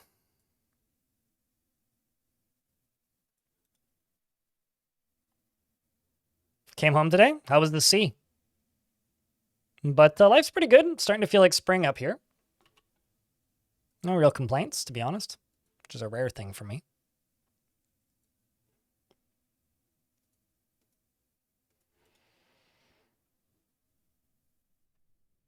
You made a new bed in the garden, and I just turned the soil over, picking up the roots and weeds and loosened it, but I can't describe in words how heavy the soil is in your yard.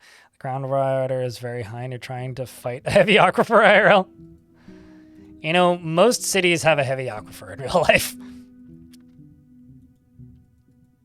Okay, so logic no here is installing the mechanism. Yeah, you should try smoothing the walls.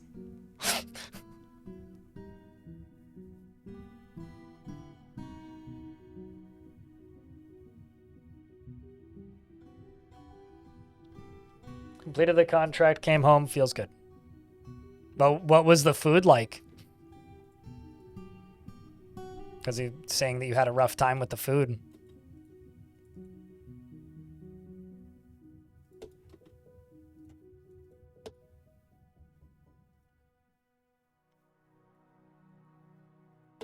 I'm assuming it was just like cheap and low quality and not great kind of deal. How can I let these dwarves out of here?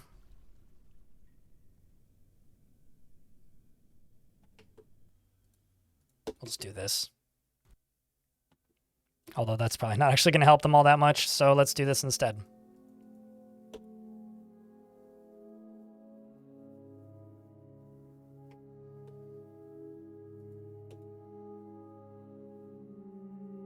So the reason it's taking them so long to pass through is the smoke is blocking their way out.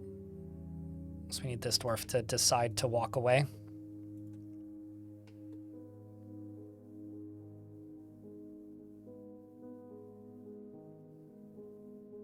Rice and chicken or chicken with rice? It's we got both basic food groups. Chicken, rice, and chicken with rice.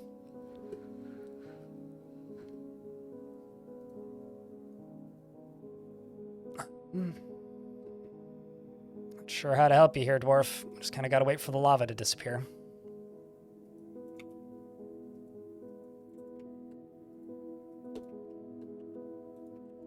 This is madness! Madness?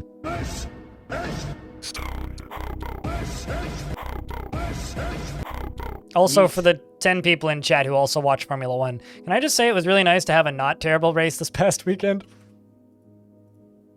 Also, I've gotten weirdly used to the, like, races being late at night thing, and now suddenly there was a race, like, early in the morning again, and it kind of threw me off. Took a wee bit of getting used to. They did, in fact, go motor racing, yes. And YouTube is still stuck. Come on, you can walk that way. We know that you can. At least I do. Maybe you don't. Here, I'll give you something to do while you're back here at the very least. See, other dwarves can get in. Yeah, whatever, you'll figure your problem out eventually.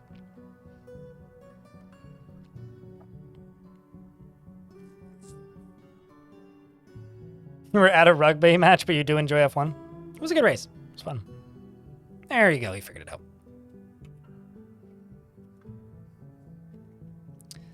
He did the figuring of out.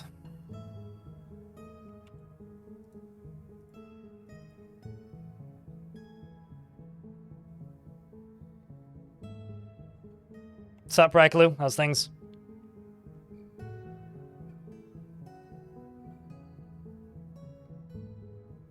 Aquifer, I hardly know her. Oh boy. Thanks for the 71 individual pennies. Spaced out individually, 1 penny at a time. We don't even have those in Canada. They're a collector's item. Birthday's tomorrow? Well, happy early. Do you have any plans for your birthday? I'm not a big birthday celebrator myself, but I know some people tend to be. Some people are from time to time.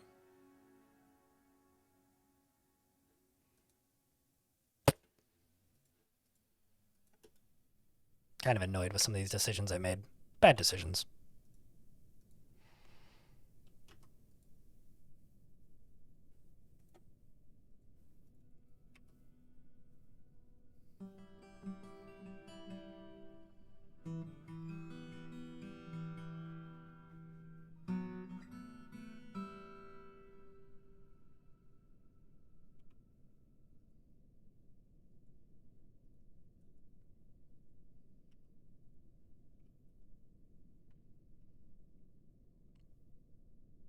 Enjoy your lurks.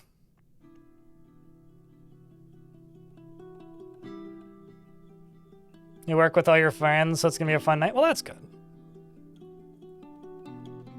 So just normal night of work, but like, you know, appropriate amounts of birthday slacking or party after work?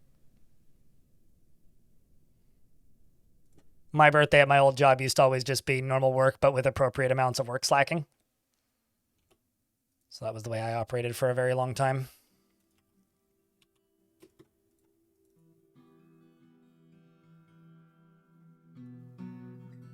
You know what, screw it. We'll just plunk a door there. So I'm just going to need to fortify that.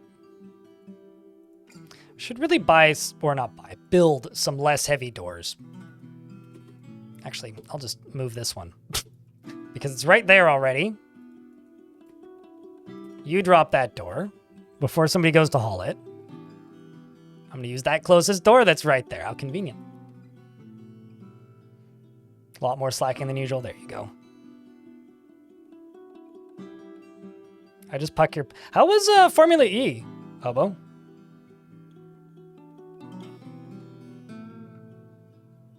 I puck my pick down...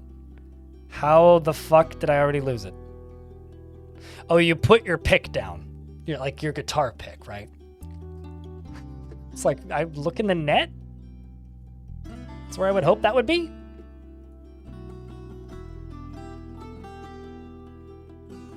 It's in the it's in the puck pick pocket dimension. Pocket dimension, maybe? Okay, so now that's done. I can fortify this. Unless the dwarves can't get to it. Which they can. Fortify it! Or don't. Please. Are dwarves really that busy? They must be.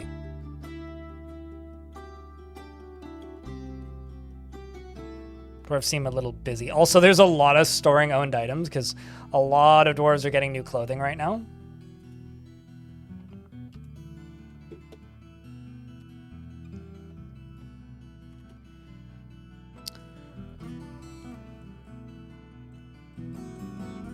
They go once let's go, which is like you drive any. Oh yeah, I mean like they're a very fast acceleration, right? It's all that torque. That's why electric bike racing is actually kind of neat.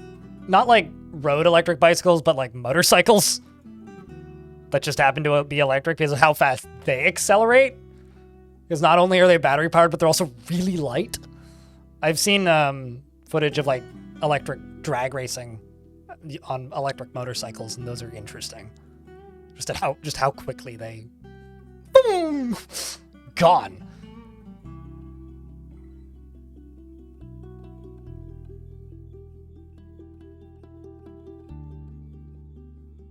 Ocean Fran, in future, if you want to know the gimmicks real quick, just type an ! Goal. But we're digging too deeply, and we're gonna try and make demons fight forgotten beasts in a big arena. That's the gimmick.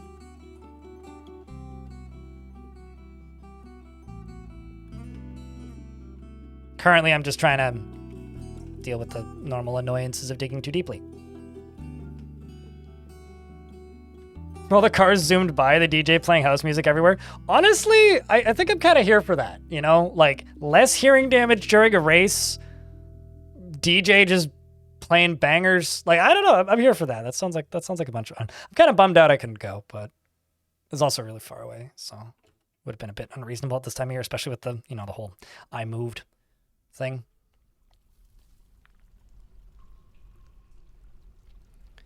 Okay, so what I can do now is I can pull this lever.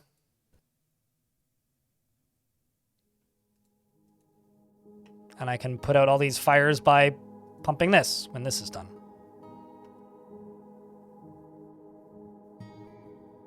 Although I just realized I'm an idiot. We're not going to be able to get down. So I need to give them a different way down. Well, actually, no, they'll be able to go up to here and then... nope, never mind. Nope, they still can't go down.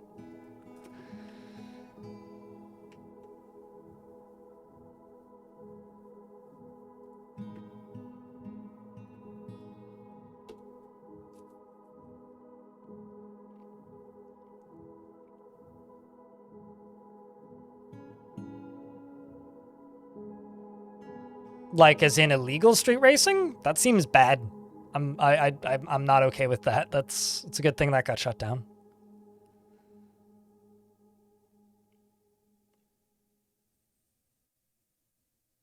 And the driver that won got penalized because he didn't use all of his boost gauge and dropped like a third after he overtook the first place down the start-finish stretch, which was actually really hype.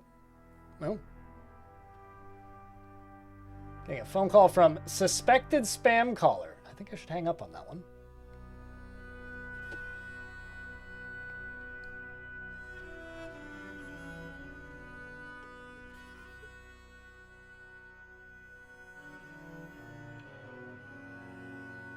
Definitely legit. Mr. Suspected Spam Caller. 45 minutes? Yeah, because they don't have much battery. One of my favorite, like, silly things about Formula E is when Formula E first started, they had a kind of asterisk thing on all the races where they had to be, or the races were so short that they had to essentially give them an extra battery, but because it was too expensive to swap the battery mid-race, they would just swap cars. So halfway through the race, they would like pull into the pit lane and like jump out of the car and then jump into another car and then drive away, which I find kind of funny because they could only go for about 20 minutes back in the day.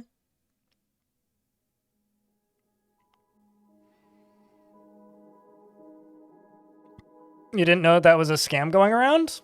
There's fuckloads of them. It also happens that, like, I'm close to the US. So scams like that are more effective.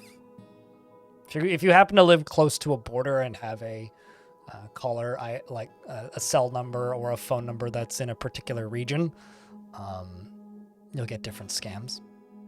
It's the reason I get so many in Chinese. It's usually supposedly to do with like home insurance or car insurance, but like targeted at Mandarin speaking seniors. It's like really fucking sad. That's all that stuff is. I had to have the discussion with my parents about like, yo, maybe like if I call for help, call me. Because it probably isn't me. But yeah, that's all it really is to me, is just really depressing. What? I fucking hate large animals in Dwarf Fort. They're so annoying.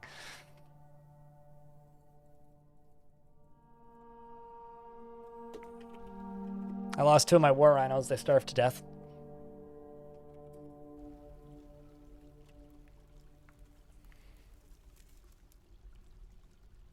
Because they had too many babies, and then their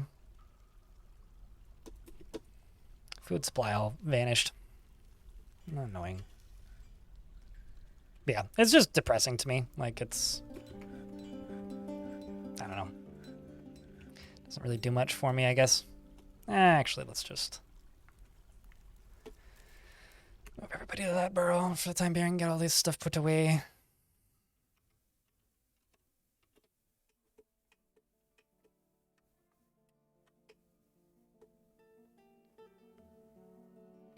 Do they graze more the bigger they are? I don't know, but it seems that way.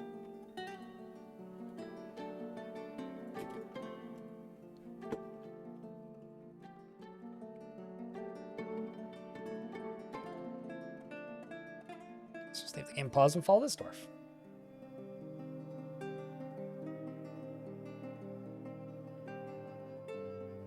See, it's a bad feature, Hilmar.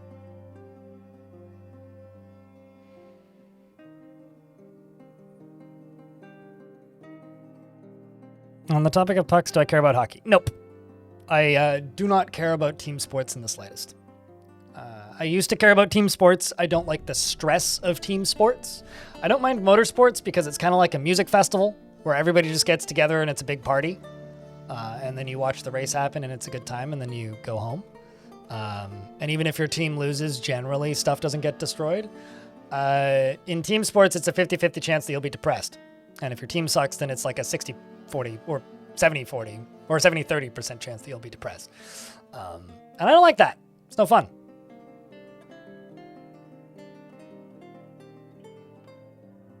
Yeah, I have been doing population control, though. That's the thing.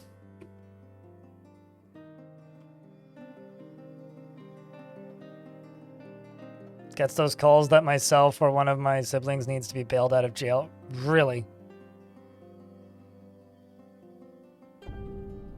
Good luck in jail. Wait, is it actually like using your voice? Call roar? Because that's terrifying if it is just on principle, but also it's a really funny response. Or good riddance, didn't like him anyway, would be another good response. That's funny.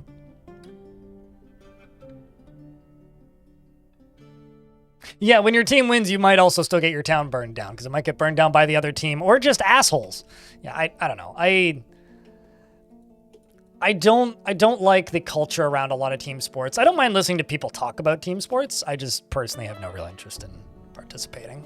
Like, I'll watch a hockey game if it's on. I watched a lot of hockey when I was younger. I don't care about hockey or team sports in general. I find the engineering of motorsports to be more compelling.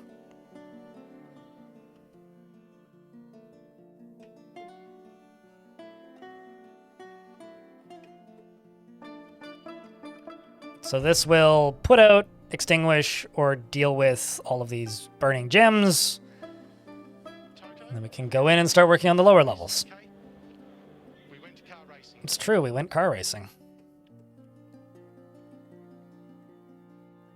Okay, so I'm going to stop you from pumping this. I'm going to go up to here. This is all one layer further down. So I'm going to dig through you. There's something right there. I'm going to dig through you. I was going to dig through you. I'm going to dig through you. And all the way up to there. So we'll just dig out all this, and then also that. And also that. Oh wait, never mind, I don't need to dig through that one. That one's fine. And I think that should be everything. Then up here I can just all you. Just trying to get rid of all that smoke, or at least as much of it as possible.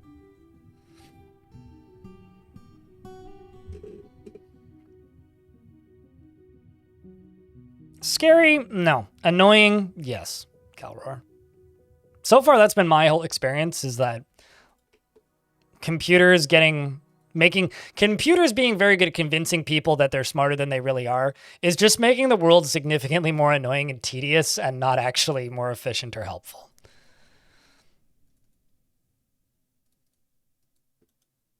But that's just been my experience. I mean, there's certainly things it's good at, like spell check. Oh, we really have to fear is quantum computing. I was reading a headline last night on Ground News about how apparently they've managed to discover negative time using quantum particles. And then I realized I was a little bit too stoned to keep reading it, so I went to bed. Like, I don't think I would understand this sober. I'm done. It's bedtime. Anti-time? That's what my uncle calls me when I talk too much.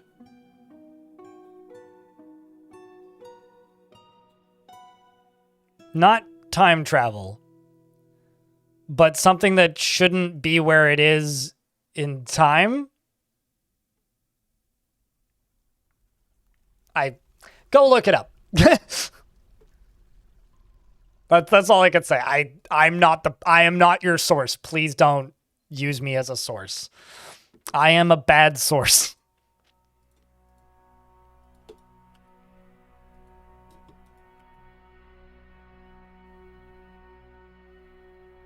Science is weird? Word. And quantum physicists are smarter than me. Something... What? Oh no, did they... Man, they must have changed something. Because that appeared to be empty. Damn it, Tarn, did you ruin my strat? There's a three-eyed brute here, which is a very large three-eyed mole. It has a it is twisted into humanoid form. It belches and croaks, and beware its poison sting. Well, at least it's just a poison sting. Seems that Rith up here is dying, dead. Also managed to get a hit in, so Match Plague here did take a hit. But now we wait for the military to arrive as it skulks over its first victim. And Vukar here got a bunch of good hits in, but took a pretty hefty chunk of damage there. Was that your arm?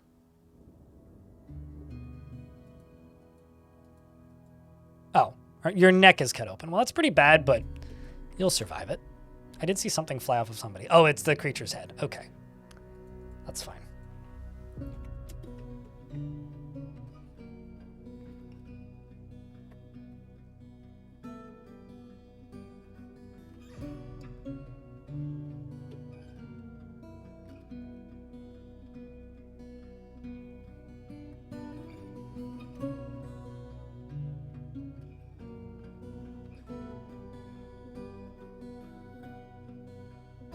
If anyone's a nerd like you, I love listening to people explain quantum physics and quantum computing. I never retain any of it. But there's some very important keys here, right? Like, they need to be very good at explaining it in simple terms and also, like, have a very calming voice. And then I go to sleep. And usually I'm doodling while in the process at this point. You know, it was kind of funny. I showed one of not this particular one, but I showed one of my other doodles to somebody. And they were like, I'd buy that in a print. I'm like, no, you wouldn't. And now that they've said that, it's now in my brain where I'm just like, I should make prints and sell them on my merch store. But then I'd have to ship them directly, so I'll probably never do it. I should make it an emote. Nah. I don't think that would look good in emote form. Maybe something else, but not that.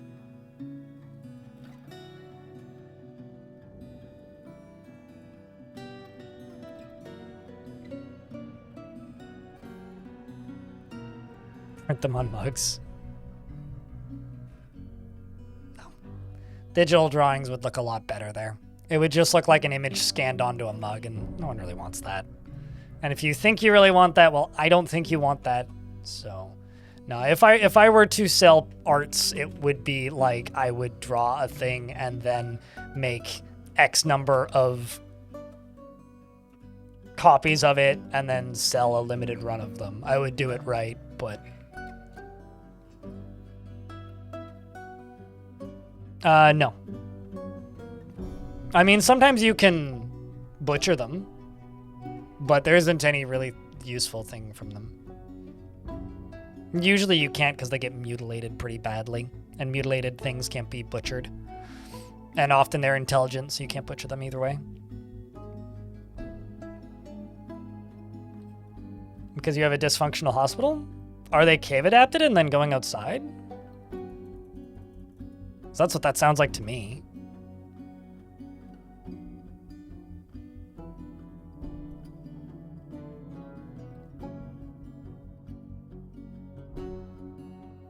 The thing is, like, Dwarf Fortress doesn't, like, Dwarf Fortress has a lot of, like, randomly generated substances and materials and things, Cossack, but it doesn't really have any way to use them or take advantage of them.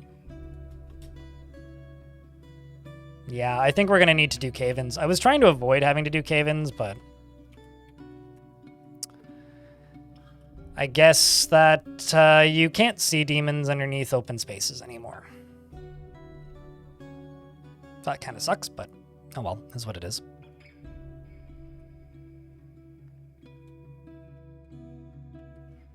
Also need to dig through that right there.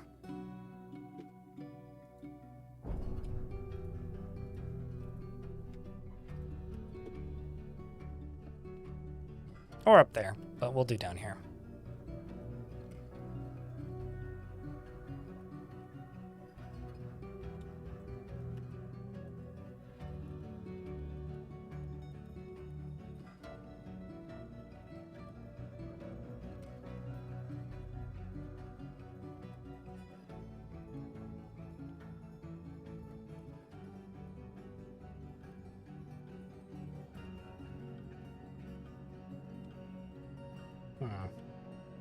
Could also tell them to go mine through this. Like, Why don't we do this and then this? Yeah, let's do that.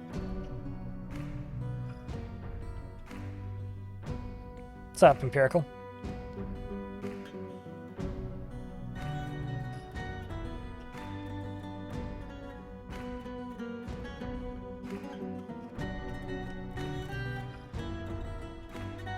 Feel some of the content stuff is just unknowable knowledge for the average Joe.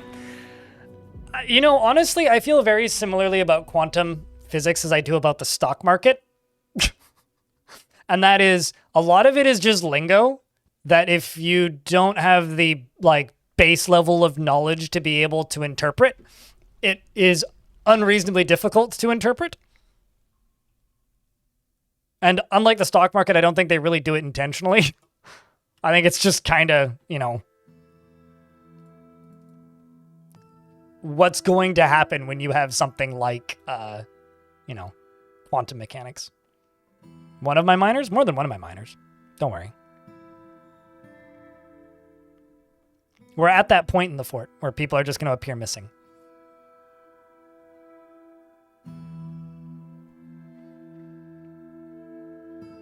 Or rather, maybe not just one of my miners. The thing I should be saying is, well, trust me, there will be more where that came from. Once I'm done with this layer, though, we're just going to start caving in layers because, like, the game clearly doesn't want me to do this any other way, which kind of sucks. You took a quantum physics course and you knew it was pretty much all working through different equations. I mean, it's just math. It's just math. He says that like it's simple.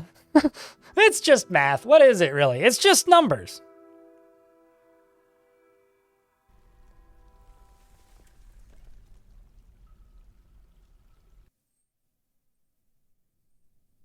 What the heck's a degular? Is that like a Dragula? Empirical? I barely finished high school, so I got the street smarts, not necessarily the book smarts. I wouldn't even say I got the street smarts. But I did buy Smarties on the street once, so I'll just go with that. I have street Smarties. Regular, degular is like saying easy peasy. Ah. Implying that anything that you just talked about is easy.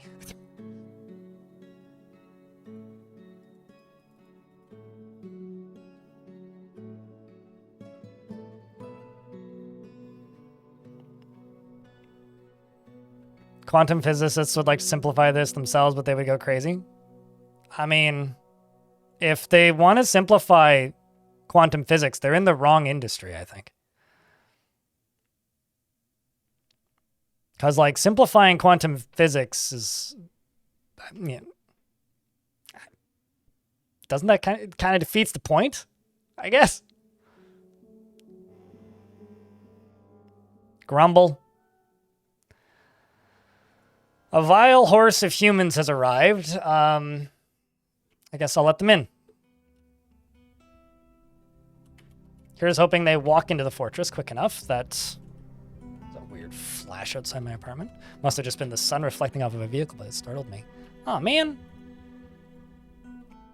I guess my dwarves haven't had time to put the minecarts away. Because I never did put them in the... Give them time to go into the other burrow, really. And it's still disabled. Oopsies.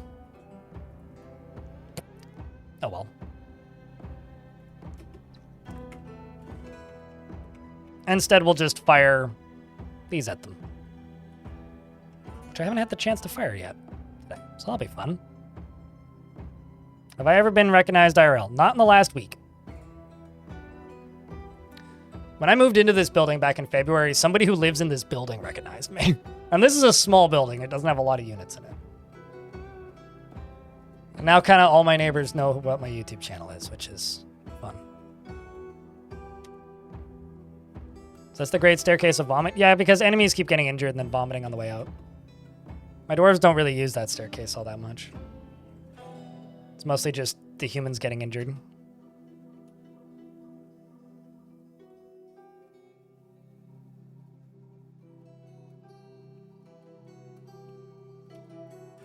You know what? They're right. I don't know what I don't know.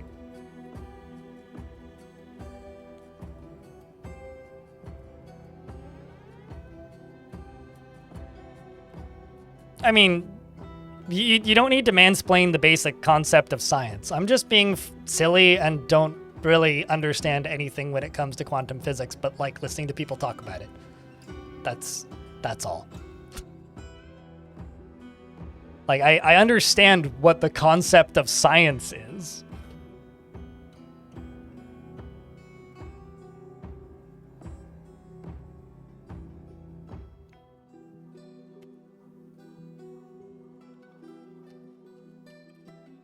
I'm sure the minecarts are already firing. Yep, they are.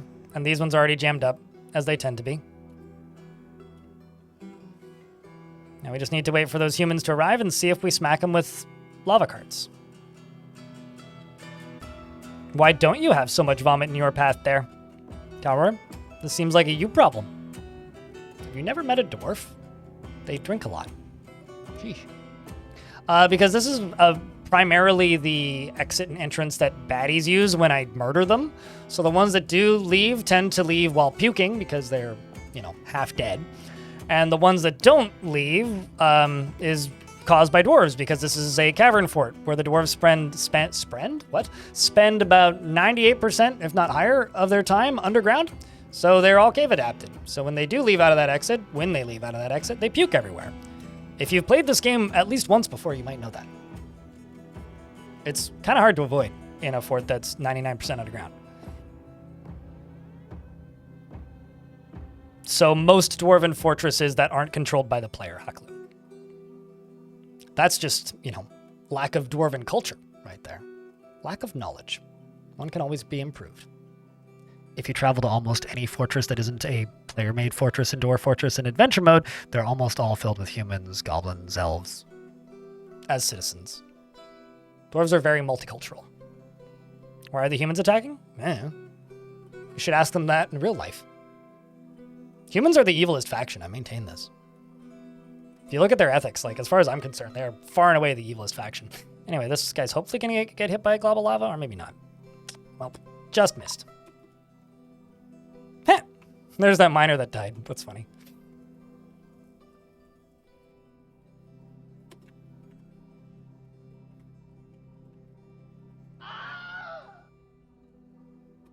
I beg your pardon? What are you doing down here? You shouldn't be here. You're not even part of my fort. It's like the worst place you could be. It's a diplomat. Also happens to be a dwarf from my previous fort. Kind of just running away like that. That's funny. Are we gonna hit you? Maybe not. This is only really effective against large enemy groups, but unfortunately I don't really have that. This is not a very large army.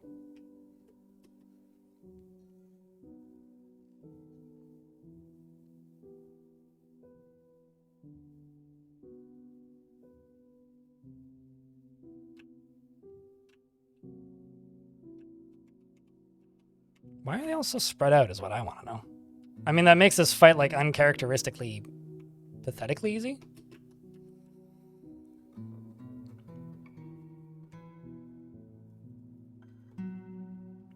Looks like we killed one of them.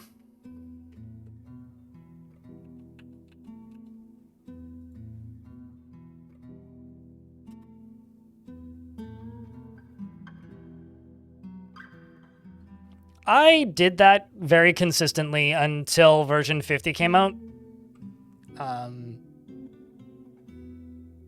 And now, because more or less, I just kind of got tired of all of my stuff getting stolen, and I think until the systems rework, I'm probably going to leave my taverns closed.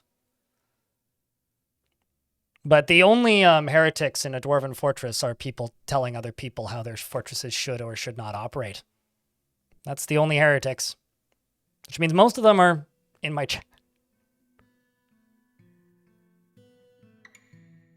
Oh man, that one almost hit. Oh, also I need to start this filling up again. Whew, you had to dodge out of the way of that.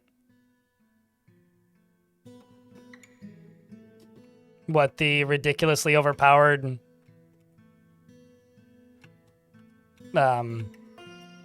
thieves, Gratoro? I tend to agree with that. I kind of wish that thieving villains were just like disabled right now, but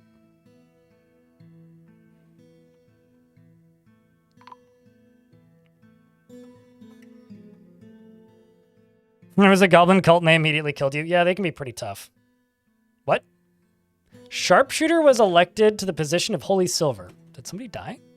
Oh, Tiny Hippo died. Well, rest in peace, Tiny Hippo, from my previous fort. You were deciding to be a diplomat who leaves at a very dumb time, so.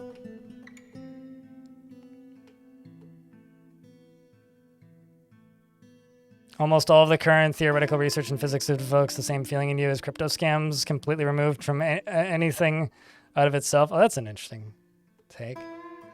Yeah, I don't know. I don't see how knowing quantum physics is particularly useful to us in the current year. I think environmental research is more useful, but at the same time, it doesn't really matter.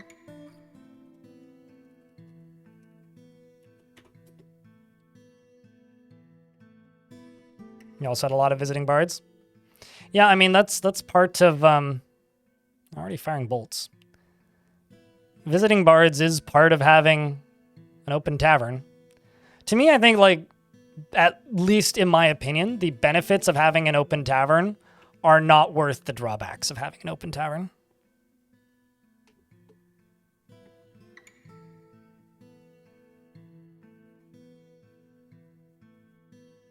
But at the same time, it's not my place to say what you should or shouldn't study. Study what you're interested in. That's what makes it effective study. It's not effective if you're not interested. But sorry that you got burnt out after your PhD. That's unfortunate.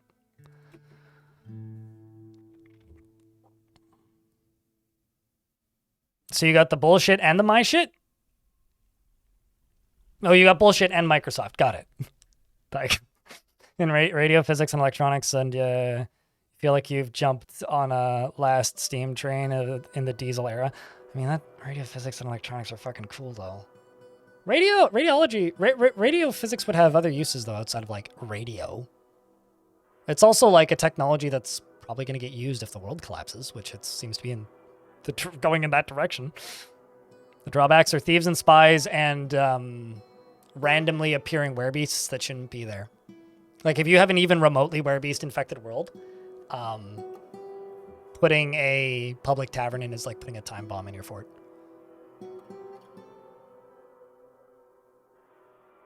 And neither of those things should be, well, werebeasts randomly appearing in your tavern is a bug that has been a bug for years.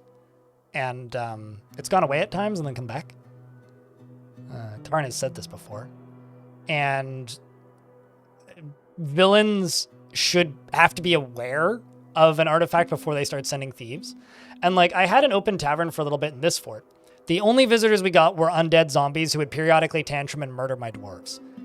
Like, why am I gonna allow that as a thing? Like, that's not a fun mechanic. That's not particularly interesting. I don't find that to be rewarding in any real way, aside from the fact that it's just kind of frustrating. And these guys are, like, getting real good at dodging because of these brain cards. I mean, we'll kill them eventually anyway, but no, I mean, I figured. Tycho, I'm just joking around here. I do love public taverns sometimes. If the majority of the visitors you get is, like, bards and whatnot, totally fine. I don't like when every single one of your visitors are necromancers, zombies, and people that are there to steal your shit and corrupt your dwarves. That's just... I don't want to do that.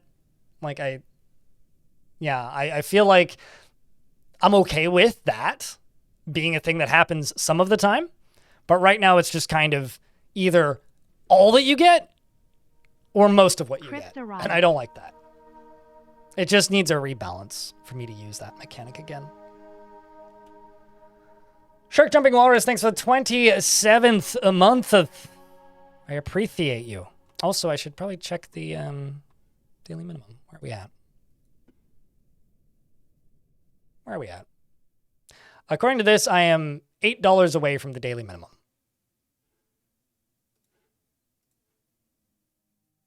It's going to be a tough year, I think. I picked a great year to buy an apartment. But nobody can predict things. Elves just means that they're outsiders. It means that they're not connected to a culture, because that's one of my favorite bugs in the game, actually, because it's apparently been in the game as long as visitors have been in the game. And nobody noticed until premium, not even the developers. Because clothing is attached to culture. So the culture that that character is a part of is the culture that dictates what clothing they have. And if they are not a member of any faction, then they're just naked. And I love that. The other bug that nobody noticed until premium was kids with no skin.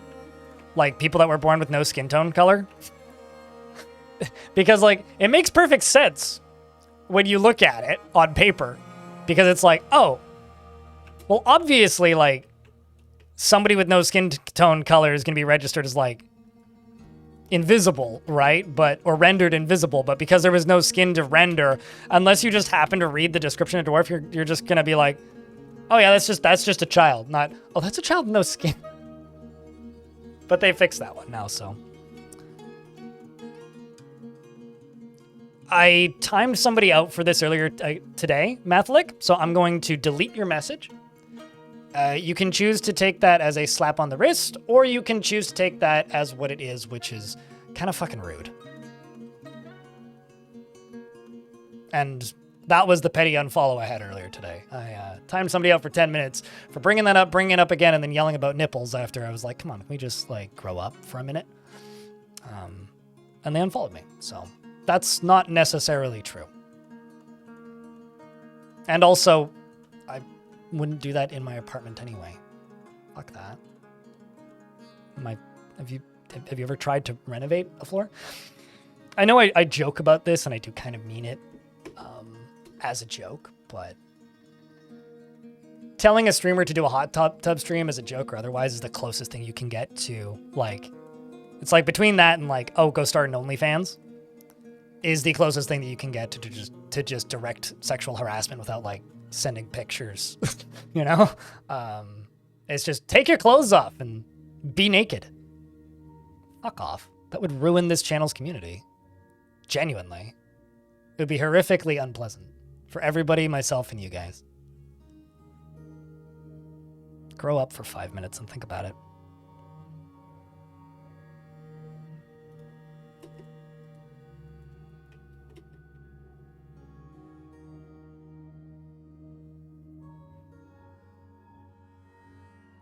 You name them after the bare naked ladies. There you go.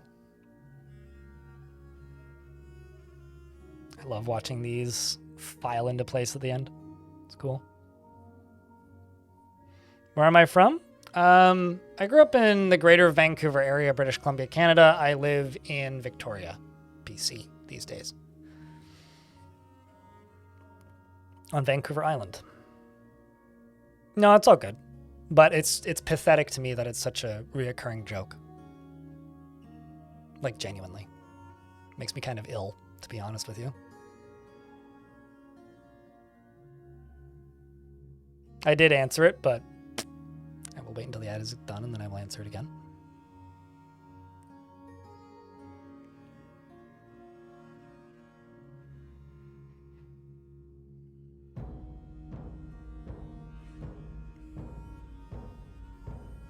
I think it's fun every now and again, Scissardes in YouTube chat, in regards to taverns and random people being let in and out.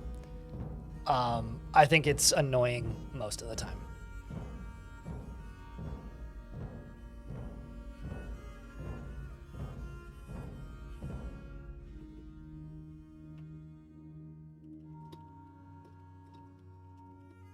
Thanks, Hobo.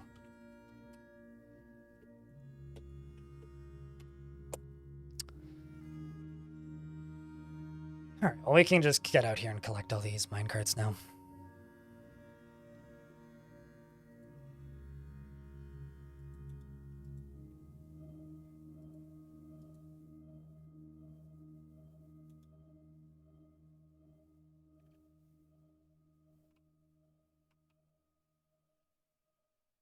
You've got a dwarf that hasn't had any good thoughts since Embark, worried she'll end up going mad. I mean, you should go through her needs and see what she needs. Some dwarves are just broken, right? Like, you can't fix everybody. Dwarves are imperfect and designed to be imperfect, and some will just inevitably break. That being said, if you go through their descriptions, that's kind of funny. If you go through their descriptions, you can usually suss out what you need to do to improve their mood eventually without just, killing them or throwing them in the military. I mean, that is an option, and it's a valid one, I would say. But it's not ever going to be necessary.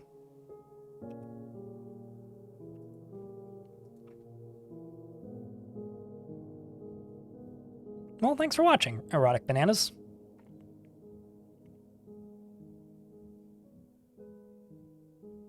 So Vancouver Island is an island that's almost as big as Ireland that is off the coast of British Columbia. Close to the San Juan Islands, amongst other islands. I say almost the size of Ireland because it's like, I think it's actually longer, like in length, but it's not as wide. It is a smaller landmass, but not by a lot. Much smaller population, though. Ireland mentioned? Yeah, my entire extended family on one half.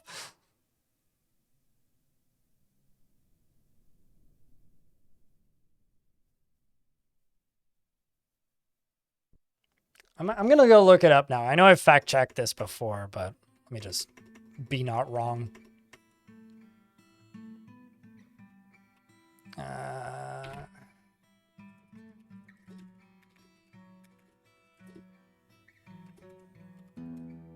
It's 32,134 square kilometers is Vancouver Island, and Ireland square cam is, no, not Island. 84,421 square kilometers, but in length.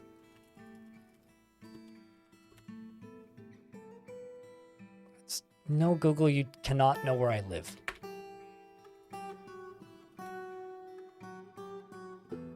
Uh, 456 kilometers. 486 kilometers. Yeah. See?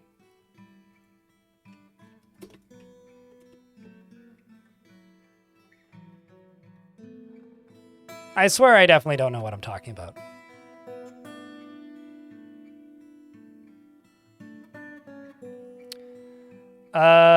In about 40 minutes here, probably. 486, that's a good CPU. You're not wrong. It's classic, even. How you doing, B-Lug? Probably in about an hour. Within the hour, I guess. Because I'm going to play some Star Sector. But I want to do about another hour of Dwarfs. So probably like... It's currently 2:42, probably 3:30. We'll watch the no-clip video, if that works for you guys.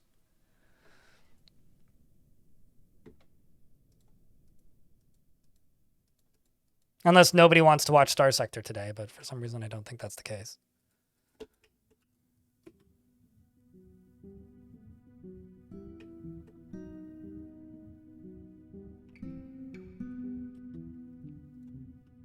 This may kill the dwarf who digs through it, but honestly, I don't really care.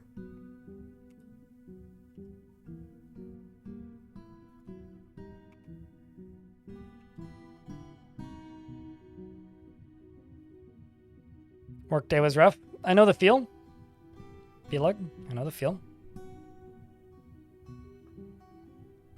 I don't think there's such a thing as an unbiased take when it comes to asking streamer what game to play. I feel like there's only biased takes in that discussion.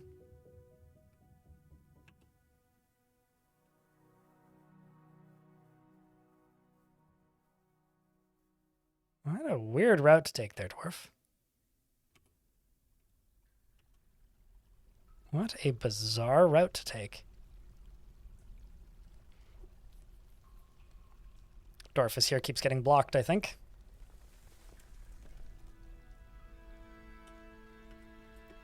How about we just remove all these? Go up here and dig through this.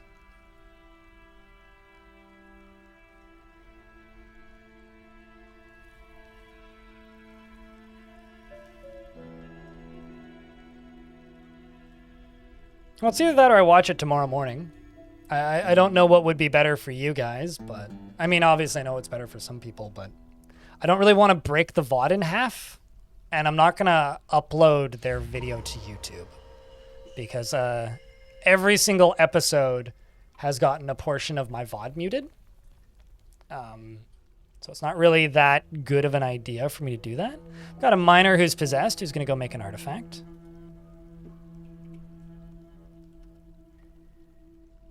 So just in general, I would say that that's actually kind of a idea for me to do. So it kind of either needs to be at the beginning of a segment or at the end of a segment so that I can reasonably just be like, well, you know.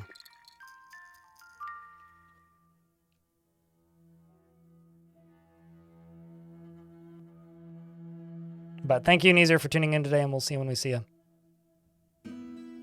Hope things have been good.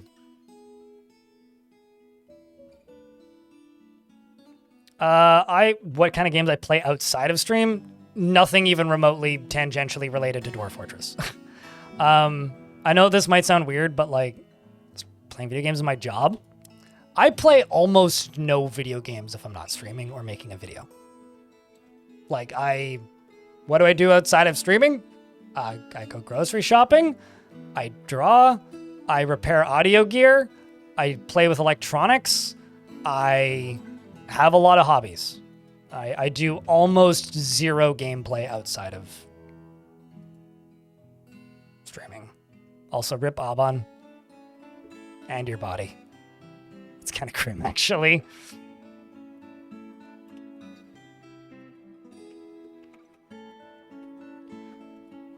Let's just go up to here and just make a slab for Aban.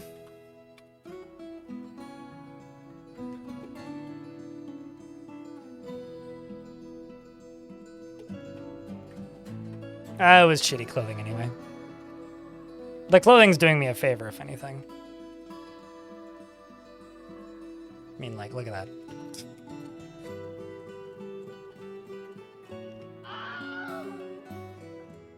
I mean, nerd out over things. It's healthy.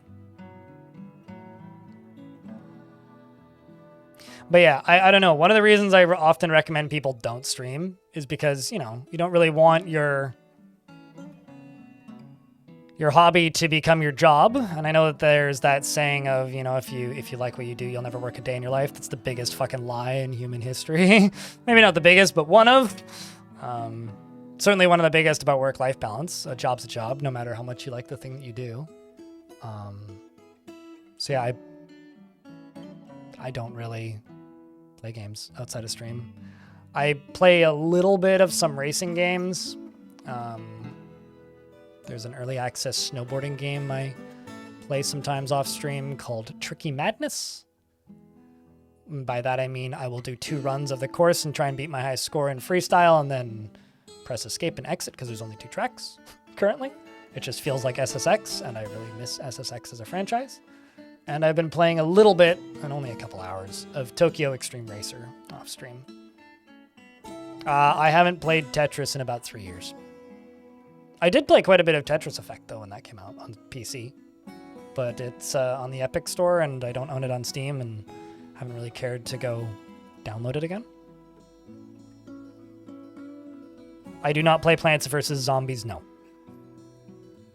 I know that's not the game you're talking about. But when people say PZ, it's still Plants vs. Zombies in my brain.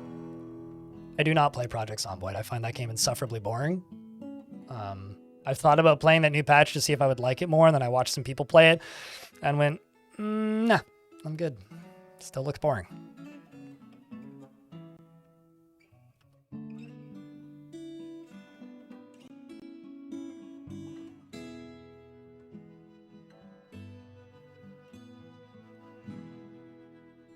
CDDA, I find that game to be tedious, fiddly, and bothersome to play.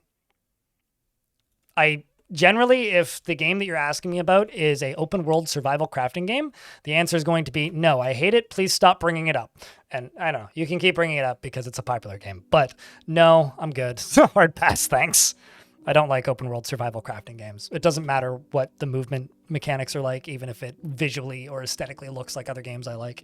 If it's a game that requires me to go out, get resources, and then go back to a base, or go out and collect things and get out to a base with very, very grindy, samey combat, I'm good. Hard pass, thanks.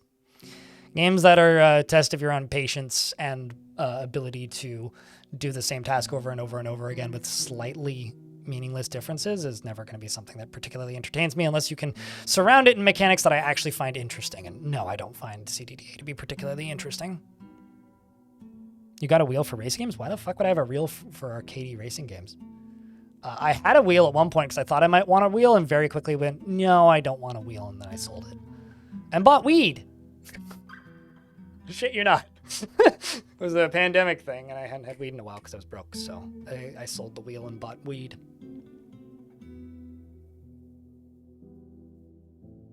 I mean, I will never play a Mountain Blade again. But no, that's just kind of a sandbox game. I like sandbox games. I don't like open world survival crafting games. It's kind of like saying I like strategy games. I don't like MOBAs, even though they're both technically a strategy game. We're getting into technicalities here, but I will never stream or probably play a Mountain Blade game again. But no, they're not really open world survival crafting games. Not in the way that I don't like, I guess. I played World Blocks. World Blocks?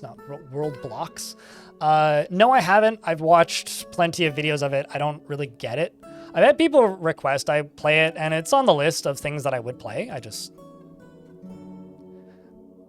stream 3 days a week. I edit videos the rest of the time. Dear scammers, please stop texting me about your fucking Scotia visa. It's the second time they've texted me today. I'm going to have to block another number. Yeah, I don't know.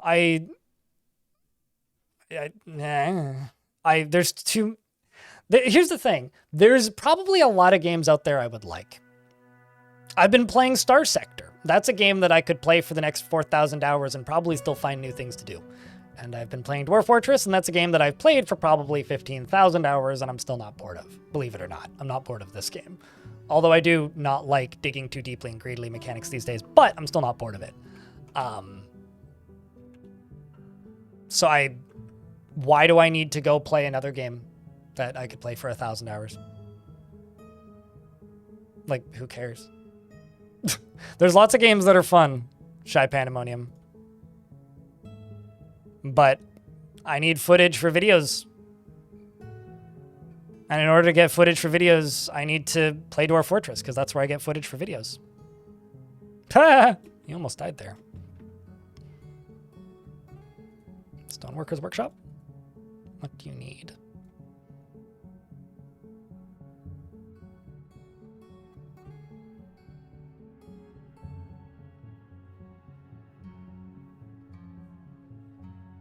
Raw green glass it is.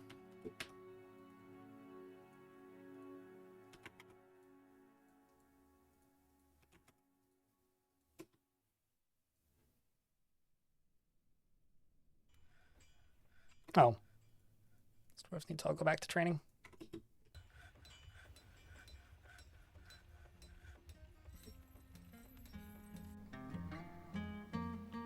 Oh, me too, but that doesn't mean I need to play them. I read about games and listen to other people talk about games more often than I play games. Because at the end of the day, I have limited hours, and I'm, love it or hate it, not a variety channel, right? There's maybe a world where I could have become one, but I'm not a variety channel. The audience doesn't tune in particularly consistently unless I'm playing Dwarf Fortress. Everything else has rapidly diminishing returns. So I'm kind of limited to Dwarf Fortress and games that fill similar niches or similar audiences. I don't particularly like open world survival crafting games. and blah. Oh, Vorion was like disgustingly boring. Disgustingly boring is rude. Avorion is one of the most uninteresting video games I've had the displeasure of playing for a couple of hours. I feel like that game might be fun if you play it with friends, but nah, I'm good. Hard pass on Avorion.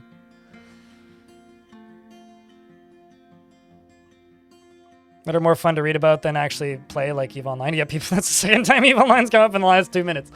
I mean, a lot of people say that about Dwarf Fort too, right? Like, there's a lot of people who feel that way about Dwarf Fortress, that it's a more fun game to hear people talk about or read about or read other stories that people have written about it than to play. I think that's actually kind of the more common opinion about Dwarf Fort.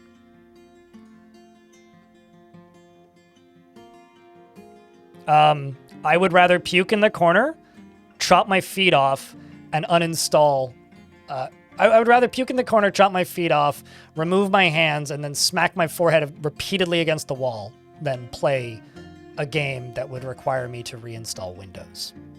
So that's how I feel about most shooters, because most of them have kernel level anti-cheat. And Marvel is stupid, and I don't like it, and I'm burnt out on it. I never want to think about it again. And free-to-play games make me angry. Hopefully that concisely answers your question.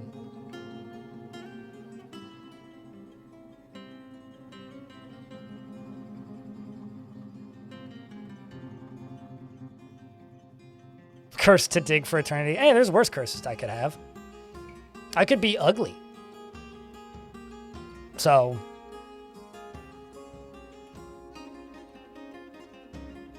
honestly, it could be a lot worse.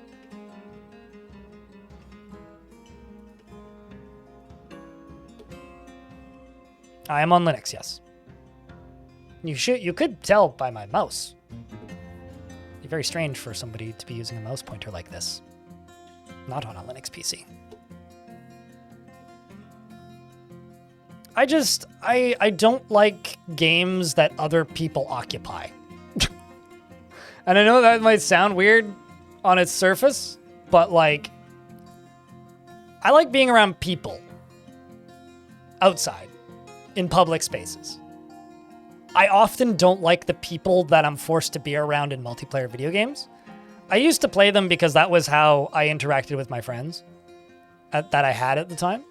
And now I don't have any friends, or the friends I do have are not the kind of people to just play video games all the time. The one exception to that is Trackmania, because it's a good, like, sit in a group chat and chat game. And I played quite a bit of that during the pandemic.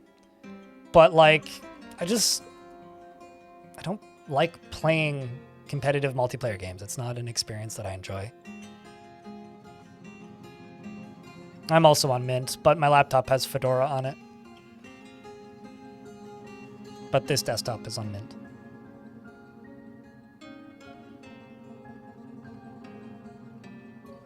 Run away. There you go. Just had a baby.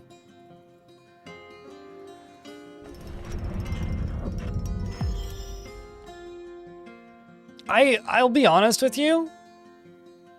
I am almost completely convinced that at this point, the popularity of multiplayer shooters is sunk cost fallacy.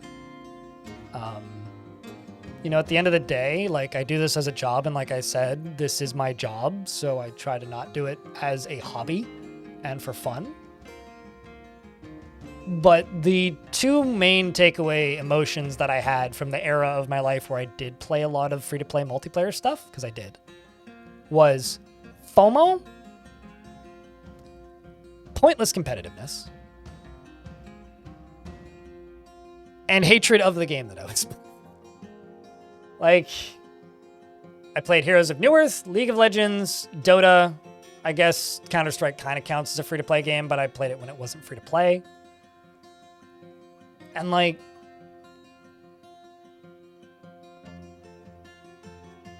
it gets to a point where you're good enough at the game that you can just go through the motions. And maybe that stays enjoyable for some people. not even close to enjoyable. On Get Labash Shreds, the miner has created Bardanoram, an obsidian table, and claims it is an heirloom in the name of the family ancestor Mincott Lonehall. Well, that's going in the middle of the goddamn second tavern, the lower tavern.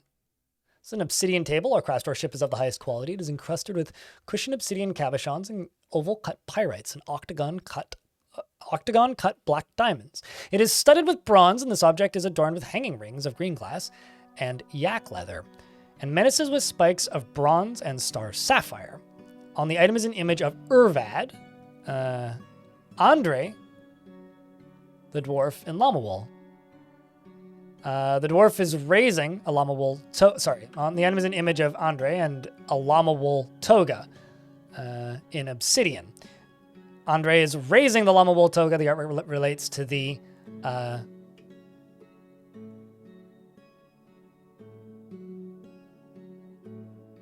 is raising it. The artwork relates to the masterful llama wool toga. There we go. I need to scroll down.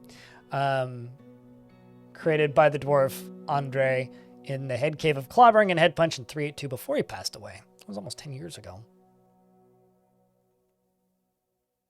But I mean, part of the reason, how come when you dig deep, you get past the Magma Sea and the game won't let you dig anymore? Because you can't dig around the adamantine spires to get to the circus. You have to go through them. What's the word? Not without some serious shenanigans and abuse of bugs, which I'm not certain still work.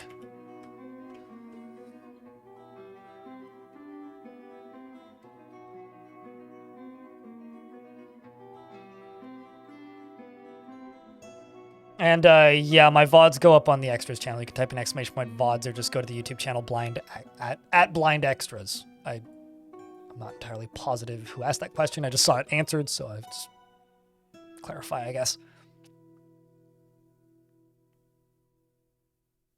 Package came empty? Send me a DM with a link to the thing that you bought, and I'll go onto Discord and send me a just send me what your email is, and I'll look up the order and I'll send you a new one. That's bizarre. What country are you in, if I can ask? Because I think that's a new one. I've had mugs arrive cracked before, and that's generally really easy to sort out. But because I can just send you a refund, or I can send you a new one, or I could do both. What are we doing? I'm digging too deeply and complaining. It's a normal day. But yeah, just fire me a DM on Discord if you can do that, or send me an email, either or. And we'll get that sorted out. That's wild. Was ripped open? Oh. The postman thought it was drugs or something because of the sticker. Weird. That's genuinely bizarre. Yeah, no, we'll get that sorted out for you. That's a first though. I mean, I've had mugs arrive cracked and stuff before, but I kind of rolling the dice when ordering mugs, but that sucks. We'll send you, yeah. I'll get that sorted for you at the end of the day today. I won't do it right now, but we'll get that sorted. Aren't people lovely?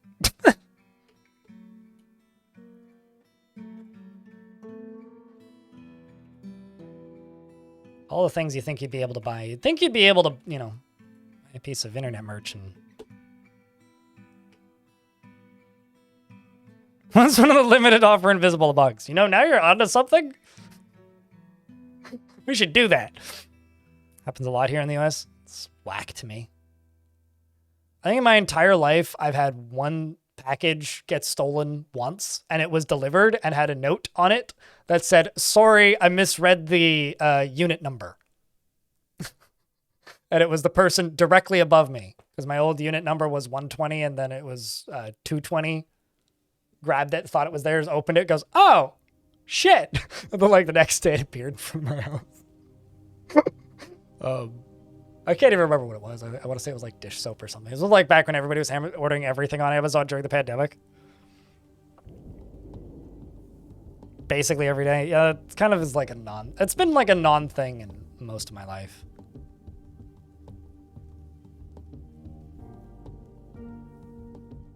But you know, like it's weird, like as somebody who like ships some pretty expensive things.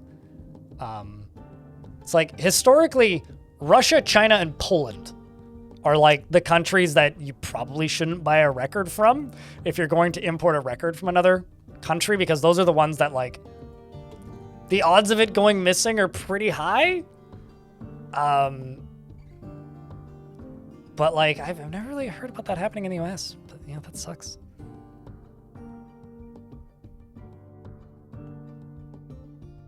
Also, hello Zexies in the YouTube chat.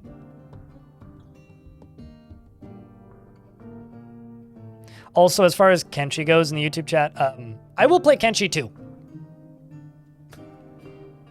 when they release that. Gonna hold off. I'm holding out.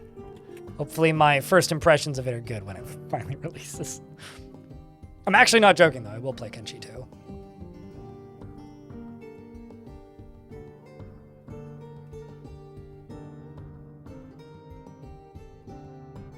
Yours is arriving tomorrow. Here's hoping it doesn't arrive empty. Jeez.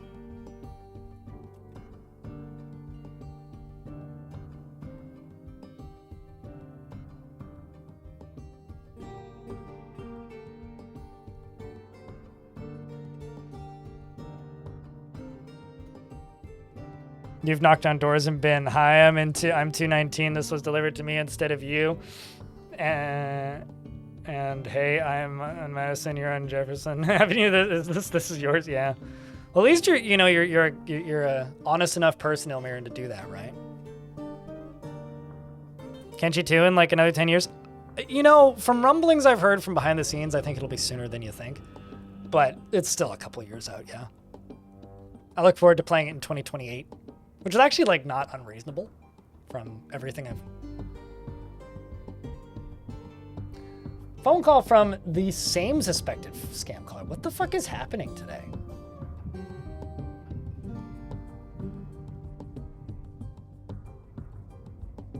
Like, actually. And my phone screen was bugging out, so I couldn't hang up.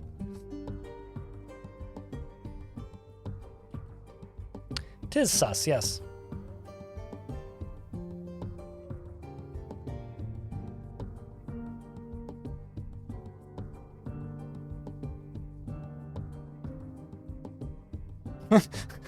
What's wild is coming up to someone stealing your bike at a bike rack, and then you look them dead in the face and say sorry, and go to town trying to steal the one next to you. You know, I've never had to experience that. And they left a message. Wow. Fucking fuckers.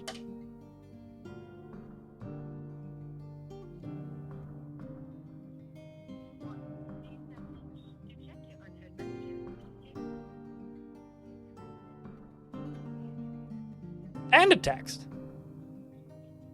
Calling for Christopher Sewell. To prevent further calls, please call our automated service immediately at 855-475-1557. The number again is 855. Somebody clip that and send it to Kitboga. That's also not me, by the way. Whoever that Christopher is. Who's Christopher? I have a cousin named Christopher, but that's not his last name. No, my unpaid Scotiabank Visa card, actually, that I definitely have. I don't think I've ever even been in a Scotiabank, like, in my life. My middle name isn't even Christopher. Shot in the dark, eh?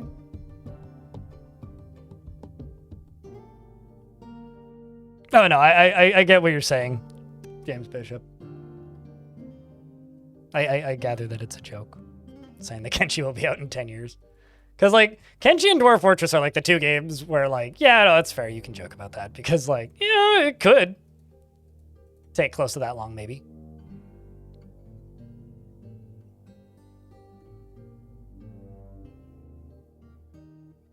You know, if it actually did say my first name, last name, I would be slightly concerned. Like if it actually did, I would have been like, whoa, they're getting good. But like, yeah, I don't know. Have any of you guys ever gotten those emails that are just like, hey, here's your address, here's your phone number, here's your everything. We have your so-and-so, so-and-so, and if you don't send us a Bitcoin right now, we will like report you to the authorities for the crime you committed relating to this. Have any of you guys gotten those emails? Because I got one relatively recently. But what's funny is that one, it went to my old spam email. So different email address, not the one I use these days. And it was all of the addresses and phone number and everything from my childhood home. So the house that I grew up in, that my parents sold in 2010? What was my crime? I didn't read that carefully. I was mostly just enamored with how they got my old address.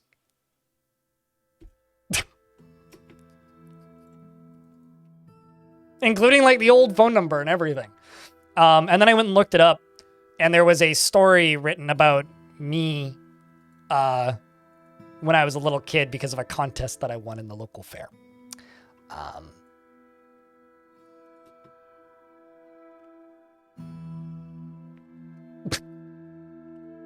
So you know.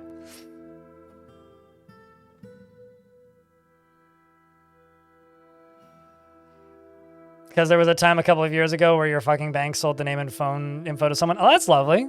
Cool.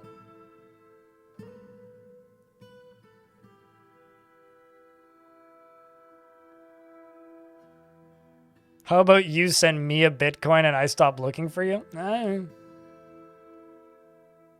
You returned from the smoke break?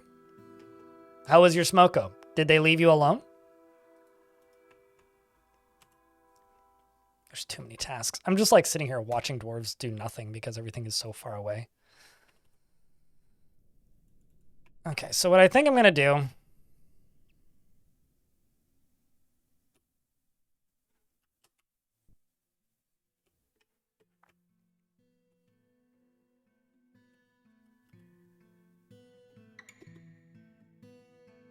Let's see if I can go straight down here. That's one. Yeah, we'll do this.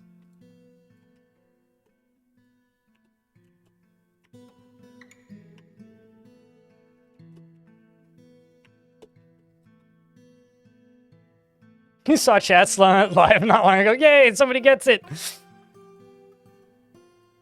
That song popped up in my recommendeds recently, so... Like, man, I forgot about the chats.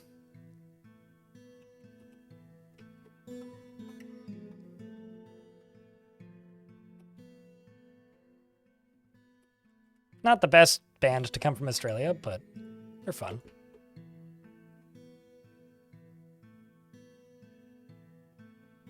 It's the moments when you can just sit back and everyone is going about their lives without your interference. Yeah, that's how you know you've built an old fort. This one has been like that for a while. In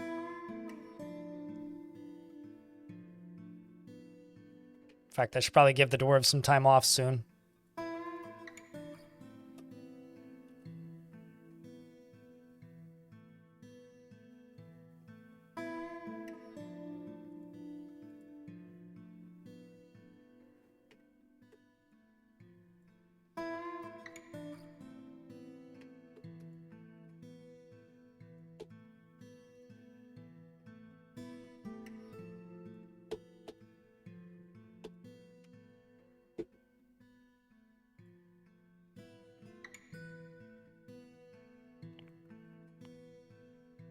And gotta grab a bunch of gardening stuff tomorrow. Have fun. Well, cheers.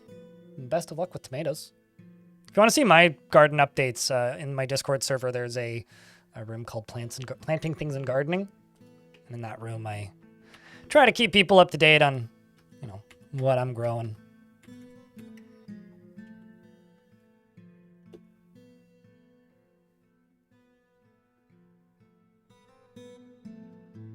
The question is, though, chats, if you could only have one forever, which one would you take? Amy and the Sniffers or the chats? And I realize that chat's gonna be like, the chats, because, you know, Twitch chats, but...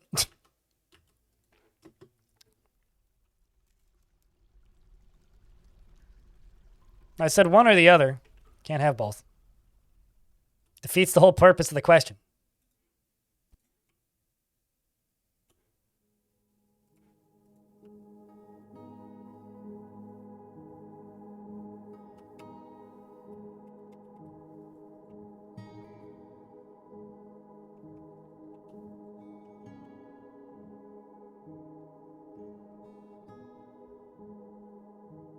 Name me in the sniffers or whatever you said because I wouldn't. Okay. I mean, they do have a funny name.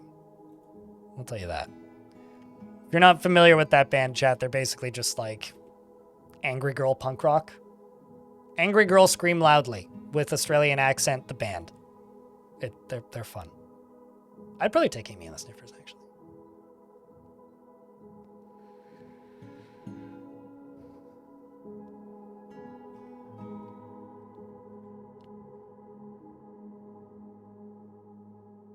Oh, listening to machine gun fire outside? That's terrifying, dude. Could also be Texas, to be fair, Hobo.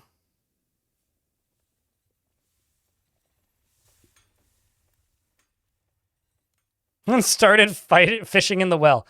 Ah. I kind of love it when dwarves do that. It's just like a very cartoony, silly thing.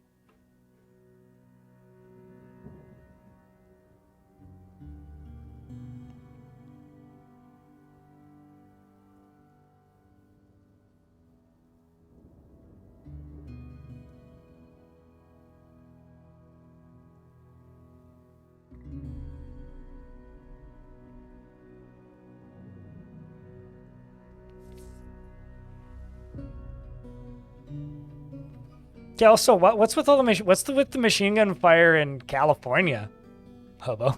Why would there be machine gun fire there? It's more likely like Nevada or Texas or even like Florida. Although I guess it depends on your proximity to the nearest gun range at that point.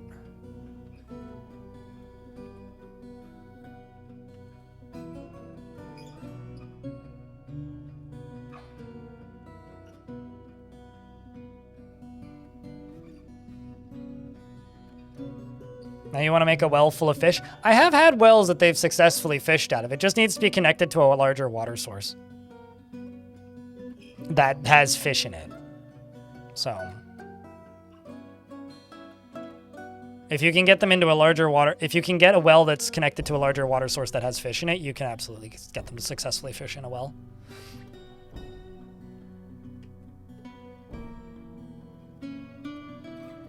There's probably some like tourist attraction somewhere that lets you fire those, but yeah. Oh, fair enough. Hopefully everything's okay then, because that's spooky.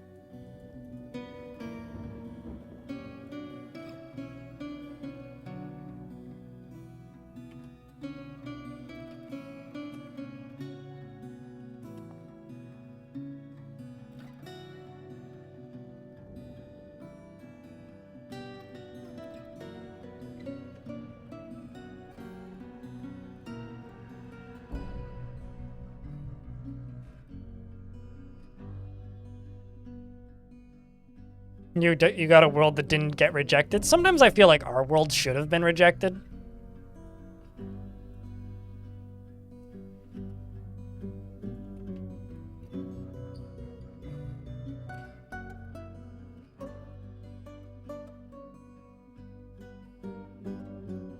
You're rejecting it right now. Word. You bought every single CD that was at their concert? I really like the song Hurts. It's a pretty good song. Although, when it comes to Australian punk rock... Oh, geez, what's the name of that band? Hold on, let me go look them up.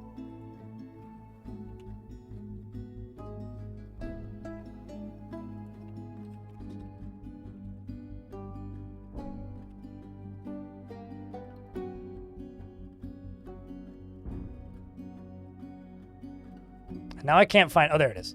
Drunk mums. How could I forget that? They're also up there. They're also up there and pretty good.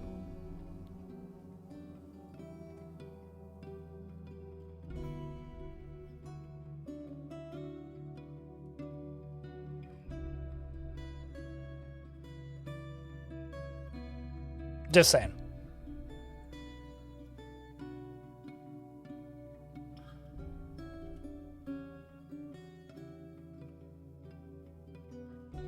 Okay, so I'm going to be dropping a lot of glass.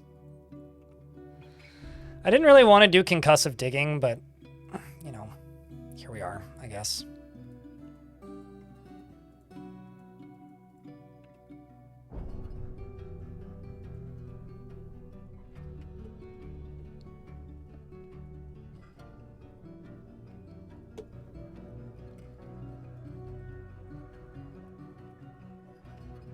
I mean, that's more like... Closure in Moscow is like synth stuff, right? Be honest, I haven't listened to them in a hot second, though.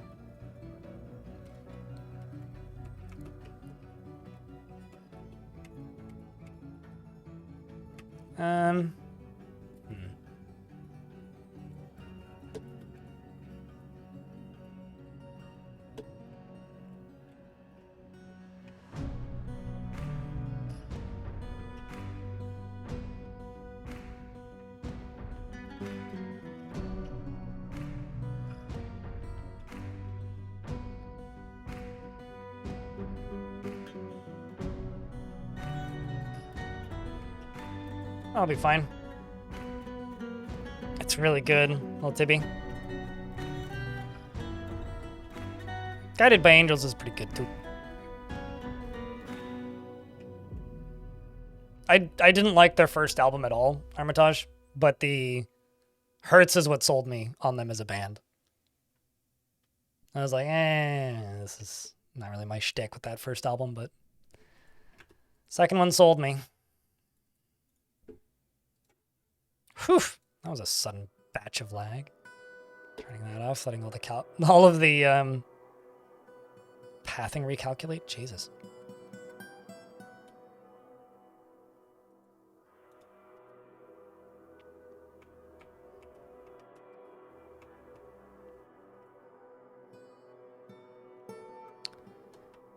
Is it a good reason to reset your watch streak? Right, yeah, you did say you were going to lose your watch streak. Welcome back, Darren. How was the 7 days on the cruise ship, and where'd you go, if I can ask?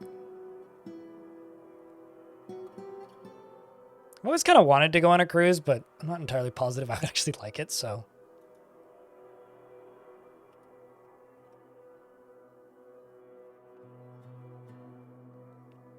Sup, Ratmost? I'm about to drop a bunch of gems and stuff, or a bunch of glass, actually, onto a lower level.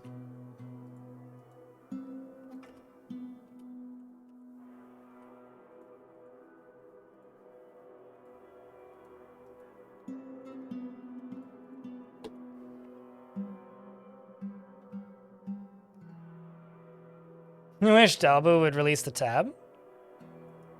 You know, I'll bet you if you bug them enough, they might do a sheet music release. I know I've seen that actually kind of a lot recently. I know that all the Battletech soundtracks have like actual scores that you can go buy, like bound musical scores, which is kind of awesome. Like, I wish there was more of that.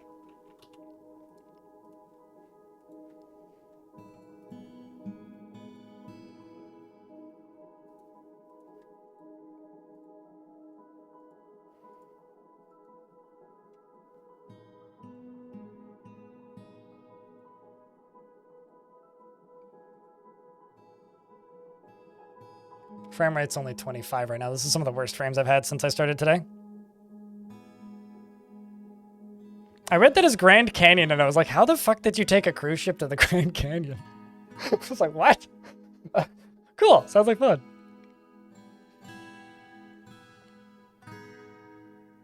It's like, did you start there and then fly? With a large group of family both times, it's pretty fun overall. The accommodations, activities, and excursions were good, but I don't think I would go on a cruise alone or with just one other person. I mean, I don't go on vacations alone because I find them more depressing than staying at home, which, like, I very rarely travel outside of work, which means I very rarely travel. And these days now I'm not even traveling for work anymore. Like, I've kind of put my foot down that I'm just not going to go to PAX this year. So I don't really, unless like Kit Fox turns around and they're like, yeah, we're all going to PAX, which I highly doubt is going to happen. There is a 0% chance I'm going to PAX. So it's a weird world.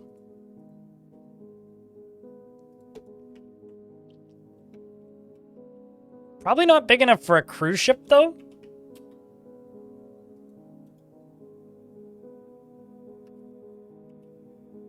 Just a thought. I mean, maybe it is, but that would be kind of surprising.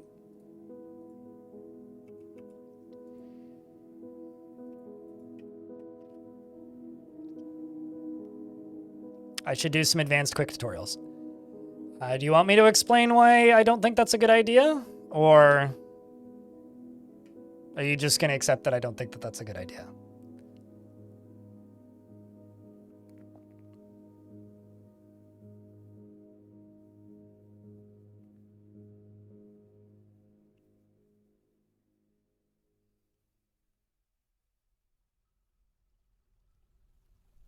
I'll assume that you want me to explain why that's not a good idea. YouTube doesn't like short content and doesn't promote short content. Videos not getting viewed heavily on channels damage the algorithm and the like reference rate for the entire channel. So if you upload a video and it gets 1/10 of the views of anything else that you uploaded, then it starts to hurt your channel. I started making some more advanced tutorials towards the end of my time making a lot of tutorials, and they got progressively less and less and less and less and less views, to the point where I was making less than $8 per tutorial. And in a world where advanced tutorials take more time and less people watch them. People that play Dwarf Fortress enough to be advanced usually just go ask a friend for a tip or go check the wiki or already know how to do the thing. So tutorializing basic things so that people can then go teach themselves tends to be the best way to actually do tutorials. I'll do tutorials again for when new mechanics are added, but genuinely, I don't see the purpose for me to go create tutorials on advanced concepts because, one, I tried with the Dwarf Fortress Ideas series to try and just make them like a interesting mechanic that the game has. Those were okay for a bit, but people stopped watching them, and YouTube doesn't like short content. Simply put, and this is kind of outing me a little bit here, the Gremlin video made more money in 1 month than all of the quick tutorials I uploaded in December 2022 did. And the Gremlin video got maybe 1/10 of the views. Also, I gained more subscribers and more comments and more interactions off of a video like that than I do the other ones. So I think the quick tutorial format, with the exception of large numbers of new mechanics getting added simultaneously, is basically dead at this point. Because there's no real reason for me to make them again.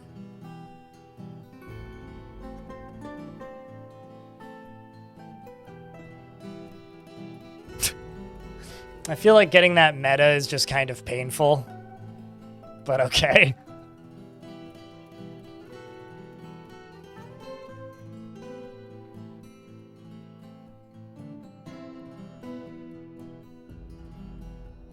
So no, I probably shouldn't do any advanced quick tutorials, unfortunately. Mayor? What about Duke? Also, everybody talks about running from Mayor, but what about walking from Mayor?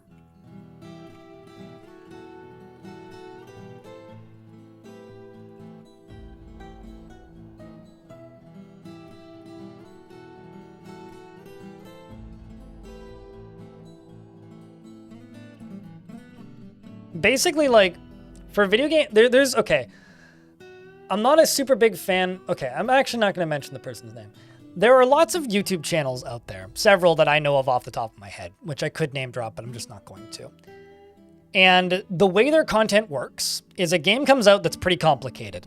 And then they put about 15 to 20 getting started guides and then a complete guide out, and then they move on to the next game. Every single strategy game, every single like big base builder, and you'll notice that it's very rare that they'll put out those tutorials and then go back to a game after it gets an update. And the reason is when a tutorial, when a game comes out, there is a finite window of when tutorials are very, very, very viable to make from the perspective of somebody making videos, where people are looking for them, researching them, checking for them, and watching them. And it is rapidly diminishing. Usually the things that people look for are beginner-friendly stuff. Keyfry's tantruming. That's the first time I've had a tantrum in a very long time. Holy shit. It's usually a very finite window of time, and then it drops off dramatically. Now, they do have a tail, so like people will keep watching them, and like, yeah, my tutorials get views these days. They do slowly trickle in views. But DF News does better than the last few tutorials I've uploaded.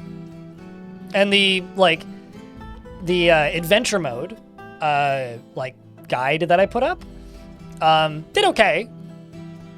But that's because it was like a base level getting started guide. If I did anything more advanced, and then go look at the quick tutorials I did for adventure mode, they did so horribly. It made it very clear that like style of video outside of the release 2 months around release for the initial release of Dwarf Fortress just isn't a good idea to make. So no, I'm good. Like I said, I'm not going to mention any names. There's probably plenty of channels you could think of. Ryder. I'm not that kind of person. I mean, at this point, like, I know that their story videos are entertainment, but if you watch those bigger videos I put out, I try and teach mechanics in those videos as part of the videos, right? Like, I try to cover topics and explain the mechanics that I'm exploiting or doing or the thing that I'm trying to accomplish. And I try to make it both entertaining but also mechanically educating, because that's the only way to actually get eyes on things. And at the end of the day, like, could I go make content like that? Certainly. I don't want to just sit around and read a wiki to explain how to play, I don't know. What's the last 4X game to release? Civ. I don't want to make like 15 Civ tutorials by just like sitting there reading the wiki and like going through the motions. That's not the kind of content I make. You know, like, I'm kind of known as the Dwarf Fortress guy these days for a reason. And as much as it would be nice to be able to do more variety, tutorials, I don't like making them, so. I guarantee you that's not the case, Tipe. But yeah, like, it's more important to teach people how to dig through an aquifer than it is to teach them how to make a minecart shotgun. Because you need to dig through an aquifer, you never need to make a minecart shotgun.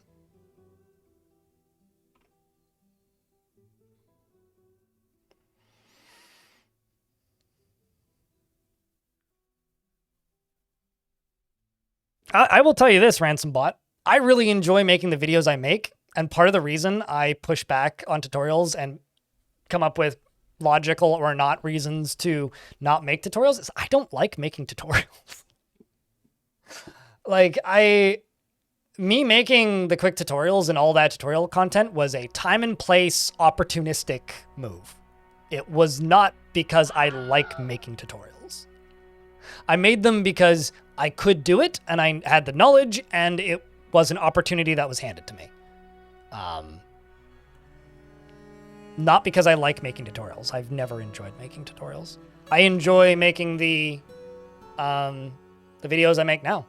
They're a lot of work, but I enjoy them.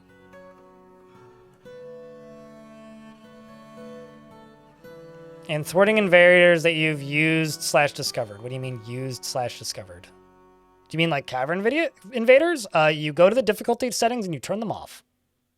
If that's what you're talking about. I think like the best part about like making videos is having people tell you that they're good and that they like them. That's what feels best about making videos, truly.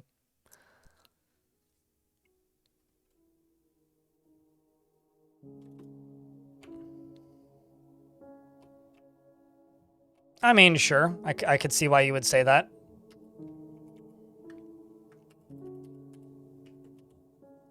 That a stream like this one is an advanced tutorial.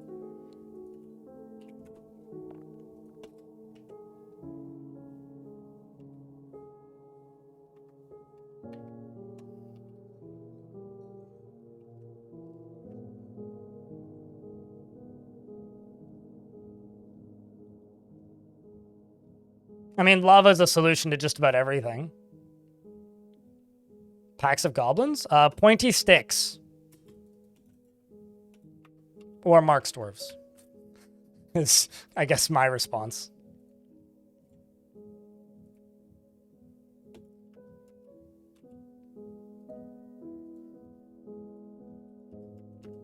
Oh, I see. They literally can't get up there.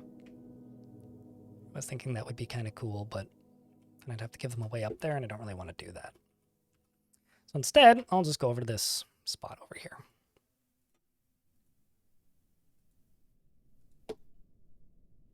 No, Lexicon. You can do that in your own forts or in other streamers' forts. I do not name people after me in my fort. So would you like one named after you, or would you like to give it to somebody in chat?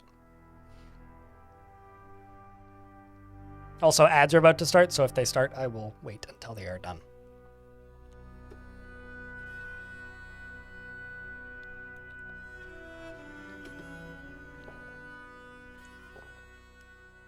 After you, what kind of dwarf would you like?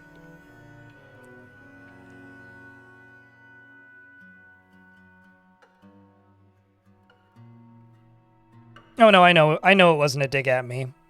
But I'm just trying to say that a lot of people on YouTube do, in fact, make content that they enjoy. I wouldn't actually say that YouTube encourages vapid content that's made by AI. You want a minor? Beard or no beard?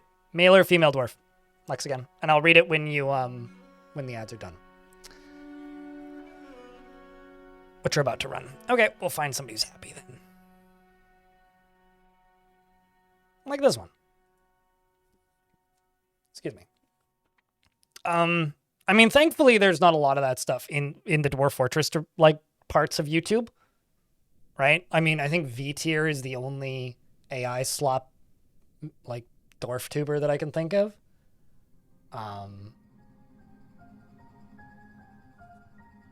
Which unfortunately is getting some traffic, but I don't really feel that like YouTube incentivizes AI content.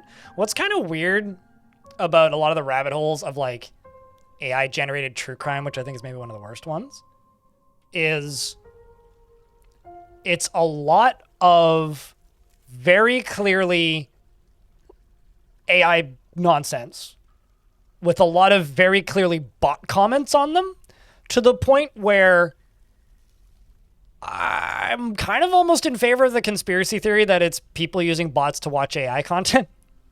Like, it's AI watching AI content, responding to AI content, remaking AI content for AI content, and every now and again a normal person stumbles in there and goes, the fuck's happening? And then runs away like Jack Sparrow.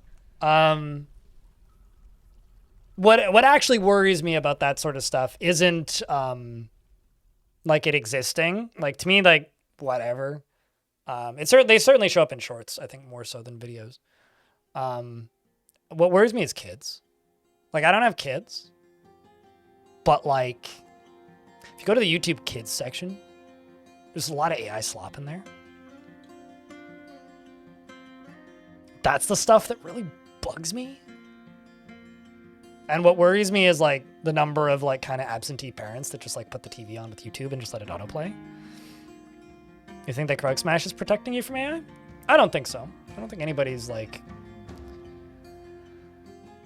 I don't think that anybody is safe from creatively bankrupt schlop. You know? I mean, I don't think so either. I mean, like I said, there are several channels I can think of, at least 2, that use AI voices, AI written scripts, and random footage from Dwarf Fortress that has very little connectivity. So,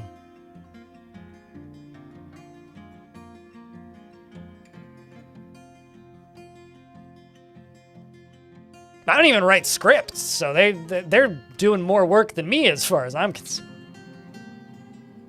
All right, bullet points. Also that too, Stone, yeah.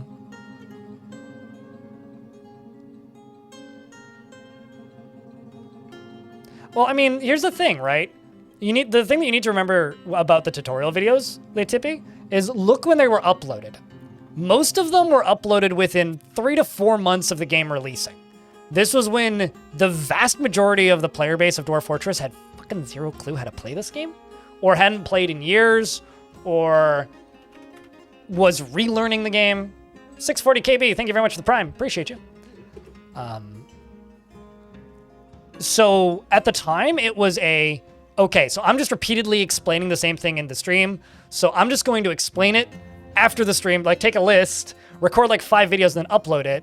And because there was hundreds of thousands of people actively looking for Dwarf Fortress content of that kind, it did well, right? So if you're uploading a 2-minute video and it gets 30,000 views on the first day, it's worth doing, right? If you upload a 3 to 5 minute video and it gets 1,000 views, and then over the next 6 months goes up to 5,000 views, which is what they were doing towards the end when I slowed down in the upload rate of them, it stops being worth it. Like, very much, it's not worth it. It's not worth it financially. Like, you know, you're only, like, when they were getting lots of views, I was getting $8 to $12 per video, tops. Which, like, yeah, is not nothing. But if it takes me 40 minutes to an hour to make something that's going to make me $1.50 and hurt my channel's standing in the algorithm, I'm not going to bother. Because I could work on the next big video, make more money, and actually grow my channel, which is the end goal, right? This dwarf is Lexcan, and they say he prefers to be alone and can be very single-minded, is moved by art and natural beauty, and he tends to share his own experiences and thoughts with others. He is pleased by his own appearance and talents, and is quite comfortable with others that have a different appearance or culture. He doesn't handle stress well, and the game decided to save at a great time. He tries to keep his things orderly, and he isn't given to fights of fancy. He takes a deep breath whenever he's surprised, and he needs alcohol to get through the working day, and does not mind being outdoors at least for a time, and doesn't really care about anything anymore. Hey, Chuck, can I get a couple beers for 640 KB? No, Krug Smash is drawing everything by hand, right? For clarity's sake here, YouTube chat, nobody's accusing Krug Smash of using AI. Jesus. Nobody's doing that. Krug Smash is a wonderful human being. He draws 30 to 40 drawings. What's crazy is if any of you are in Krug's Discord, if you ever see him drawing, no! Like, sometimes he streams his drawing in Discord. Should ask him to, like, point the camera at the stack of notebooks that he has with all of the old drawings. He has, like, a wall of notebooks worth of drawings. Like, hundreds. And I honestly, I think that's his retirement plan, is he'll just start, like, selling off the originals on eBay. That's got to be his retirement plan, right? He personally finds that the pursuit of knowledge, the pursuit of skill mastery is off-putting and doesn't particularly care about craftsmanship, and dreams of creating a great work of art in this dream was realized. He likes talc and sterling silver, as well as sapphire and perchbone, and amulets and catapult parts and giant bark scorpions for their pinchers. And the words of the fortuitous pregnancy and the sound of the tulip of sparkling and the sight of the silkiness of festivals when possible first consume skink and funio beer and hates mussels.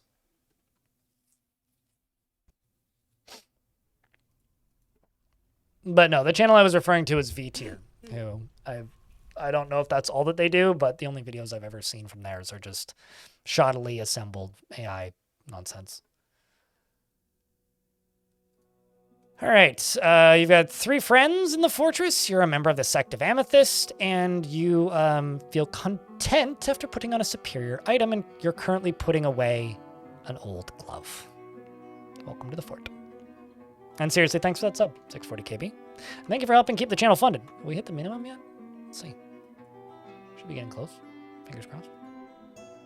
Nope, haven't cleared it yet, although it may just not have updated yet.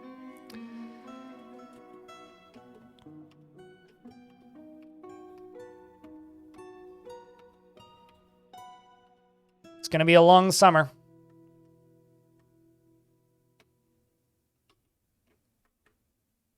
Gonna be a long summer. Whammick, thanks for the prime sub for a 9th month. Welcome back.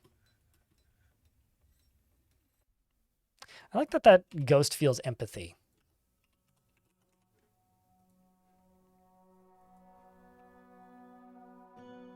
What do we buy the way, Ing? I'm about to do it. I'm just constructing this first. And then I just have a lever to pull. I was mostly just waiting for them to get the gems and stuff out from underneath it. Well, 2 levers to pull, actually. I gotta close a gate and then pull a lever. No problem, 640. I'm glad they're still relevant.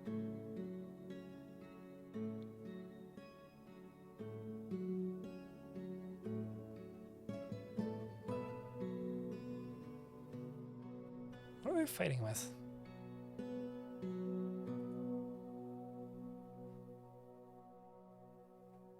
Keyfry, I know I might be being a little bit excessive here, but do you really think that kicking a war rock while tantruming is a good idea?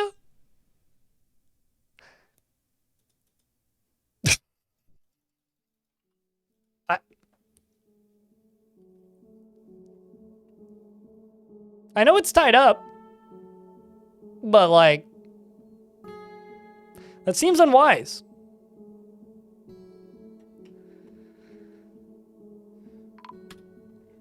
Fun fact, did you know that you can kill ghosts with cave-ins in Dwarf Fortress? Okay, so this needs to be closed.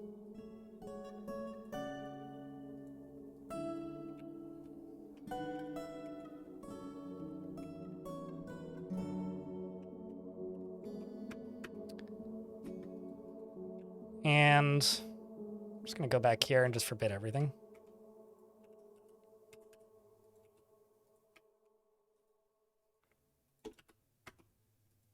So you should turn around, ideally. There you go. Okay, kiddo here just pulled the lever. That's shut. Now this right here, we can pull this lever.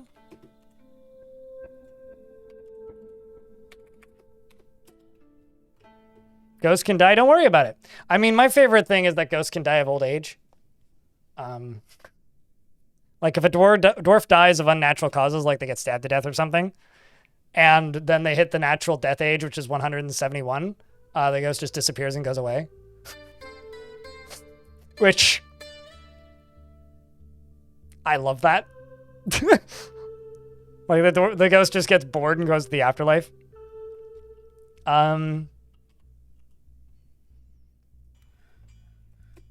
Okay. I also love the name of the artifact that this dwarf made. Godin's a god! Because Godin's a god.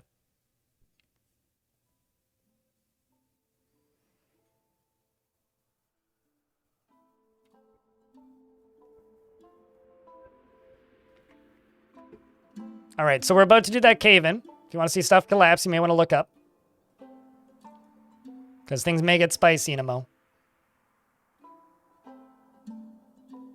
For the monsters, not so much for my dwarves, but...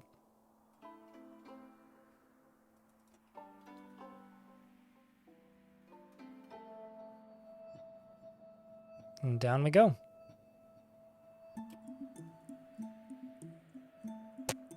This dwarf is distracted. I think I'm going to give this squad a break. And get you and you training down here. And you right here.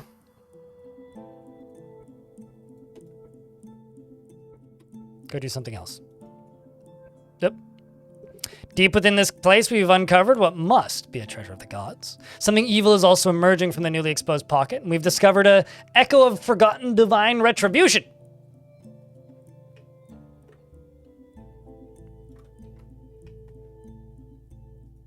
We've got a Chaos Champion. Ooh. Got a curved twisting metal blade.